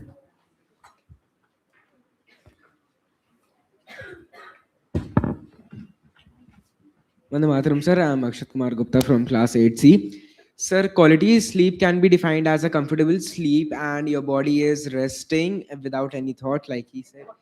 And you're having a peaceful sleep at night in a comfortable position. Okay. So quality sleep, most of you have, like this understanding that if you sleep for a longer period, it means quality sleep. Or if you have a sound sleep, that also we are not clear what exactly is meant by sound sleep. So some of you said that, okay, a sleep when body truly rests. So there also like question comes, is it just giving rest to the body that we sleep, or the rest also to the vital and the mental? That also like you need to see that, is it a rest to all parts of our being? Is quality sleep, undisturbed quality sleep, is also by this you mean that an unconscious sleep? Because most of the times you see, we had one friend, he sleeps, उसको 3-4 लोग मिलके जगाए फिर भी नहीं जगता था. हाँ, can you call it quality sleep? Now see, we did it literally. I mean, we discuss about it also, like when we meet, 4 of us, we carried the whole bed and then put it there in the sun, in the in a खेती में ले गए उसको, वहां पे रख दिया. दिन में 11 बजे उठे, देखे मैं कहाँ सोया हुआ. And he slept around 10 o'clock at night. Next day around 11 o'clock he is getting up, and then, do you think that that's quality sleep? मतलब उसको उठा के लेके गए, धूप में डाले बाहर, फिर भी नहीं उठा. ये है, अभी भी बहुत है, मैंने देखा लोगों को उठाओ, हिला हिला के उठो उठो उठो उठो, नहीं उठ रहा है. Do you think they are having quality sleep? नहीं. फिर आप देखो, और भी ये होता है कि वही लोग सोते हैं, इतना समय सोने के बाद भी दूसरे दिन फिर उसी तरीके से सोते हैं, है ना? So on one side you have Kumbhakarna, बहुत बढ़िया सोता था, 6 महीने तक सोता था. Can you say that Kumbhakarna had a quality sleep? तो उसको जगाने के लिए कितना कुछ किया जाता था, है ना? बहुत सारे बड़े बड़े ड्रम्स बजते थे, क्या क्या नहीं होता था कुंभकर्ण को जगाने के लिए. हाँ, कुंभकर्ण की तरह हमला. फिर और एक सुनो, जो था अर्जुन. अर्जुन का एक नाम है, वेरी स्पेशल नेम. गीता पढ़ने वाले बच्चे, अरे पार्थ तो है, पर ये शब्द जो है ना, ये शब्द जो है, ये सोने के साथ, सोना मतलब ये सोने का चेन वगैरह नहीं, सोना, स्लीपिंग के साथ जुड़ा हुआ है. ये शब्द क्या है? गुडाकेश. गुडाकेश एक वर्ड है अर्जुन के लिए, जिसका मतलब है गुडाकेश. तो गुडाकेश का अर्थ है ईश. ईश का मतलब है जो मास्टर है, जो स्वामी है, प्रभु है, ईश. ठीक है? किसका ईश है? गुडाक. गुडाक का मतलब है स्लीप. गुडाक, गुडाकेश. तो स्लीप का मास्टर मतलब क्या है? वो सोता नहीं था.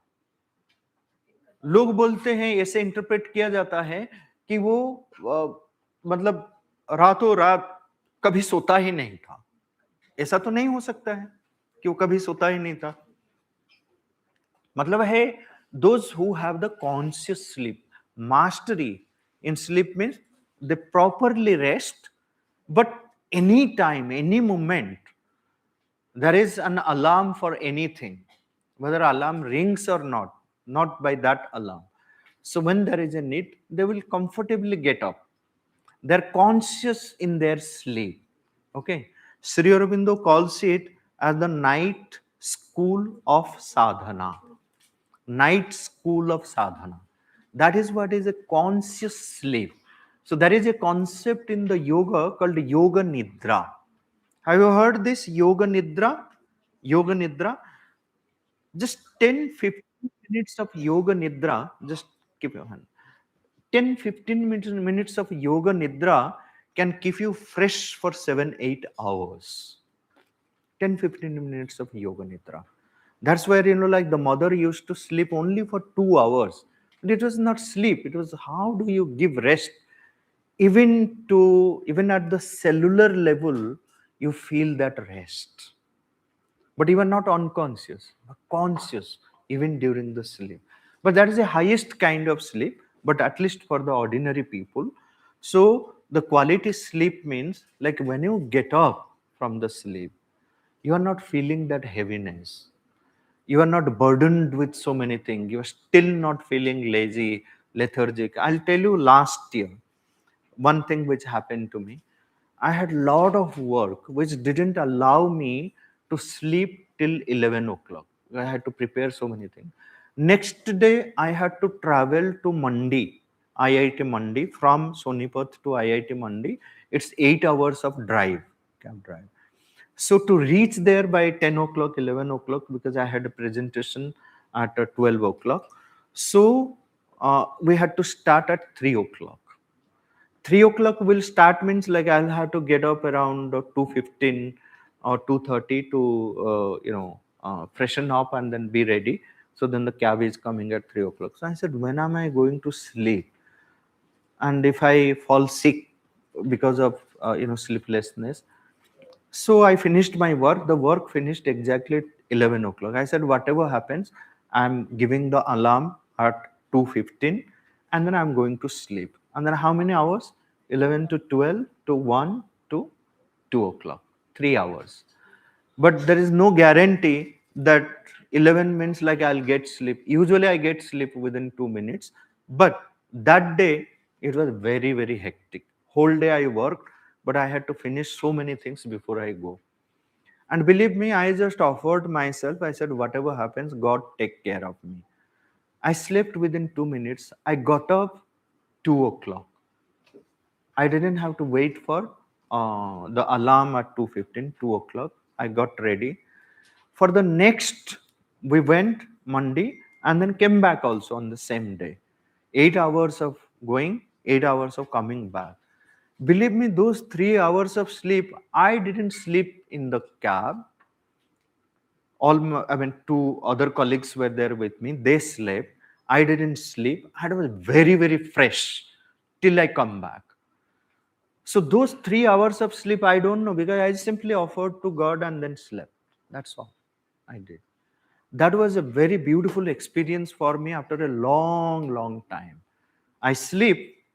There are, like this quality sleep, I can call it, because I don't get up in between sometimes or most of the times. So it's a one sleep like 9:30 to 3 o'clock or 3:30 like that, or 10 o'clock to 3:30 or 4 o'clock like that sometimes. Very good sleep. But that kind of freshness and the energy what I got that day, it never happened before. So that is what is the quality sleep, right? So we do not feel burdened. There is proper rest. Otherwise, the body is lying, mind is somewhere engaged, our emotional sensational being is somewhere engaged, and so many things happen, so many dreams, so many things. You get up every half an hour, 45 minutes sometimes. That is also a disturbed sleep.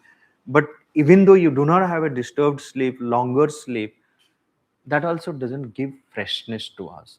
So how do we sleep? Like we discussed about, like how do we have the proper food, conscious eating. To maintain this physical being and health, our well-being, to keep it in a proper condition, we need to have conscious sleep. Conscious sleep. If some of you have this sleep disorder, you can say, okay, you don't get sleep properly, or you don't have a quality sleep, you can set some kind of discipline for yourself. So the best discipline, what you need to do, your food habit you have to change, because it affects your sleep pattern, right? What should be your food habit? See that, suppose you want to sleep, say around 11 o'clock. You decided that I'll sleep at 11 o'clock. Then when you should finish your dinner? By 8 o'clock. When you finish your food and when you are going to sleep, there has to be 3 hours gap. Okay. But now what is happening? You are having your food at 10:30, 11 o'clock. Children are getting up and then preparing Maggie at 2 o'clock at night, and then sleep. See what kind of sleep you will get? Nothing. It will just destroy you. So set a discipline. Suppose you decide that, okay, maximum 11 o'clock. Okay, I'll not go beyond that. Or 10:30. So whenever you decide to sleep, have your dinner 3 hours before. Right? 3 hours before. So when I'm sleeping at 9:30 or 10 o'clock, I finish my dinner by 6:30 or 7 maximum. So then I can sleep by 10 o'clock. Right? So before going to sleep, and those 3 hours is not just the gap for the food. During those 3 hours, no digital engagement. It's very painful. It's very painful, but there's no other way. You can read books, you can write something, you have a reflective journal, you have a beautiful conversation with your family members, okay, and make them, fit for this conversation. So what we do at home, like I sit with my daughter, let's have a conversation. So beautiful conversation happens for 2 hours. Okay, a lot of sharing, what I have studied, what I need to learn from them. But like from these discussions also, a lot of things come out. I remember, like, we had such a discussion at one night. So within 10-15 days, my daughter shared a link where she published. Now she's 21, but she wrote it when she was 19. She wrote The Power of an Hour. This is the title of the article. So she wrote what happened during that 1 hour conversation between her and me. It's so beautifully she has drafted. It brought tears into my eyes. What change it happens. So this is how we change, we bring some changes in our life. That article is there on her Medium page. If you Google The Power of an Hour by Ritaja Mishra, you will get it. You read it. It's very, very inspiring. So you can do that. How do you utilize your 3 hours time between your food, dinner, and the sleep? Make it a discipline. Then you see, within 3 months, you evaluate your own life and then see what you are gaining. Study all your homework, everything, you do it. Keep that digital thing, separately. No mobile phone or anything, no engagement. See, it helps immensely. A lot of works you can do it. Then read something before going. That 1 minute silence you can do little bit of stretching. If you don't get sleep, just relax yourself. Okay, listen to some bhajans if necessary, or sing a bhajan, chant om, or do some reflection, whatever you feel happy. Okay, conversation is a very powerful conversation, powerful way of getting engaged. But do not get into any kind of heated discussion. That will spoil. Some healthy discussion, some beautiful sharing. Okay, some beautiful sharing. Read stories. some positive aspects. Do not allow any kind of negative discussion after dinner, before sleeping. That will affect like anything. And if we set a discipline like this, definitely the sleep quality will change, and the health well-being, physical well-being will be far better than what we are going through. And do not look at, life is not just for few years. So think that we have a long period of time, long way to go, long way to go. That is why we need to take care of this health, long way. So we want to compromise with that? Are you looking for next 5 years or 10 years or next 80 years, next 100 years? Next 100 years people tell me, ओ संपत जी आपका तो 100 साल उम्र है, अभी अभी हम आपको ये करना। मैंने बोला ये क्या कर दिया आपने, मैं तो 125 130 मानकर चलता, आपने घटा दिया मेरा उम्र, है ना। aspire for a longer life. Okay. Jijivise chatam samaha. This is the mantra. It says, always aspire for a complete life, disease-free life, healthy life, life of 100 years, more than 100 years. Okay. That is what should be our aspiration. And for that, what discipline we need to do? Food, sleep, the proper rest. So time to time, why we say that, okay, time to time after 1 hour, just get up, and then that's also a kind of rest to the body. Even sitting at one place for a longer time is not actually rest. कभी कभी बोलते हैं मैं तो comfortably बैठा हूं, नहीं, वो कंफर्टेबल नहीं है। आप बैठे हो, वो ज्यादा लेथर्जी, ज्यादा तमस क्रिएट कर रहा है। ओके, सो मूवमेंट होना चाहिए। Movement is also giving you rest, right. So नहीं तो हम ज्यादातर बैठते हैं, मैं तो कंफर्टेबली बैठा हूं, आप क्यों वरीड हो रहे हो, रेस्ट ही मिल रहा है बॉडी को। आप बैठे बैठे थक जाते हो, बैठे बैठे थक जाते हो। Many people see, I am standing here from morning and giving you lectures, talking. That also needs, investment of energy, right? So it's not easy job. I have seen most of my colleagues, if they have 2 or 3 classes a day, पता नहीं आज 3 classes ले लिया मैंने, 3 classes में इतना बकना पड़ा कि they feel tired.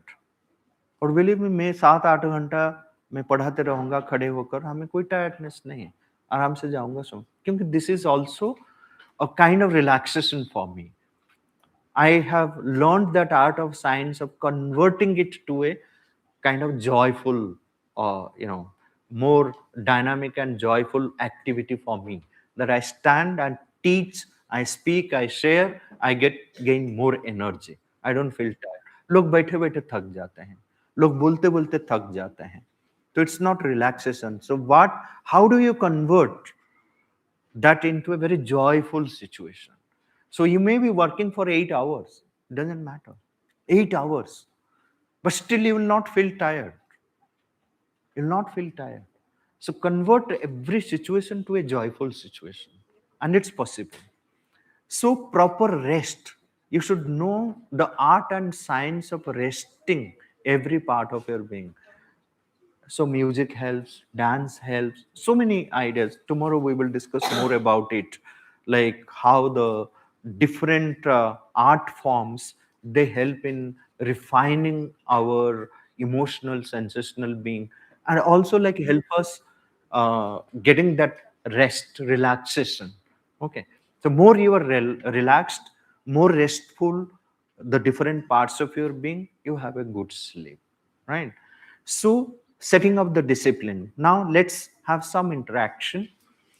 What is the kind of discipline that you will create for yourself to have proper rest and quality sleep? So your pledge and your planner for this. Okay, so take a pause, reflect, right? Do not think too much, just reflect.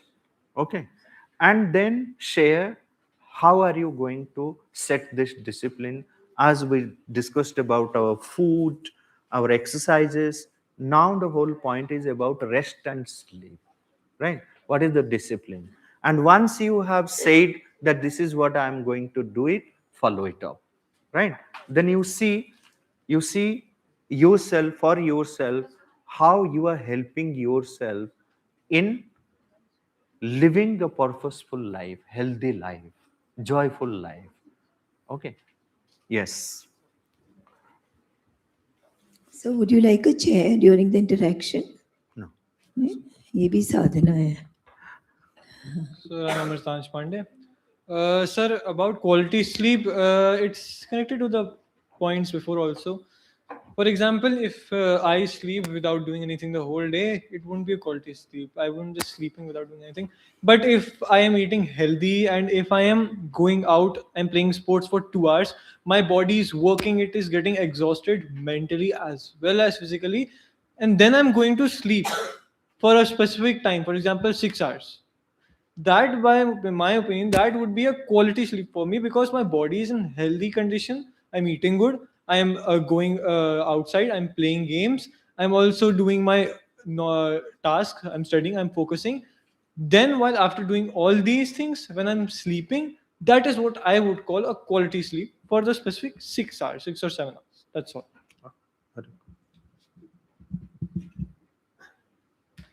Vande Mataram, sir. I am Ayush Dwivedi of class 10F. Sir, what my problem is during the time when I go to sleep, usually what happens to me that there is a lot of clutter in my mind. I think a lot. That is the only problem that I face, and I guess most of us must be facing that. That we think so much that we want to have what we have to do tomorrow, kal kya karna hai, this, that. But I want to consciously segregate the thought कि जो कल करना है, whatever I have to do tomorrow, I will do that tomorrow.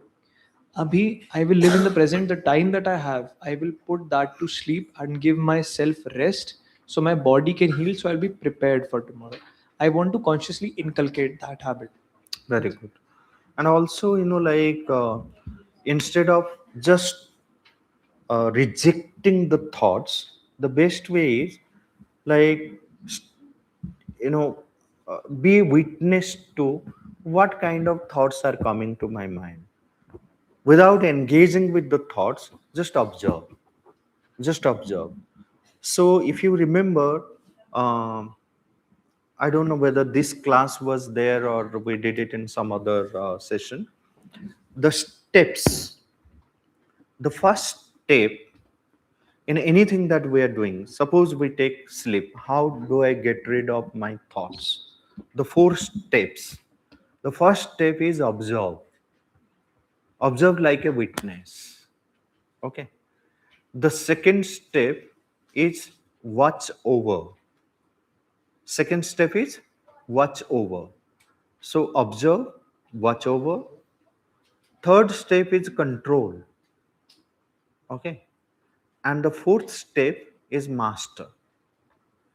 So when you observe like a witness without participating.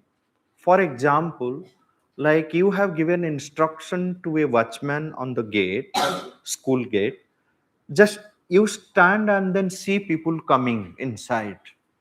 Do not stop on anyone, do not think who is coming, who is not coming, and all these things. Just the watchman is standing there, and then people are going, coming, and then he doesn't participate with anything. The same way, you just observe what thoughts are coming.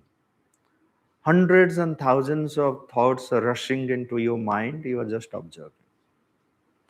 Then next step is watch over. The next instruction goes to the watchman that just see who is coming and then how is coming. Just keep a watch on that. Negative thoughts or positive thoughts, wrong people or right kind of people, what, just watch over. Keep a watch on the people. Right? Don't do anything. Just keep a watch. The same way you can, from the witness stage, you go to a little participatory stage, that where you actually do not participate, but you segregate. As I said, na, you segregate.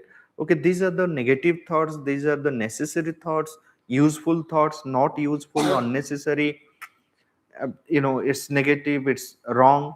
You segregate them, watch over. Then the third instruction goes to the watchman. Now you have to control. Allow only those people who have a registered number with them, right? They will be allowed. Okay, those and rest of them, you have to keep them outside the gate, that you can't go.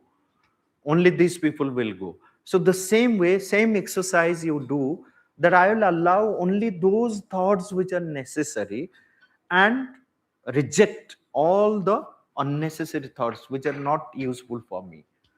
And when you continue with this exercise, then at a stage you have to have mastery over it. When you have mastery over it, then what happens?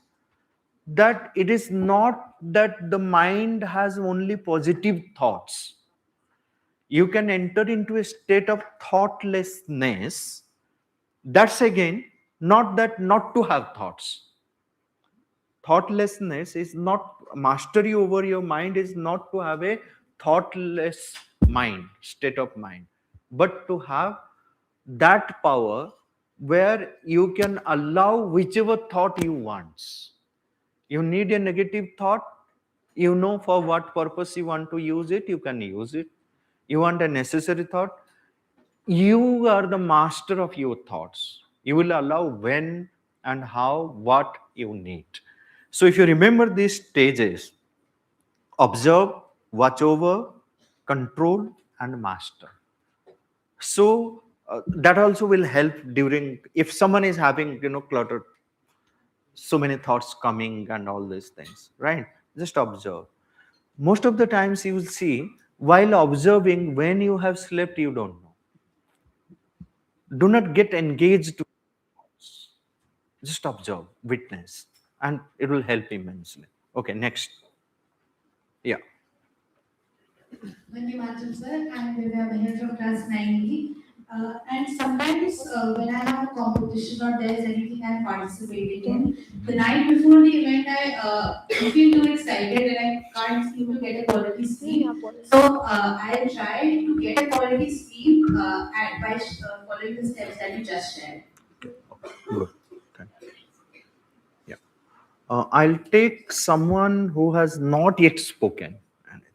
Yeah.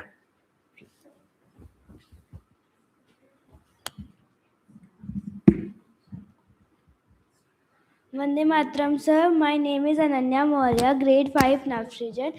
I will try to have a quality sleep by remembering, offering, and invite God before I sleep, and then I will have a calm and peaceful sleep every day. Very good. Okay. So here. Vande Matram, sir. My name is Akshay Rawat and I am from class 9A. I sleep at 9 o'clock at home. So I'll start eating my dinner at 7 o'clock and complete all my work before I sleep so that I don't have to struggle to find my books and do just press my clothes in the morning, and my mind will be fresh. Yeah. So, yeah. Sir, I will have a conscious sleep, and as you said that we can have food. We should have food before 3 hours, and we should have food before 3 hours so that we can. We should have 3 hours gap so that we can talk to our family and spend quality time. So I'll follow your words, and I'll not use mobile phones or watch reels. Instead I'll spend time with my family. Okay, very good. Yes. Vande Matram, sir. I am Jaya Tiwari from Navsrijan. I'll journal before sleeping because I believe that writing a diary before going to sleep calms your heart and organizes your mind so you don't go back with a tangled mind. Very good. Thank you. Yes. Vande Matram, sir. I am Radhika from Navsrijan. I will do concentration activity at night so that it helps me keep my mind calm. I will also eat healthy food before 2-3 hours going to bed, which will help me to take quality sleep. Moreover, I will observe and delete the things which are not needed at the end of the day, which will help me sleep properly without any stress. For this, we can also observe silence time and can do meditation for our mind. Very good. And you are speaking for yourself. Okay.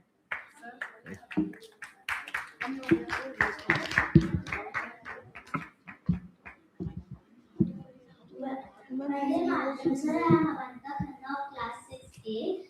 Some for a quality sleep and follow the steps, and also I make an effort to meditate before I sleep. Very good. Sir, Yeah, speak. Sir, my name is Raghav Singh Kushwaha. I am in 6D. I will try to eat my dinner before 7 o'clock. As you said that we should eat our dinner, we should have gap of 3 hours before sleeping. And I will try to have a quality sleep, sir. Very good. Come. Sir, my name is Shrihan Singh. I am a student of class 7B. Sir, I had a question that many a times in night when I go to sleep, it takes too much time to sleep. Sleep. Yeah. So why does it happen? It happens for many reasons. I think like if you have a heavy food, you will not get sleep properly. So you have to see whether you are having heavy food before sleep. If that gap is not maintained, okay, or you have a lot of cluttered thoughts, you will not get. Or if the body is too tired, then also you will not get sleep. If body is too tired, okay, so that's where you need to learn how to rest the body, how to relax the body, every part of your body, because most of the times we all have that experience.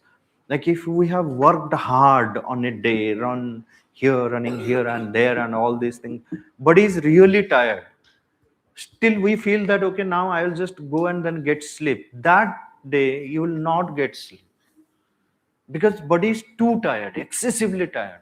What is needed is not lying on the bed but relaxing the body.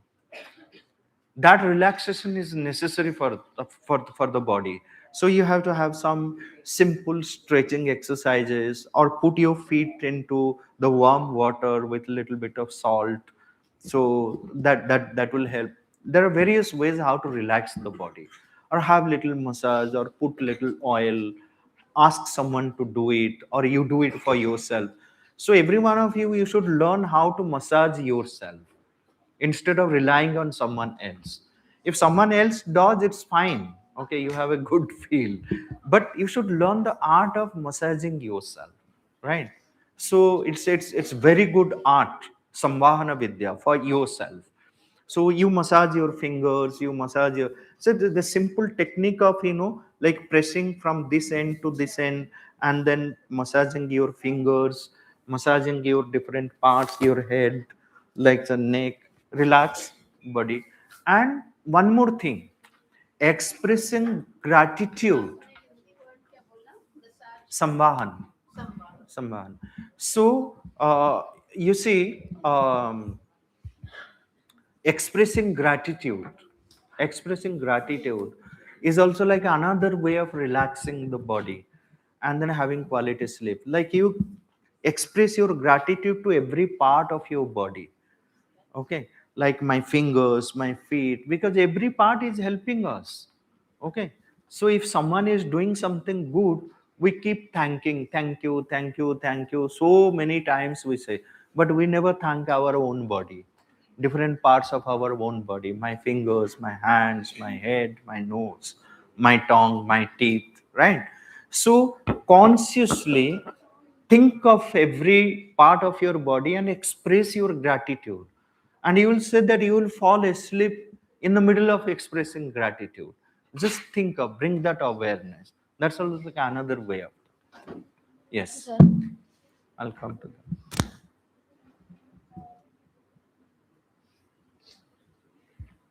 Vande Mataram, sir. I am Dakshita Kapoor of class 8G. So, sir, often before sleep, I just watch internet just before the sleeping, and I'm not able to sleep for 15 to 20 minutes, and I just contemplate and I'm overthinking. So, I'm going to take the conscious decision and make sure I do not watch any social media or any social devices before sleeping. Yeah, very good. Very good. Otherwise, like this is a kind of addiction that, okay, just the last message, just the last message. And then when we get up, okay, just see the message again, like 10, 15 minutes, half an hour, just the last message. Okay, that's so bad. We're not thinking of our body, we're not thinking of ourselves. And these messages are not going to help in any manner. You don't remember next day, it's not going to help in your exam, it's not going to help in your life. In no way it's going to help. But we are addicted. Just the last one. Next. Just say. Yeah. Vande Yeah, Mataram, okay. sir. I'm Dev Singh from class 9E. Sir, I have a unusual habit about thinking about the most nonsensical things before I sleep at night. Yesterday night, I was thinking about would it be better to fight a man with the head of a shark or a shark with the head of a man? I think about these things every day before sleeping. So I'll try not to think about these Very before good. sleeping. Should forcefully not allow those things to come in. Sir, I'm Lavanya Garg from class 8F, and I have a question that before exams, like the night before an exam, I am not able to sleep. I don't have any thoughts about that exam. I am just not able to sleep. So, what should I do? Yeah, that's so that happens to many people here. That happens like before the exam, you have a lot of overthinking or anxiety, or even you say that you don't have the overthinking, but somewhere internal stress is building up.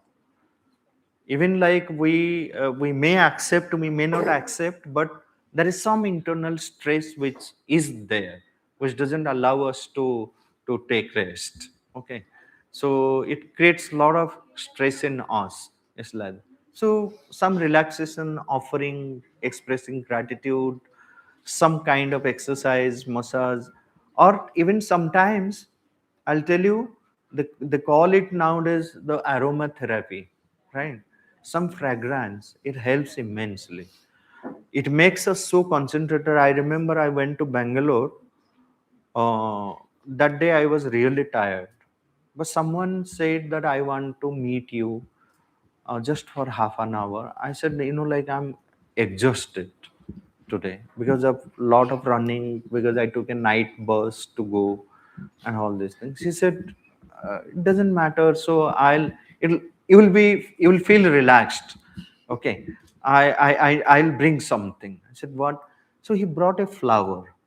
I don't remember exactly what is the name of that flower or spiritual experience. It's a kind of dhatura. It's a kind of dhatura, but purple color and very big, but had such, you know, sweet fragrance that in the presence of that flower, just 1 hour, I just sat quietly. For 1 hour, it made me calm completely. And that person also didn't talk to me anything, just put the flowers and then sat before me. Okay. So this the fragrance also helps. Okay.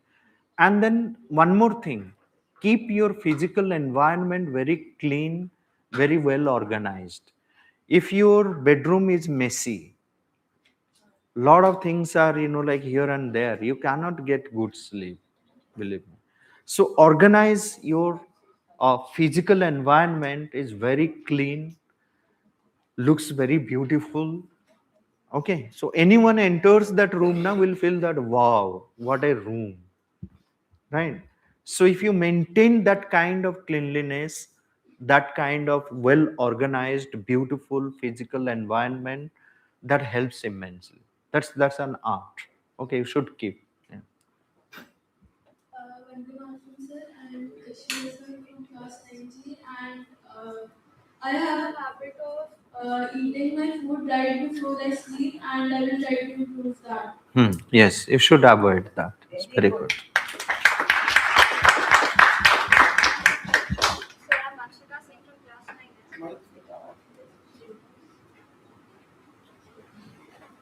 I'm Anshika Singh from class 9F. So, like before going to the sleep, I will first plan my next day and like what all tasks I have to complete the following day, and I will express my gratitude towards my parents and the divine.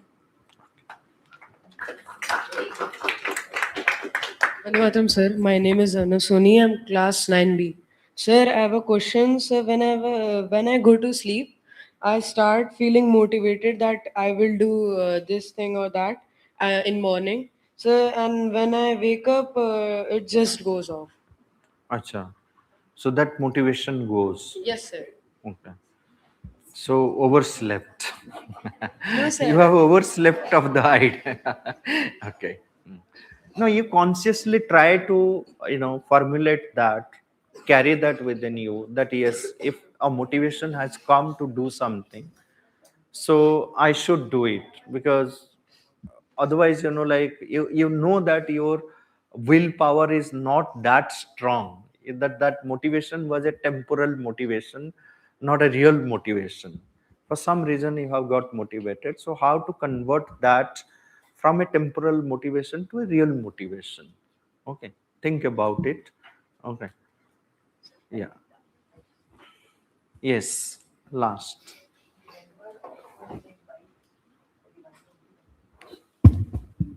Vande Mataram, sir. My name is Sheetal from grade 9, Navsrijan.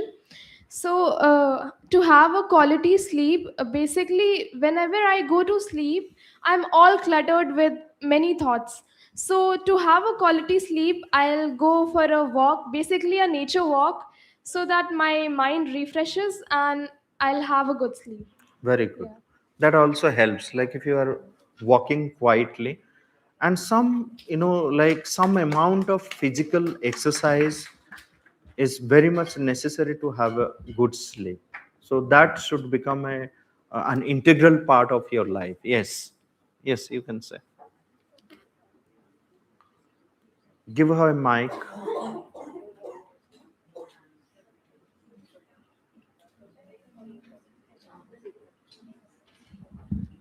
Vande Mataram, sir. I am Anshika from Navsrijan. Initially, I was addicted to mobile phone and I used mobile phone frequently before sleeping. But today, I promise that I will read storybooks before sleeping instead of watching phone. Very good. Yes. This side.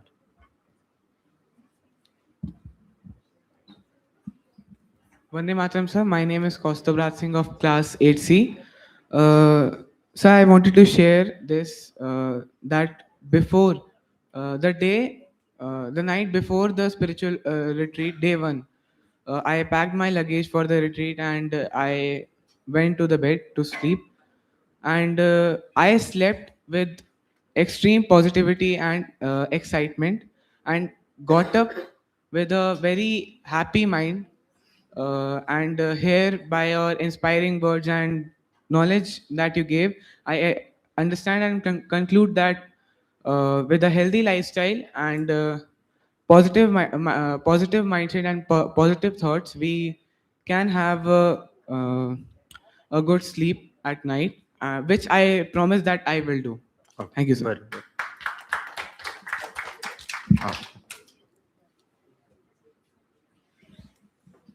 Vande Mataram, sir. I am Avya Narayan of class 9C. Sir, I have always been an overthinker, and before I always slept, I always had also procrastinated my thoughts for the next day and all of my work. So today I take a pledge that I will not procrastinate and not overthink. But I also have a question for you, sir. How can we get a better quality of sleep with our food habits and not get the heaviness and lethargic feeling after waking up?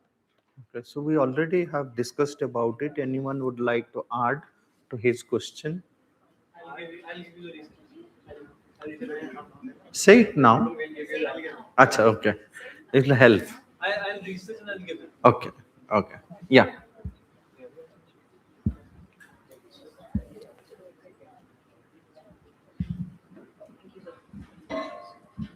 Vande Mataram, sir. So my name is Arad Agrawal from class 9G. So after your profound words, I'll have my lunch 2-3 hours before my sleep and discuss and have a family time with my family and think about myself Okay. and with Thank a you. cautious sleep. Okay. Thank you, sir. So one last. Vande Mataram, sir. I'm Akshat Kumar Gupta from class 8C. Sir, I'll have my dinner 2-3 hours before my sleep, and I'll have a walk to properly digest my food, and I'll be more disciplined, and I will have a nice conscious sleep to be and to have a quality sleep. Very good. Yeah. Who wants to say from this side? The last girl. Okay. Vande Matram, sir. I'm Anushka. Like before going to bed, as I told you that I used to see mobile, so I'll have my dinner 2 to 3 hours before, and in that 2 to 3 hours gap of sleeping and food, instead of watching mobile phone, I will read storybooks, and also I will reflect upon what I have done throughout the day so that I can make my mistakes better the Okay. next day. Very good. Okay. Vande Mataram, sir. I am Annamaya from Navsrijan. To have a quality sleep, the thing that I would do is before going to bed, I would sit quietly for a while and try to remove all the negativity from my mind so that I can sleep peacefully. Very good. Yes. Vande Mataram, sir. I am Anshika Tiwari from class 7 Navsrijan. Sir, I will try to develop conscious sleep by rejecting my desires like watching phone or TV, and I will replace it with reading books and spending my time with my family. Vande Mataram, sir. I am Riddhi Jaiswal from Navsrijan, and I would like to tell that earlier I used to overthink whole night and I was not able to sleep. But after your words, now I think that I should offer all my thoughts and my problems to the divine so that I can sleep peacefully with calmness and I could get the solution. Very good. Yes. Sir, I am Urvashi from Nashrin. To have a quality sleep, the thing that I will do is before going to bed, whatever thoughts will come to my mind, I will declutter them by writing on a piece of paper. Very good. Okay. So we will end it here. We have 10 minutes to 4 o'clock. Now we'll go for one simple exercise that all of you, wherever you are, just get up. Just listen first. Listen first, the instruction. You have to get up. Lot of movement we are going to do. So what is that movement? We are simple running that we will do in the room, going and passing through all the tables, all the hurdles which are there without touching, without dashing anyone. Very consciously, you have to pass through all the tables that you have here or chairs. Pass through that, okay, with a little, running type of movement. But see that you are not touching anything, you are not dashing anyone, okay, you are not touching anyone, any object, but passing through this. Okay, understand the space that is given to you, observe the hurdles, okay, accordingly you do. Don't hit anyone, don't touch anyone, but just very consciously pass through. No sound, okay, no chit chat, no sound, silently. Like we will move, maybe like one music can be there in the background. So some music, Anandamay, Chaitanyamay or anything.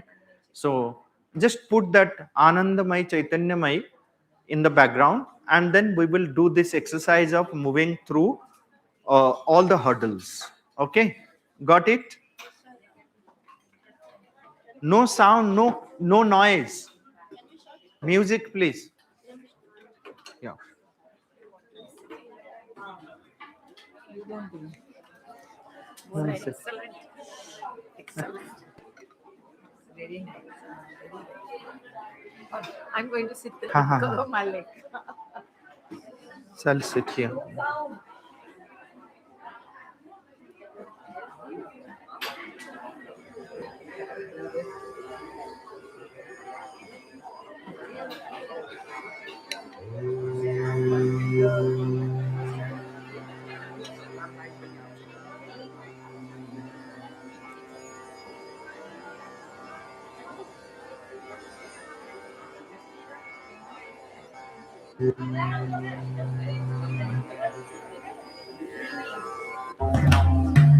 Know talking बच्चों, क्या बोला है sir ने?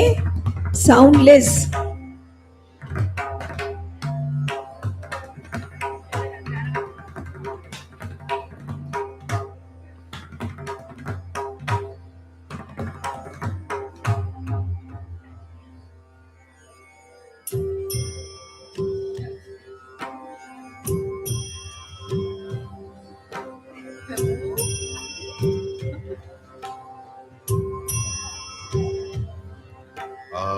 आनंदमयी चैतन्यमयी सत्यमयी परमेश्वरी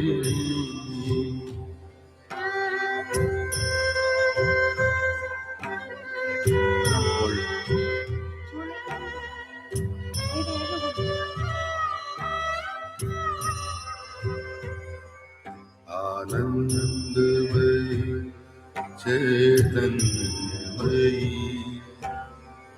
सत्यमयी परमेश्वरी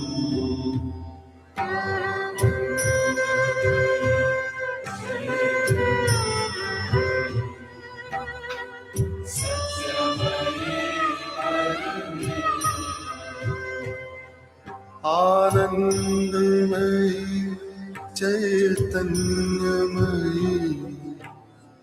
सत्यमयी परमेश्वरी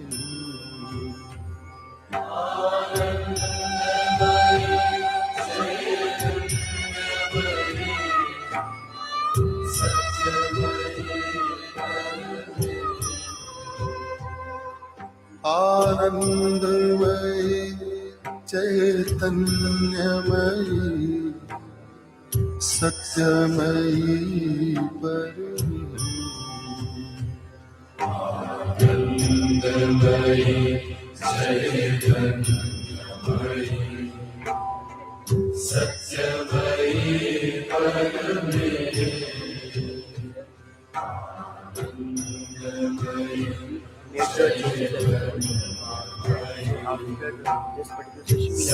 सत्यमयी परमेश्वरी आनंदमयी चैतन्यमयी सत्यमयी परमेश्वरी आनंदमयी चैतन्यमयी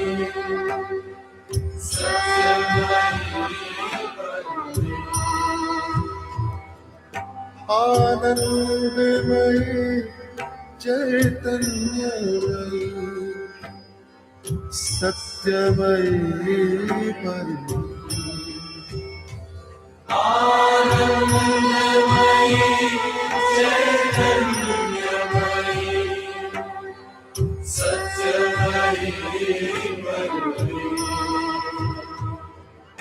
आनंदमयी चैतन्यमयी सत्यमयी आनंदमयी चैतन्यमयी सत्यमयी आनंदमयी चैतन्यमयी सत्यमयी आनंदमयी चैतन्यमयी सत्यमयी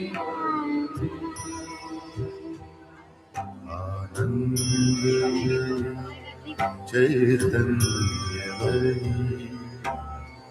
सत्यमयी परमेश्वरी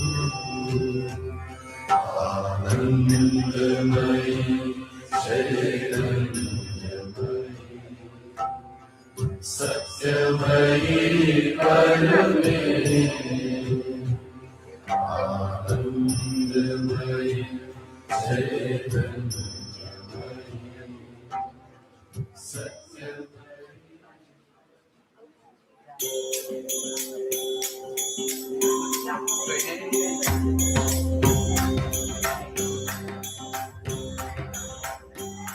अम्बे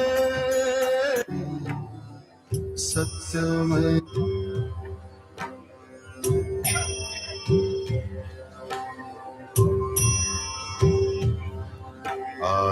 आनंदमयी चैतन्यमयी सत्यमयी परमेश्वरी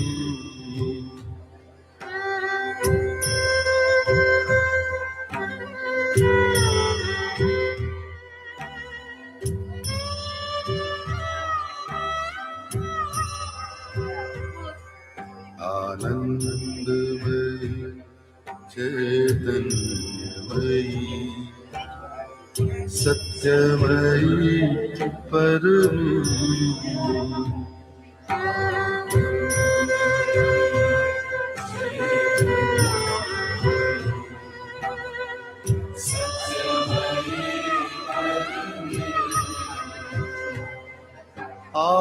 आनंदमयी चैतन्यमयी सत्यमयी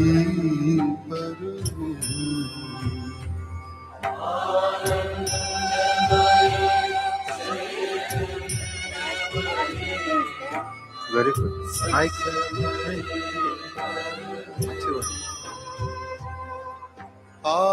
आनंदमयी चैतन्यमयी सत्यमयी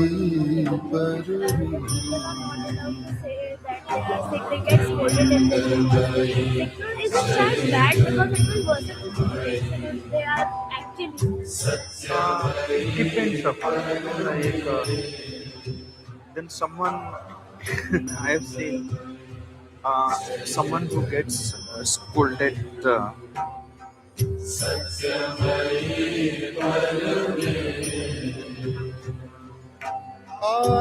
आनंदमयी चैतन्यमयी सत्यमयी परमेश्वरी आनंदमयी चैतन्यमयी सत्यमयी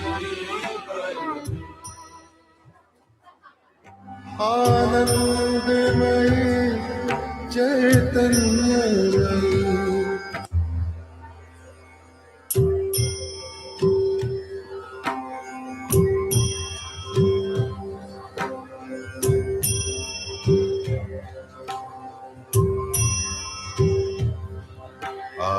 आनंदमयी चैतन्यमयी सत्यमयी परमेश्वरी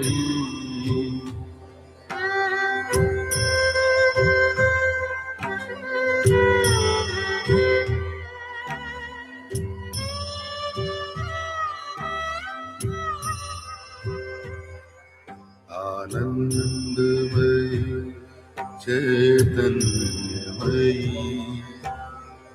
सत्यमयी परमेश्वरी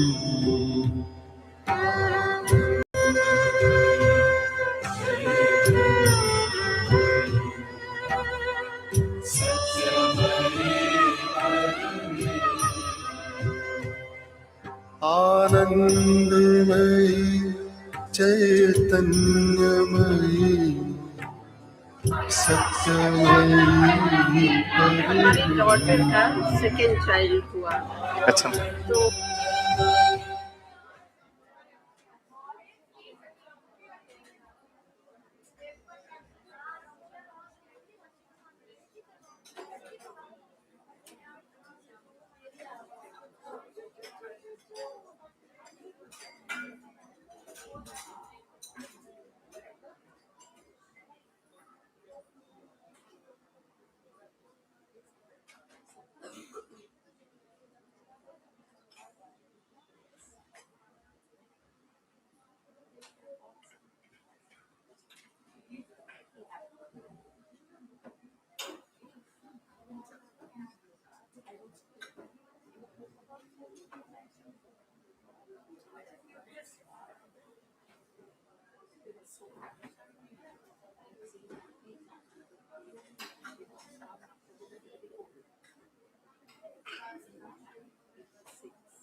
talk मैं कल अच्छा SBT का हम लोग छुप छुप के SBT करेंगे। तो बच्चा हुआ घर में फिर फंक्शन और ये सब था, गेस्ट सब बच्चे एंजॉय कर रहे हैं स्नैक्स और वो हमसे कह रहे हैं चलते हैं SBT करने। हम लोग वहाँ चल के SBT करते स्पिरिचुअल बर्थ टॉक। ऐसे उसको अभी स्कूल में क्या पहली दूसरी में रहे होंगे, 6th क्लास में कितना रहते हैं, फर्स्ट में हार्डली रहे। ओके, आई थिंक हम स्टार्ट करते हैं। ठीक है, सो should we go for the next session? Yes, should we go for the next session? Okay, so let's begin with a few seconds of silence. Okay, silence please.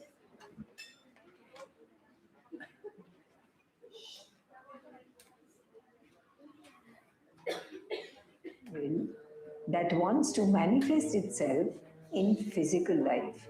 Our aim is to discover that divine will and to work for its manifestation in physical life.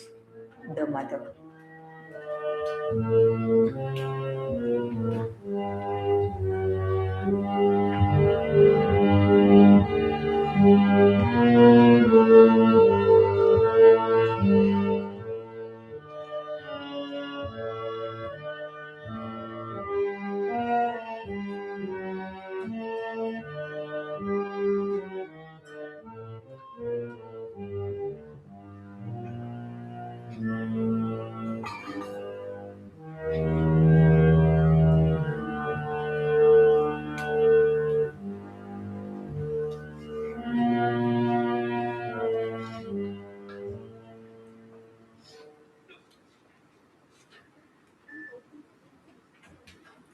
ओम या आ जाओ, बैठो, अपनी अपनी जगह ले लो।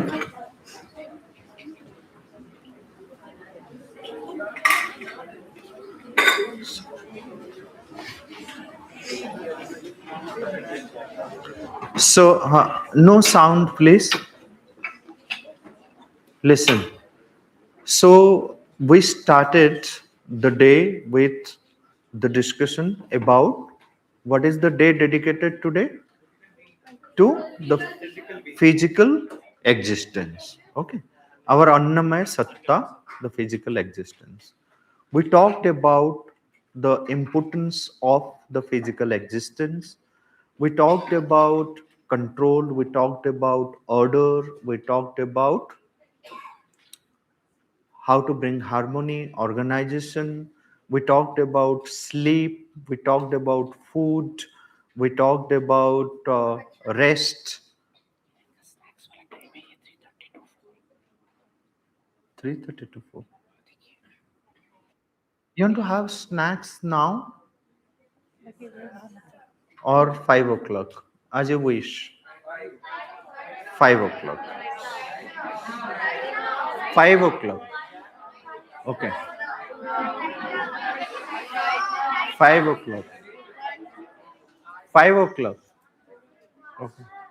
Where the snacks is not yet ready. So they said like if they want to have snacks, so 5 o'clock. Right. So 5 o'clock. Right. So we will have lot of food now. Very interesting discussion that we will. Yeah, food for thought. Okay. Then food for stomach. But they said that today is dedicated for physical. So, okay. So let the physical being feel for food little more intensely. Then we'll have food. We'll enjoy it more. Okay. So we discussed about food, sleep, rest. We talked about exercises. We talked about various aspects of physical being. But still have not talked about the core, the nucleus of the physical aspect. What is that core? The mother has a very beautiful statement, Sri Aurobindo and the mother. So, what is that perfection that we need to bring in the physical consciousness? All that we talked about, to have quality food, to have quality sleep, quality rest, organization, physical exercises, all these things, they help us attaining to that ultimate aim of the physical consciousness, physical education. What is that? The mother says the divine manifests in the physical in the form of beauty. In the form of beauty. So, unless and until we give expression to beauty in the physical, then we have not yet achieved the purpose of physical education. So, to attain beauty, beauty in what? Beauty in every aspect of our physical being. Every physical movement that we make, even like we want to move our hand, our leg, our head, anything. So, let there be a beauty in that expression, beauty in that movement. Have you all seen a dancer speaking? If you invite a dancer to give a lecture demonstration, so that dancer's body language is very different. They will come and then stand in a different way, their hand movement, their head, their eye movement, facial expression. You'll say that, wow, when can I do like this? It's so beautiful to look at someone speaking so nicely with the right kind of movement. You understand? Because by regular sadhana practice, they have attained to that state where they can give expression to beauty through their physical movement. Okay. So ultimately, what needs to be achieved is the beauty in the expression, beauty in the physical. Beauty doesn't mean the physical beauty as we understand that we have to have. तो हमारे गांव में बोलते हैं कि अरे she is beautiful. Someone said that there was one elderly lady said, what beauty? उसको पोछा लगा लो सारा ब्यूटी खत्म. ना, मतलब उसको बोला एक भीगा हुआ कपड़ा ले लो, उसको पोंछ लो, सारा ब्यूटी खत्म. ठीक है? It's not that kind of beauty. Okay. You have, sometimes the one who is considered to be very ugly looking, okay, can give expression to the most beautiful things and look very beautiful. Okay. It's not the physical, how you are born with a particular texture or a particular color or a particular design. That doesn't define the beauty. Like how much harmony you express through your movement. So beauty, now what is beauty? Can we have little interaction with what do you understand about beauty? Don't give me that definition, beauty lies in the eyes of the that part you keep separately. That is widely spoken, it's overspoken. Okay, we don't discuss that. What do you understand by beauty? Yes.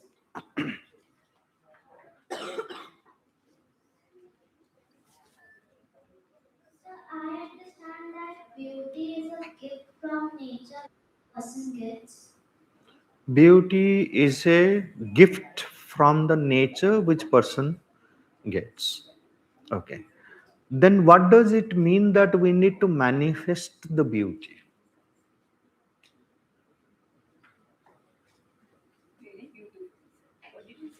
I said, like, what does it mean then to manifest the beauty?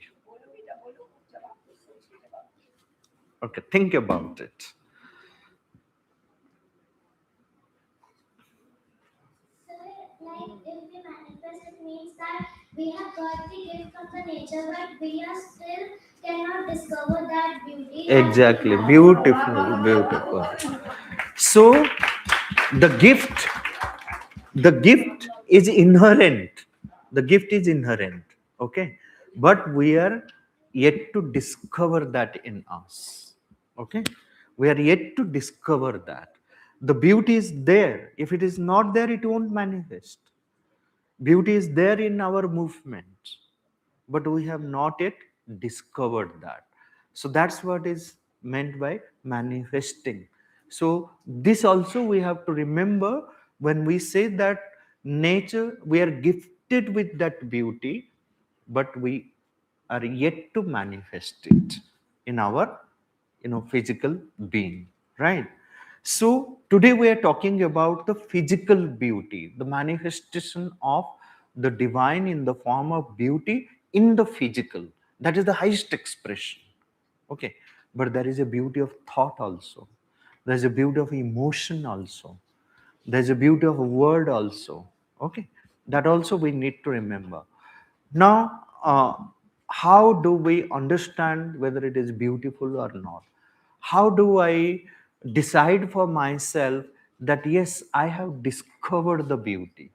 What is that state when we say that yes, beauty is manifesting in me? I have discovered beauty. What is that state? What decides? How do you decide that yes, beauty has manifested in me? I have discovered the beauty. Okay. So, how do you decide for yourself?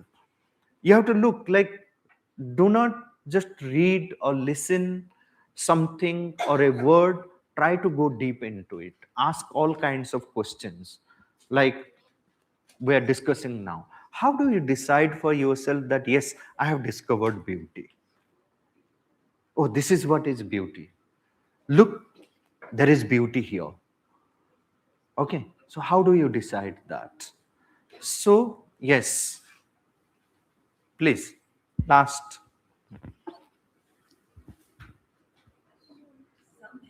When it gives you happiness within yourself. Happiness, but there also, like, you have to see like who feels happy. Is just your eyes feel happy, your Soul. ears feel happy, The soul. or is it a very temporal happiness? That happiness remains with you. So we are happy. Most of the times we are happy. Someone is poking you and telling you some joke, you feel happy also. So can we translate that as the real happiness or a real joy?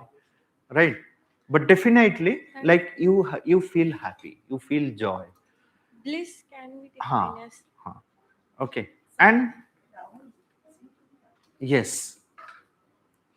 Sir, according to me, everybody is equally pretty and beautiful, but they start to discover this beauty when they start feeling confident in themselves. Okay. You feel confident in you and you feel joyful, confident. Okay. Very good. Yes. Give it to her.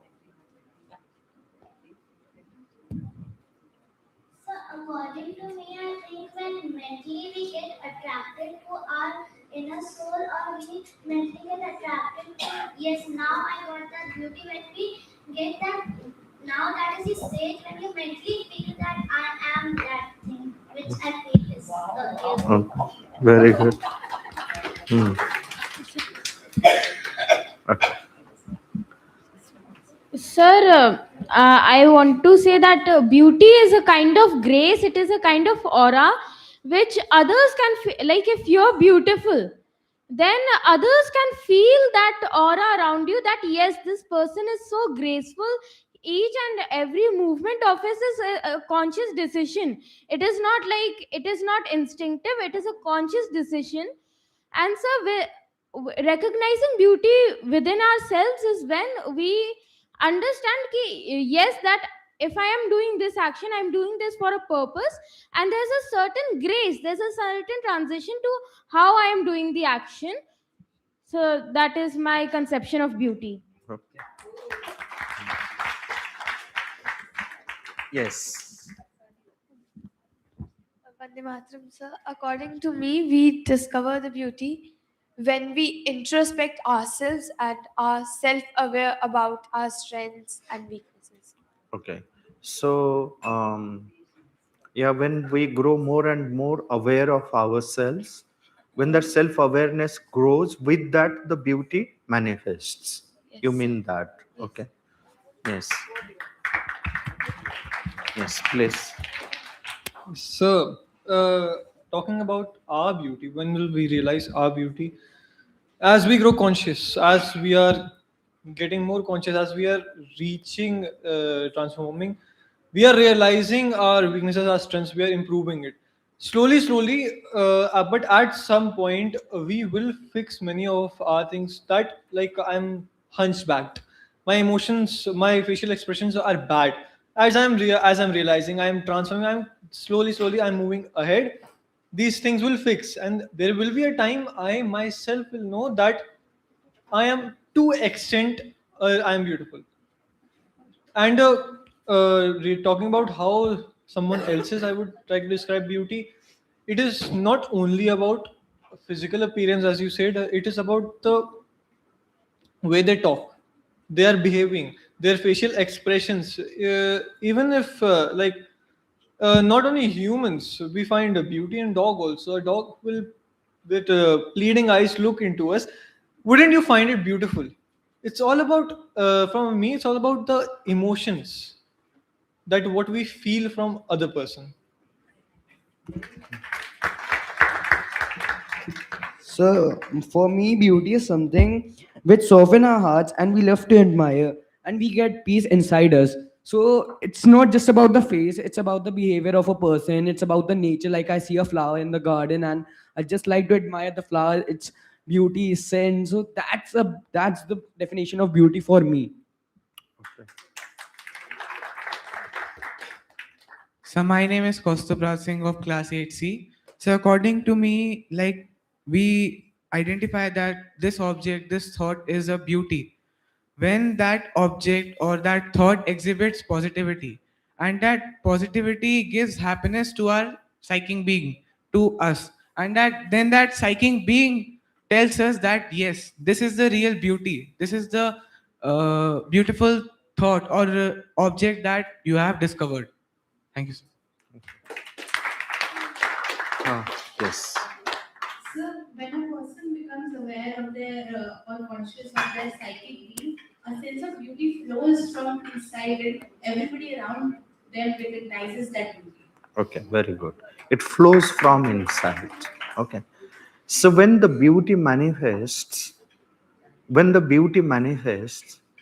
every aspect of ours, whether it is a physical movement, whether it is an emotional movement, whether it is a mental psychological movement, so it become one finds for oneself and even others also who are observing us, they find harmony in our movement, they find symmetry in our movement, they find steadiness in the movement, they find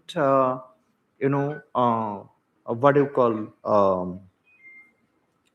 um, it expresses something so solid. They find that grace, they find that joy in every movement of ours. Okay, from the physical to the emotional to psychological and the spiritual movement. Harmony, please remember this word: harmony, symmetry, okay, togetherness, grace. These are the aspects which are well connected with beauty. If these are not expressed, then you know that the beauty has not yet manifest. In Sanskrit, there are many words referring to beauty. In Indian languages also, like we have ruchi, we have shobha, we have sundar, we have uh, chavi, we have, how many words you can remember for beauty? Khubsurat, okay. Hmm. Mohak, okay. Hmm. Huh? Saundarya, yes, Sundar, Saundarya, and Lavanya. There is another word, Lavanya. Okay, Lavanya. Okay, and like what none of us even remember the word for beauty is a very profound word for beauty which defines beauty itself. So that word is Sushama. Sushama. The word Sushama, like many girls, they have the name Sushama. Okay, you write with a dental sa, su, and then you have that cerebral sha, ma, Sushama. You know what does it mean, Sushama? Su means good, superb. Okay, and sama means equal, superbly balanced, superbly harmonious, superbly symmetrical. Okay, so then you know that there is beauty. So beauty and harmony, they are like two sides of a coin. Wherever there is beauty, there is harmony. Wherever there is harmony, there is beauty, right? So when we find that there is harmony expressed in our physical movement, in our thoughts, in our emotions, in our speech, then we know that okay, beauty has manifest, or beauty is manifesting, and that gives us joy. Any disharmonious movement, for example, you take orchestra, 100 people are sitting, 5 people are playing out of tune, not sync in harmony with others. Will it create a joyous situation? No, no. So five of us were singing and one person is out of tune completely. Will that create a joyous situation? No. So when it is absolutely harmonious, and we say, wow, what a fantastic presentation. So harmoniously they blended. The music is so blended with harmony. And it creates a very great harmonious situation, joyful situation. Then you know that there is beauty. Okay. So someone is dancing. So if it is very well, if it is a group dance, the steppings are fine for 10 people, but 2 people, their steppings are very different, not getting along with it. No one will appreciate it. And if it is a solo dance also, so if you see that every part of the being which are involved in the presentation of that dance, if they're so harmoniously organized, that's why we have the training for the different mudra, different expressions. So how the hand has to be stretched, head has to move, stepping has to be done. Then what happens, like along with the saundarya, there is one more thing which manifests with it. You know what is that? Madhurya. Madhurya is sweetness. Okay, sweetness. That is why Krishna is called Madhuradhipati, the most beautiful Shyama Sundara. Okay, Shyama, we worship beauty. This is the land where beauty is worshipped. Beauty is worshipped not by giving the Miss India, Miss Universe, not in that sense, right? There we have confined the sense of beauty, and then we take those as icons, right? But here it expresses Krishna is worshipped as Syama Sundara, as Madhuradhipati. When we sing that Madhurashtakam, anyone remembers Madhurashtakam? We'll do it then. Yes. Yes. So Madhurashtakam, it expresses in every aspect, like it says his gati is gamanam madhuram, hasitam madhuram, hridayam madhuram, valitam madhuram, chalitam madhuram, vanshi madhura, gavo madhura. Everything is so sweet. Okay, you find that. Then you have a Shyama Sundara in front of you. How to manifest that Shyama Sundara in every aspect of our being? That is where you see, like, when that beauty manifests in every aspect of the physical being, every component of the physical being, even like here, the cell, each cell starts dancing with that joy, pulsates with that joy, then you know that beauty has manifest. That's the culmination of the physical education. Okay, that's the culmination of our physical, what we need to achieve in the uh, you know name of physical education, right? So now you have got a fairly basic or good understanding of what exactly we mean by the physical existence of ours. Got it? Not got it? Huh. Sorry? In conscious transformation, in this whole process of conscious transformation, so what role our physical being plays, and then how do we bring that transformation into every aspect of physical being, right? So at this stage I would like some of you, not all, though some of you should raise your hand when you have really understood the whole day process, and then you can clearly articulate what you have understood, right? Then we'll go for a quick quiz. I'll ask certain questions. Okay, then you have to answer it. I may place some options before you or may not, or if I'm not placing options before you, but then you can answer, then I will read out the options, you match it whether it is matching with your answer, what you thought of or not, right? But before that, I need at least, like, how many tables are there here?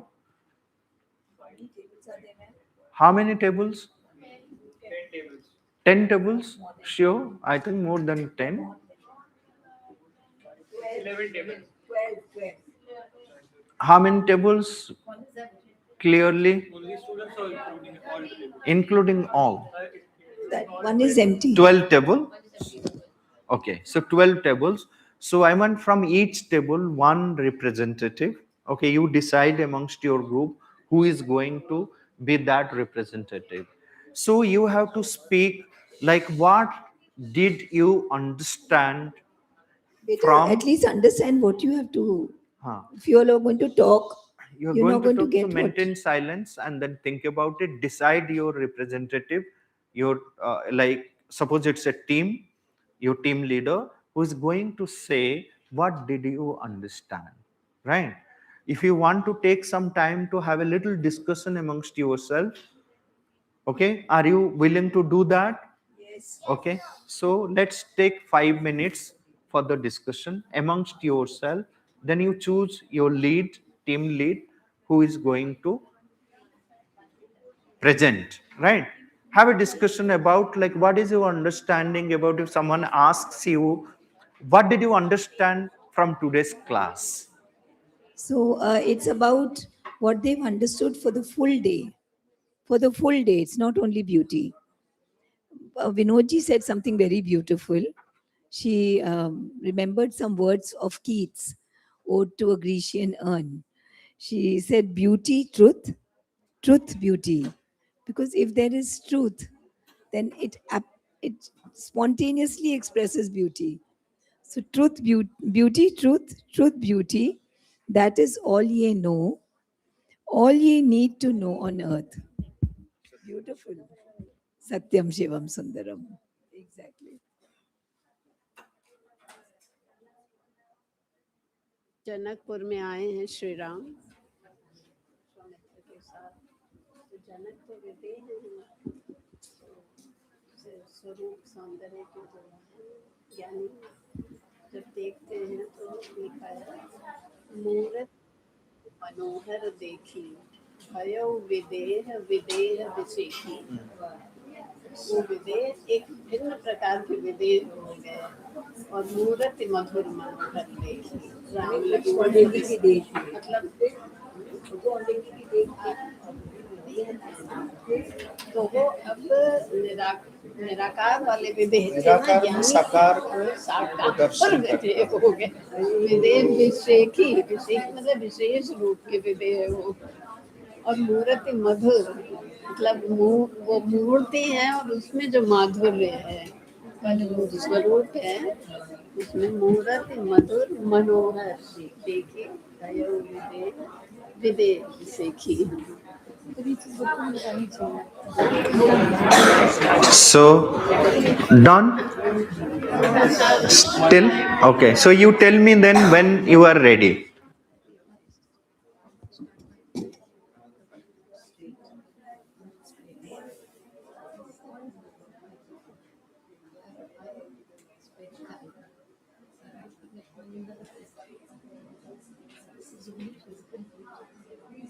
And I'm spending so much time. That is the time when I started looking at myself. But it was God's illumination. It was God's grace.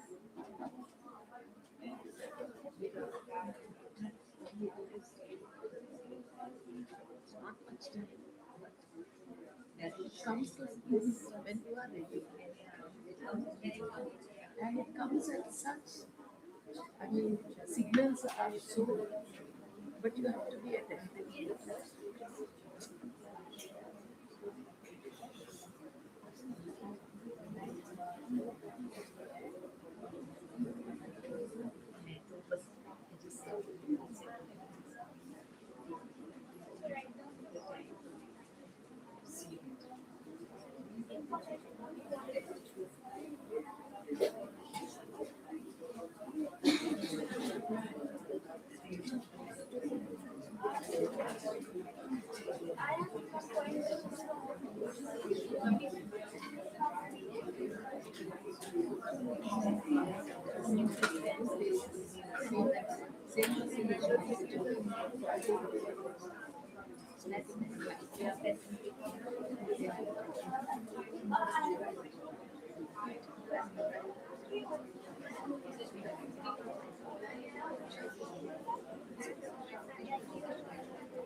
वो लिखो ना physical is most governed by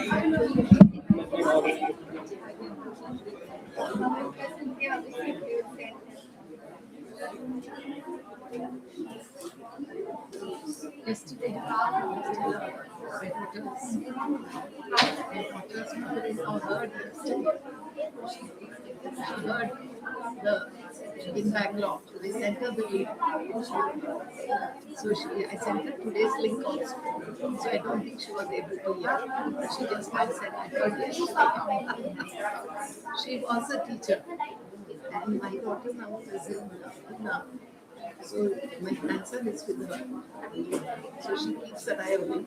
I'm appreciative. My he's in the 12th standard. So she's and the houses are close. They have one compound, two houses.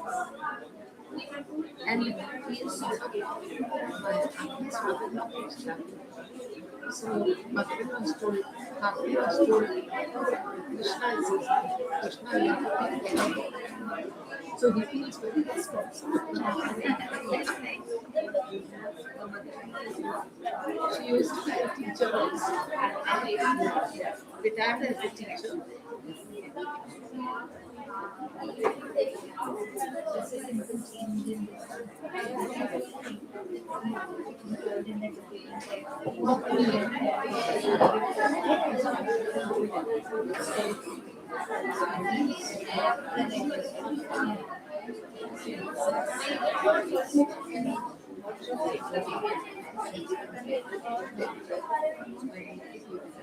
Because in this small its mother is there, so I'm not whereas in that house she's alone.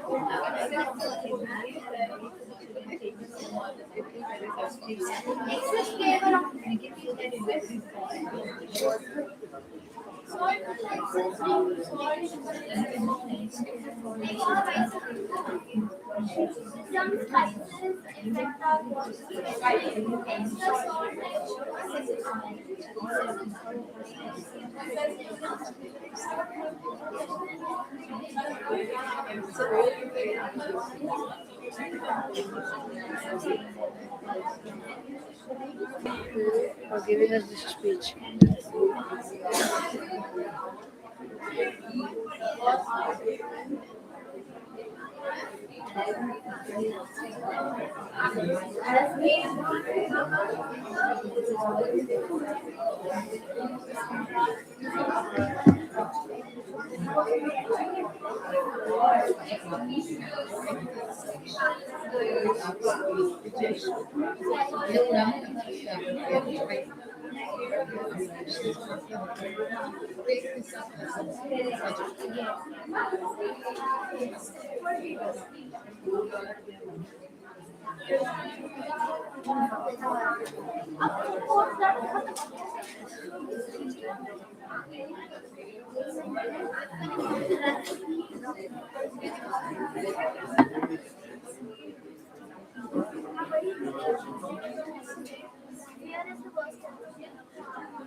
So is it done?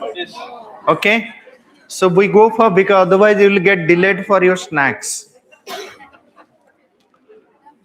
All right. So we start from this group. We will move and then come till the end. Okay.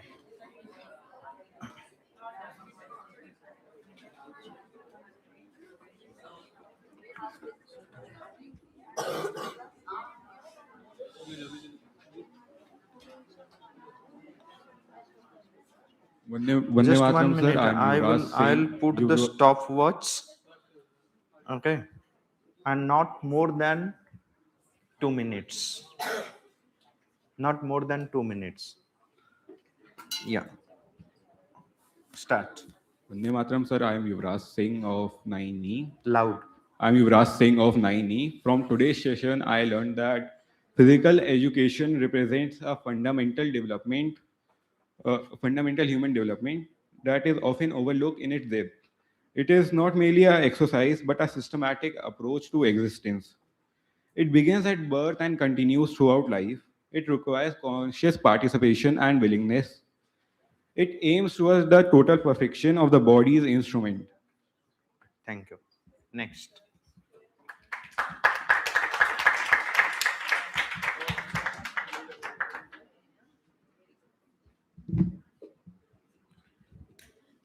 Vande Mataram, sir. Next table, keep the mic ready. Huh?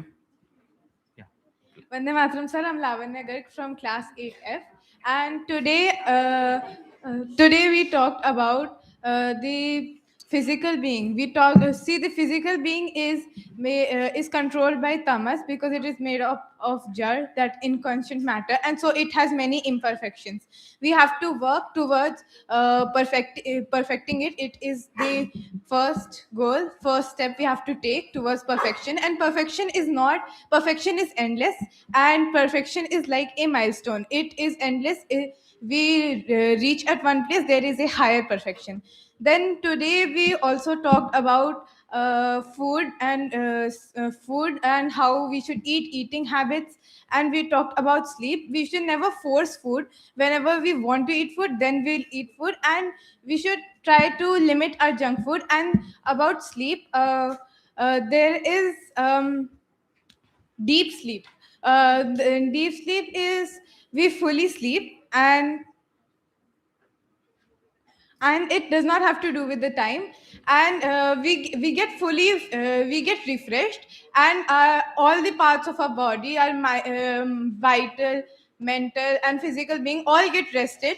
And even some time, a little bit of time of deep sleep is enough to make the full body refreshed. And then we talked about beauty right now. We talked that beauty is something, is provides us inner happiness. We all have beauty, all of us have beauty, but we have to manifest it now. Very good.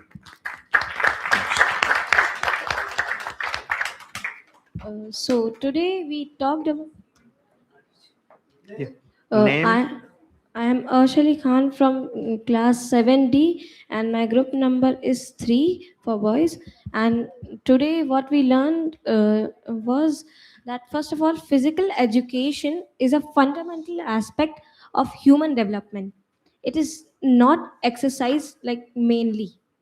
And physical development is governed by method, order, and discipline.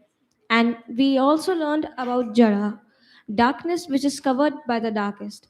And and later on we came on the topic of beauty and harmony.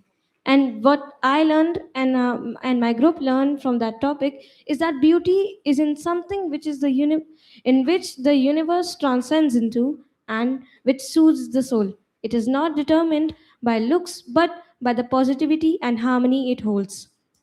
Very good. Thank you, sir. Next. Vande Mataram, sir. My name is Neer Bhatia from class 8G.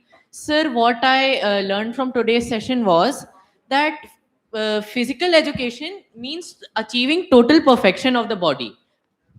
As in, sir, there are various aspects and entities within our cells, and it is the body that we need to perfect in order to manifest all the other aspects into the body, to make it able enough to like channel all the inner strength and potential that we have. Sir, you also mentioned that to develop dynamic habits, it is essential to have rigor, that is being able to adapt and follow a practice consistently. Also, sir, there are three pillars of physical education: control, harmonization, and correction. Sir, you also lay emphasis on the importance of sleep. Like a good sleep is not just defined by like 7 to 8 hours of sleep or something. It is actually when you wake up fresh, ready to take on the next day, rejuvenated completely. Also, sir, you mentioned that fear actually attracts what is feared, and illness is not like virtue; it is a weakness. So, yes, sir, the session was quite enlightening. Very good. Next.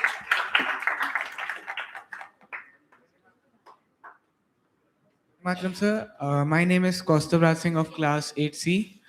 So, as everybody know, today's topic was physical existence.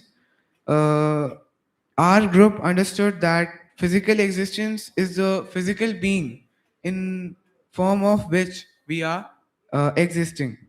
There are many aspects that you explained today in the sessions. First is perfection. I will just tell in short. Uh, when we do like perfection is something when we do every action with consciousness and manifest the divine for perfection.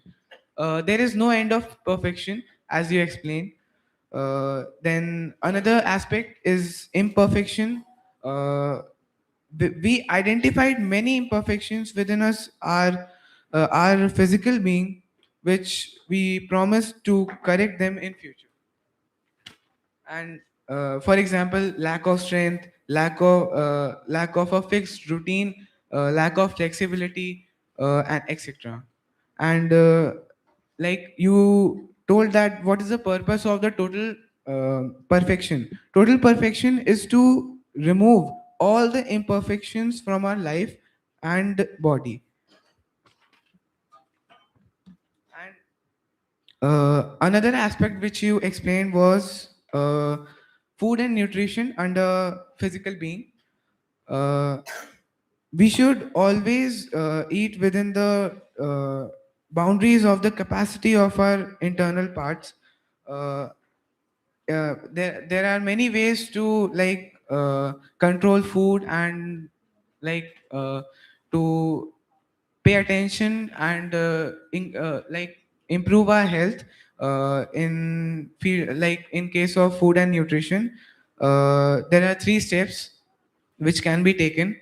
First is instinctive wisdom, discernment, and simplicity.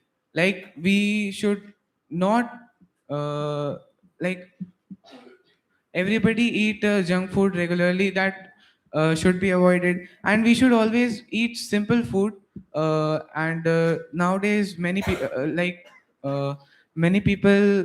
prefer many complex food which are mixed with lot of spices and salts, which should be avoided, and simple food should be eaten.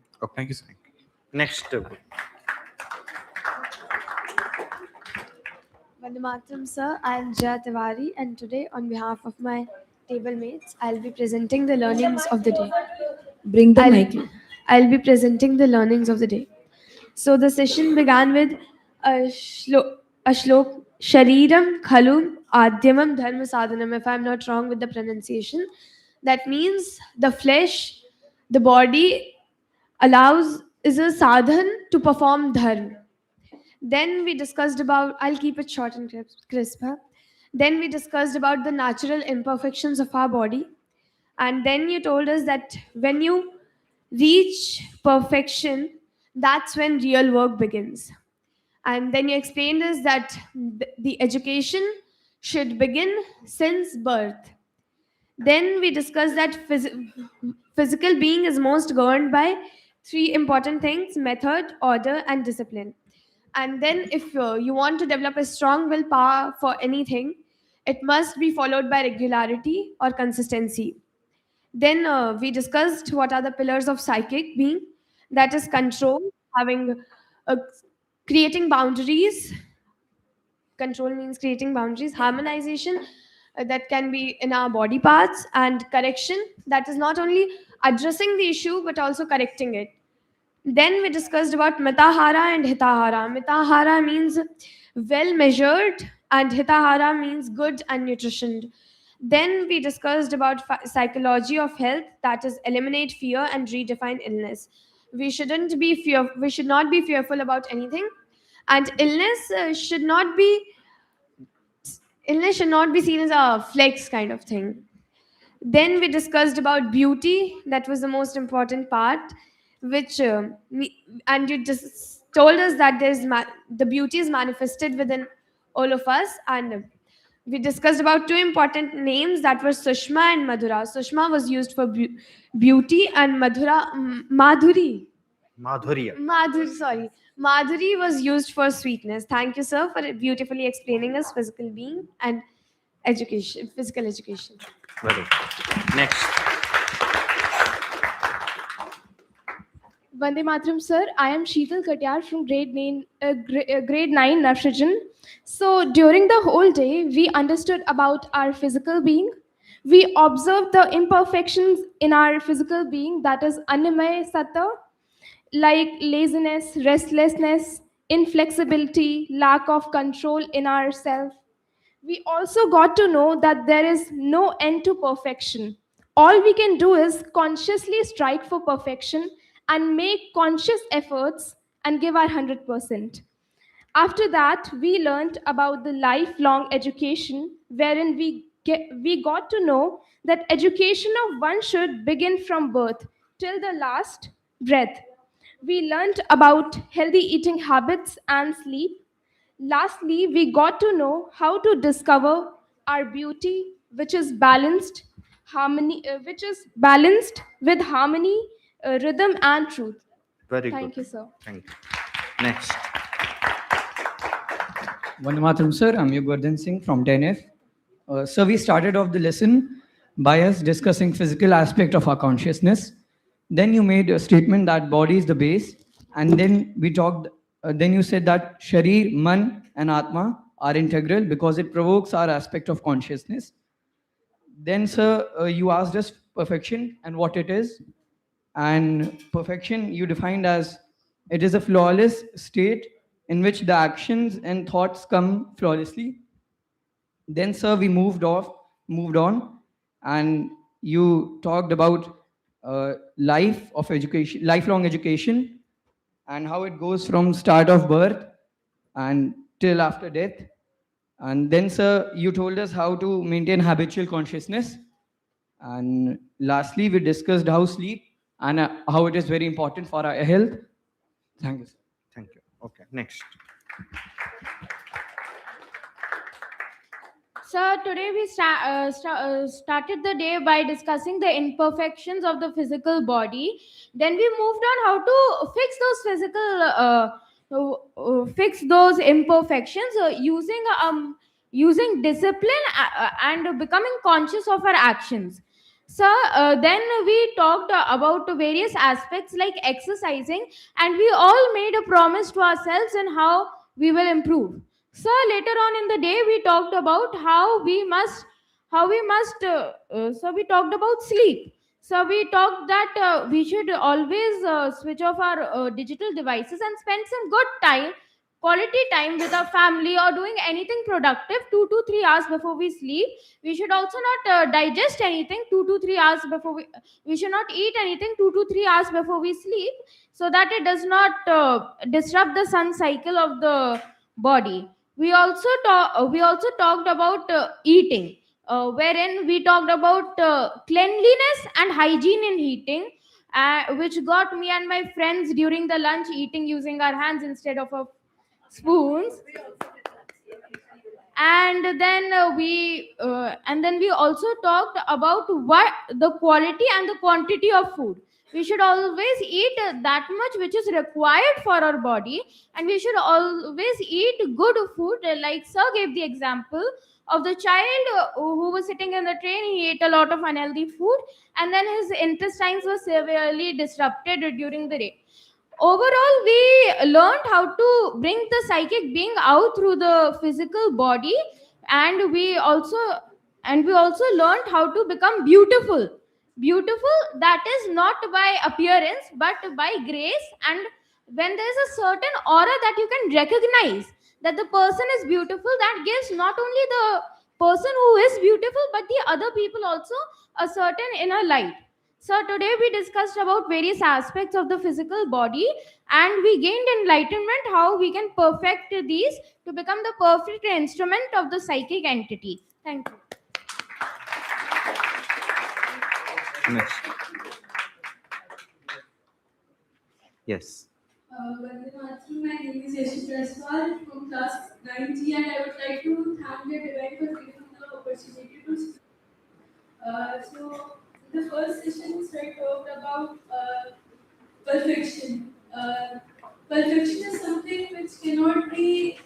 Perfection is something which can be achieved only if we see, like, if we see. Ma'am, could I have a moment? Yeah, sure. Take your time.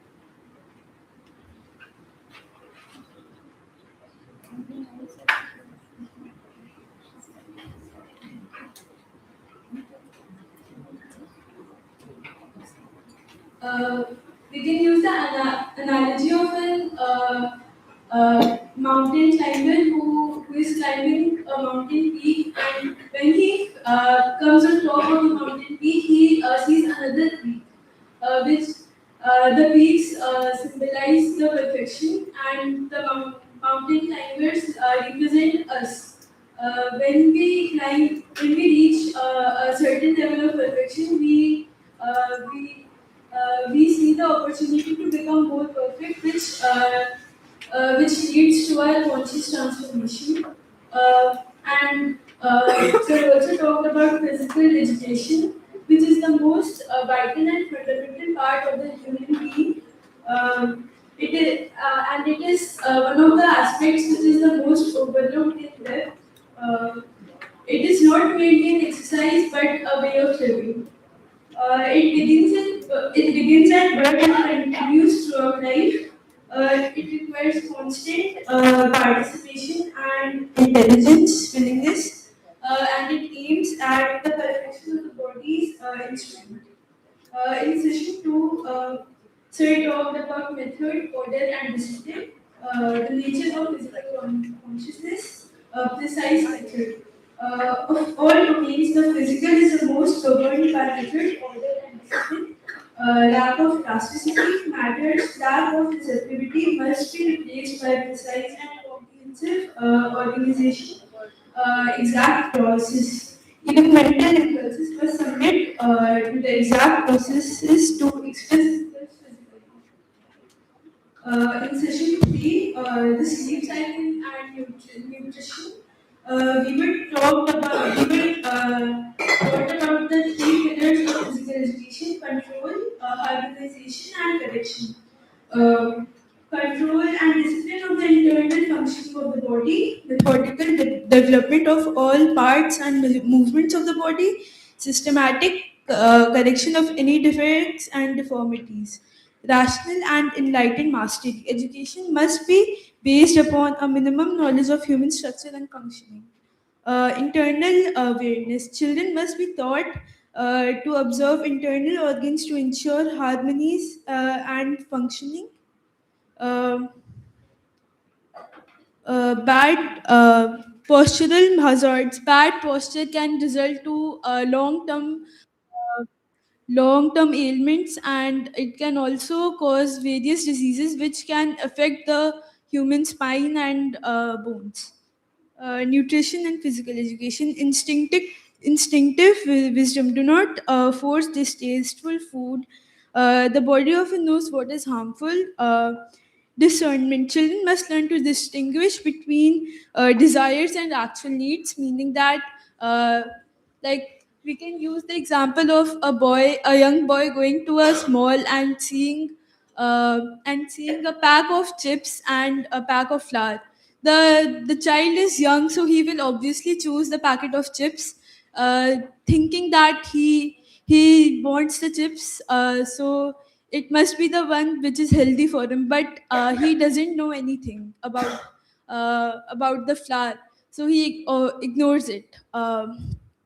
But but if the child is taught about how the flour will be used in cooking and daily nutrition food, then he will obviously choose the flour.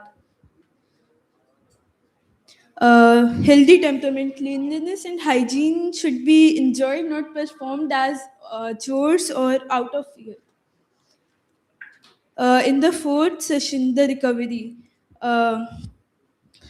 Harmful and educational practices. You have not been a good boy. You won't get any dessert, says a parent. It will cause the young child or boy or girl, whoever the child is, to think that dessert is something which is which is for greed and not for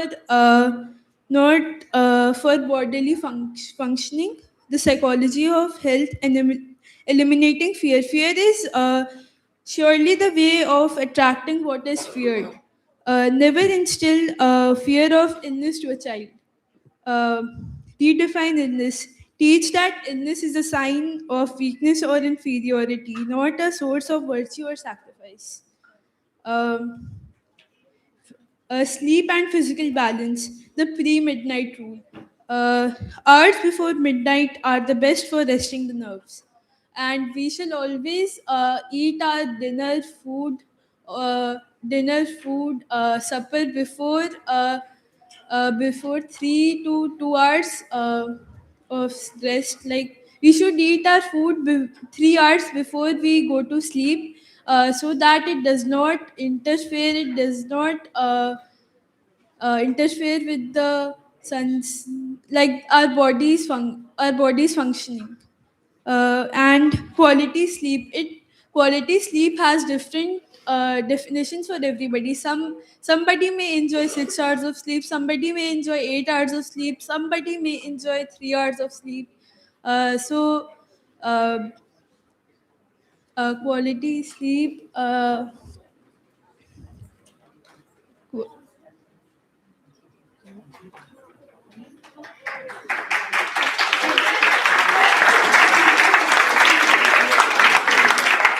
thank you.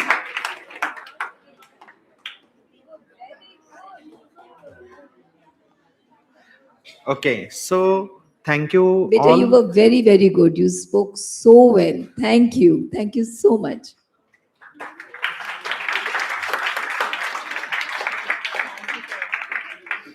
See, most of the times what happens, because it is the same subject and then same group of students, when the sharing happens, there's we apprehend that okay, there will be too many repetitions, but that didn't happen here. Except few repetitions, you all have presented it in such a manner that not that you all have discussed with each other like I'll present this, you present this, but that shows the way you have made an effort to understand what has been delivered here. Okay, one thing which is not covered is the kind of exercises that we did in between. Did you all enjoy that? Okay, so would anyone like to speak about it, like what aspect of those exercises you enjoyed? Just very briefly, 1 or 2 sentences maybe. Anyone?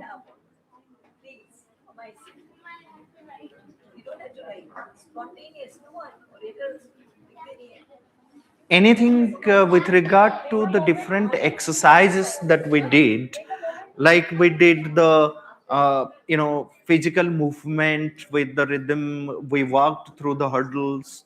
Yes, anyone who is ready can. Yes, quick. So we learned that we should keep moving throughout the day. We should, like, many a No, times. that is all okay. So what was your experience? Which aspect you liked the most? Sir, today I liked the starting of the day the best, where we woke up early in the morning, like earlier than my usual schedule when it's on a holiday, at 6:30, and we immediately went for a shower.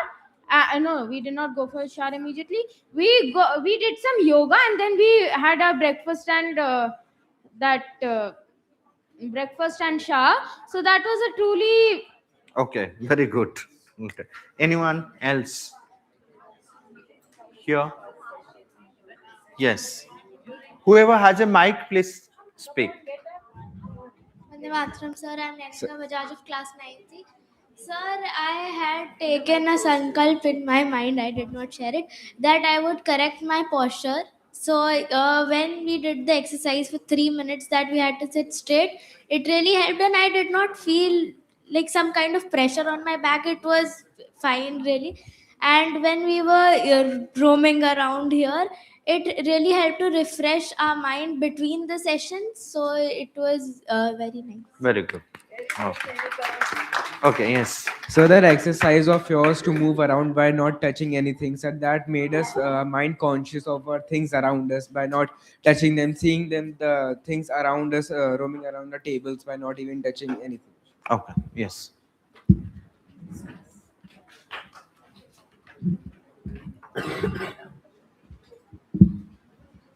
So, sir, the exercise initiated movement between us, and like we were sitting for the session, and we were like kind of stagnant there. So the exercise initiated movement, which also caused like physical activity, and we did some work type, like we roamed around, but it also like we had some fun also, and there was the music, and then we Oh. ran around. Okay, very good. So, yes. Quick.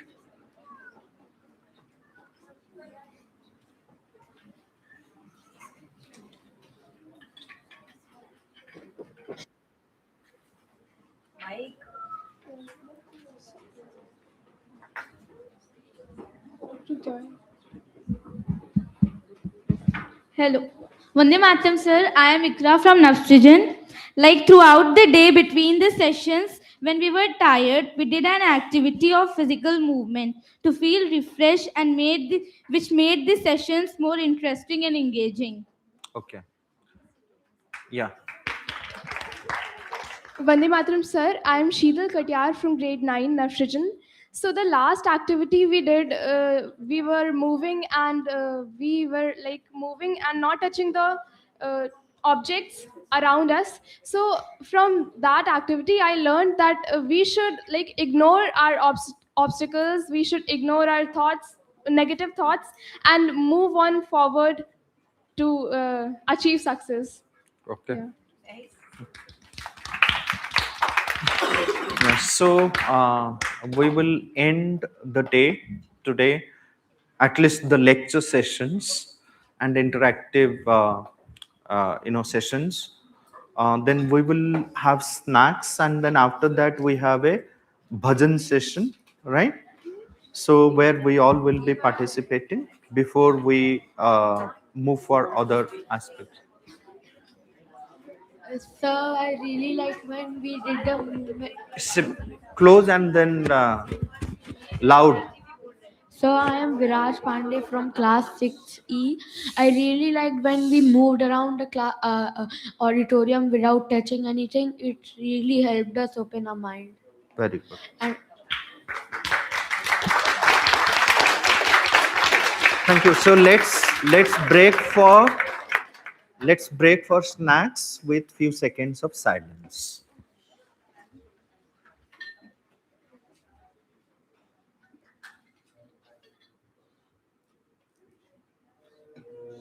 There is a divine will that wants to manifest itself in physical life. Our aim is to discover that divine will and to work for its manifestation in physical life. The Mother.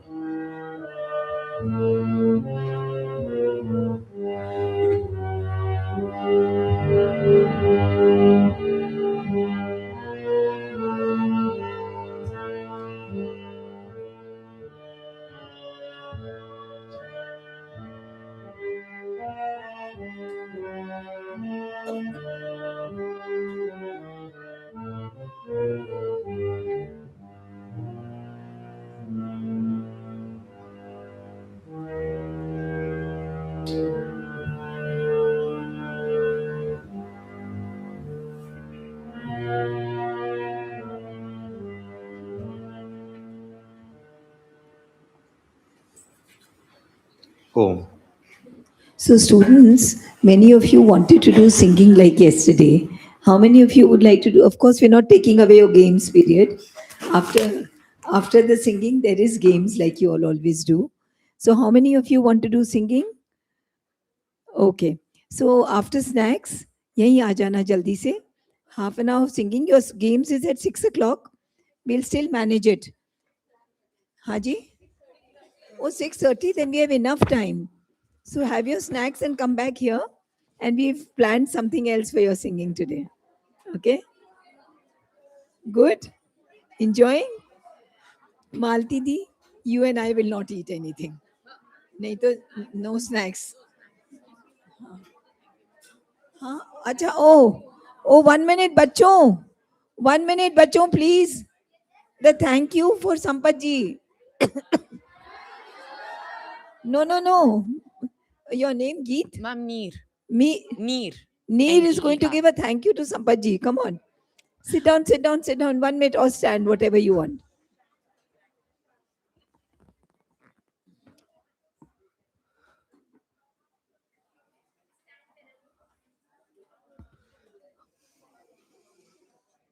On behalf of everyone present here, I extend our heartfelt gratitude to our esteemed guest speaker, Sampadanan Mishra ji. Respected sir, we are incredibly grateful that you took out time from your busy schedule to help us today and enlighten us. Your very presence elevated the energy of the campus. The way you explained everything, differentiated perfection from imperfection, segregated greed from the true human need, and integrated psychology with health really touched our hearts. You taught us that illness is not a virtue, it is a weakness, and fear is not a way to express ourselves. Fear actually attracts what is the most feared. Once again, thank you sir for gracing us with warmth, wisdom and values. Dhanyavad. Standing ovation हो जाए अगर मजा आया है तो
इसका value चाहिए।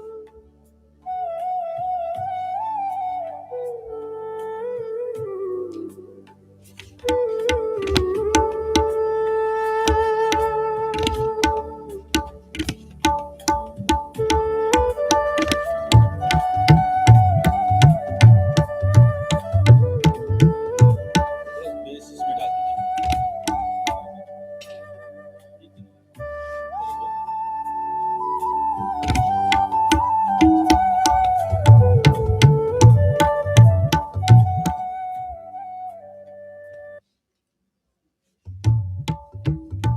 या रहने दीजिएगा, ठीक है। थोड़ा आपको तो हमेशा सही लगता है, इसमें थोड़ा गेम डाल दीजिए।